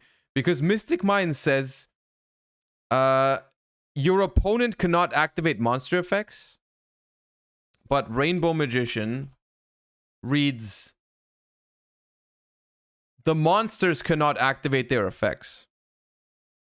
So it reads a little bit differently, but I think they work the same way. Oh, that's interesting. Performance Pile 5 Rainbow Magician is in my opponent's Pendulum Zone, and there are no cards in my Spell and Trap Zone, so the Pendulum effect that prevents my monster from attacking or activating their effects is applied. In this situation, if the effect of Forbidden Lance is applied to my monster, can that monster attack or activate its effects? If the 0 Pendulum effect of Performance Pile 5 Rainbow Magician is applying, a monster unaffected by spell effects can still attack. However, you still cannot activate its effects. So you can beat them down with Genius over multiple turns. We ignore the portion. We ignored the portion where you could have just set Forbidden Lance. No Tamin. You could have just set Forbidden Lance and turned off the Pendulum, the Performance Pile, but we don't talk about that. Mama, hi. Thank you for the Prime. That's a stupid ruling. The thing is, the easiest way to explain it is probably that when a monster loses the ability to activate its effect, that affects the player, not the monster, because it basically stops your opponent from activating the effect. Is the best way I can phrase it. The player activates a monster's effect, basically. And when you can't do that, that's not a restriction that's being placed on the monster. It's on the player. Let's just accept that it is that way, right? Let's just, you know. The player also declares attacks. That I can't explain why that's different. I can't explain to you why declaring an attack is different from activating an effect, because in both cases it's the player making that decision, right? But it's... Don't shoot the messenger. Apparently, the Clifford Genius does not out Rainbow Magician. The effect of True King of All Calamities has been activated, declaring Dark, so that this turn, all face-up monsters on the field become that attribute. Also, all monsters in the opponent's possession with that attribute cannot activate their effects or attack. In this situation, can an opponent's Raid Raptor Ultimate Falcon, which is unaffected by other card effects, activate its effect or declare an attack? The part of the effect that prevents opponent's monsters of the declared attribute from attacking does affect monsters. Therefore, even if this effect is applied, an opponent's Raid Raptor Ultimate Falcon that's unaffected by other card effects can attack. Additionally, the part of the effect that prevents opponent's monsters of the declared attribute from activating their effects does not affect monsters. Therefore, even if an opponent's ultimate falcon is unaffected, it cannot activate its effects. There you go. It's the same example as the Forbidden Lance earlier. So, stopping a monster from attacking affects the monster. Stopping a monster from activating its effects affects the player. It is what it is, chat. It is what it is. That's what it is. What about mandatory effects? A mandatory effect will still, I think, not activate when there's another card that says it cannot activate. Like, for example, if there's a Mystic Mine on the field and you link away a Sangan, it will not activate. But if there's like a Thunder King on the field that says instead of your opponent can't activate their effects, it says your opponent can't add cards from deck to hand. If you link off the Sangan, it will still activate because it's mandatory, but then just not search anything at resolve. So when there's basically a mandatory effect will activate when it can be activated, basically. But if there's a card that specifically says it can't be activated, then it doesn't.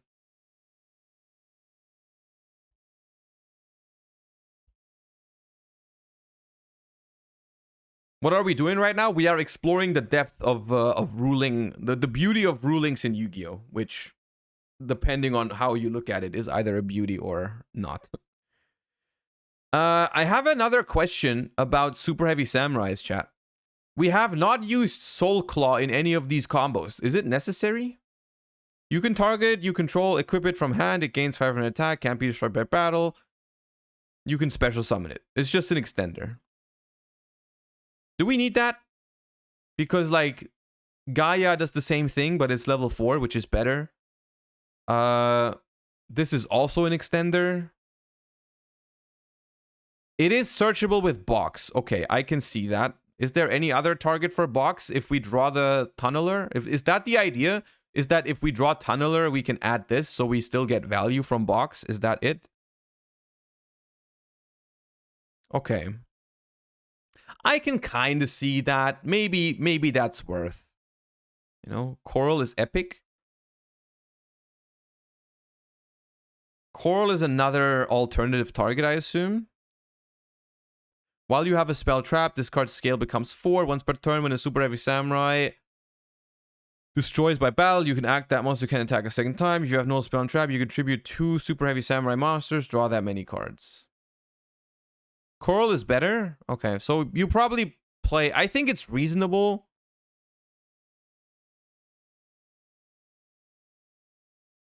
I think it's reasonable to play 1 extra target for box.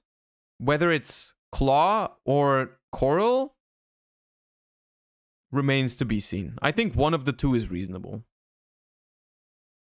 In my opinion. Coral has a good on-field effect to summon off Vakaushi. Yeah, if you get hand-trapped out the wazoo, you can like summon this and draw 2, right? Quantal did that against me, I think, when we played recently. I like 2 Peacemaker. I think Peacemaker is also a pretty good card, yeah. I think Peacemaker is a good card. You might play more than 1 Peacemaker, because I think that card's a good draw, because it's an extender. It's apparently also a 1-card starter. It does a lot of things. Magical Hound is better. You can make Materia Beast with it. Is Hound...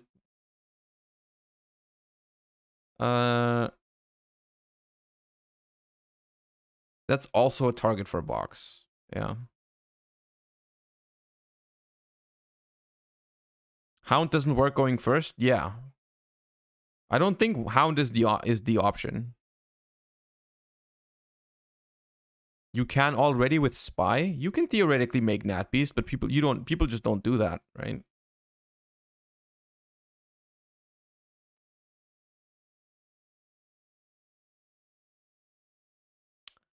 Interesting. I wonder how much I'm gonna hate this deck when it comes out, because I think some stuff about it is interesting.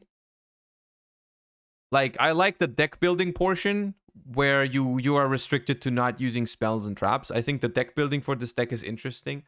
I think the actual games might end up being annoying. Are you not playing the Stein Exterior version? My take on that is that it's simply not good. Or like, it's simply not necessary. Right? Because the end board that we make is already completely insane. Why would I play those cards?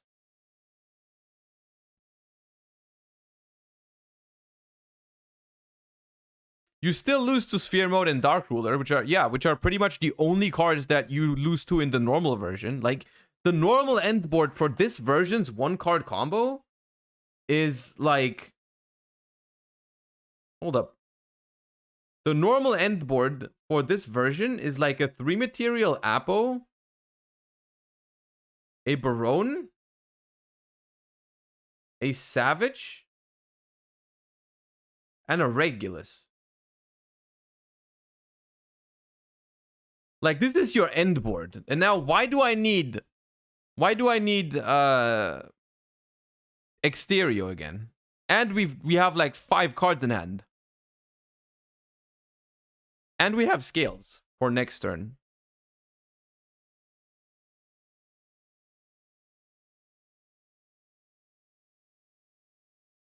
So like, I don't think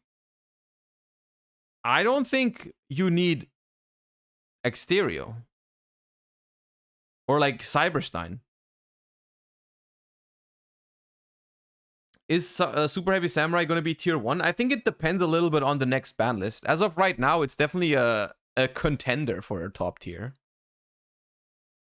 Stein is just free? What do you mean just free? What do you mean just free? It takes up a main deck slot, it takes up an extra deck slot for something that's just not necessary.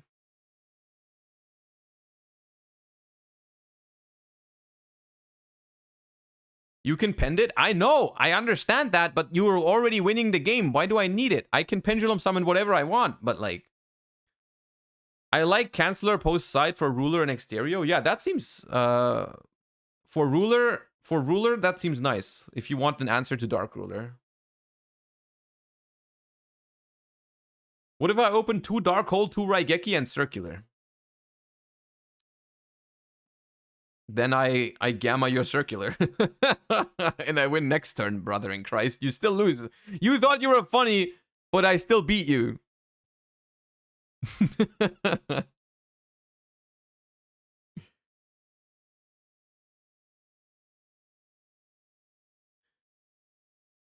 I don't think you need Stein. Only because it's possible does not mean you need to do it. Or you should do it. I don't think that's the case. I don't think that's the case.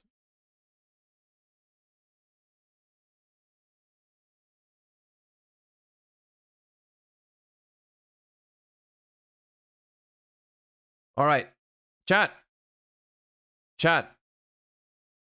I have good news and bad news. Which one do you want first? Which one do you want first, chat?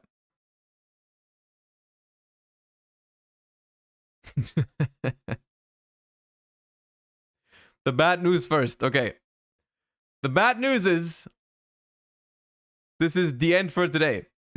I still need to make my way to the post office to get out some of the stuff that I gave away last week. I still haven't sent out the Legendary Collection giveaway stuff. I need to do that. You don't need to be too sad though, because the good news is I'm about to upload a ban list discussion video, which is going to be a treat for some of you. I'm posting that as we speak. I'm making it public. And I will grab you the link right now. And instead of doing a raid today, instead we're raiding my YouTube channel. So the video is live now. I'm gonna head off. Thank you guys so much for watching. Thank you for all the follows, all the subs, everything. Appreciate all the support. I hope you enjoyed the stream. I hope you'll be back tomorrow. The video to the link to the video is in chat. Everyone go and watch it. Everyone enjoy it. Everyone, you know, subscribe to the channel, all the good stuff. All the plugs, leave a comment for the algorithm, all the, you know, white people happies and all that stuff. Thank you for watching. Hope you have a great rest of your day. Hope you enjoy the video, and I'll see you tomorrow. Bye bye, chat. See you. Bye bye.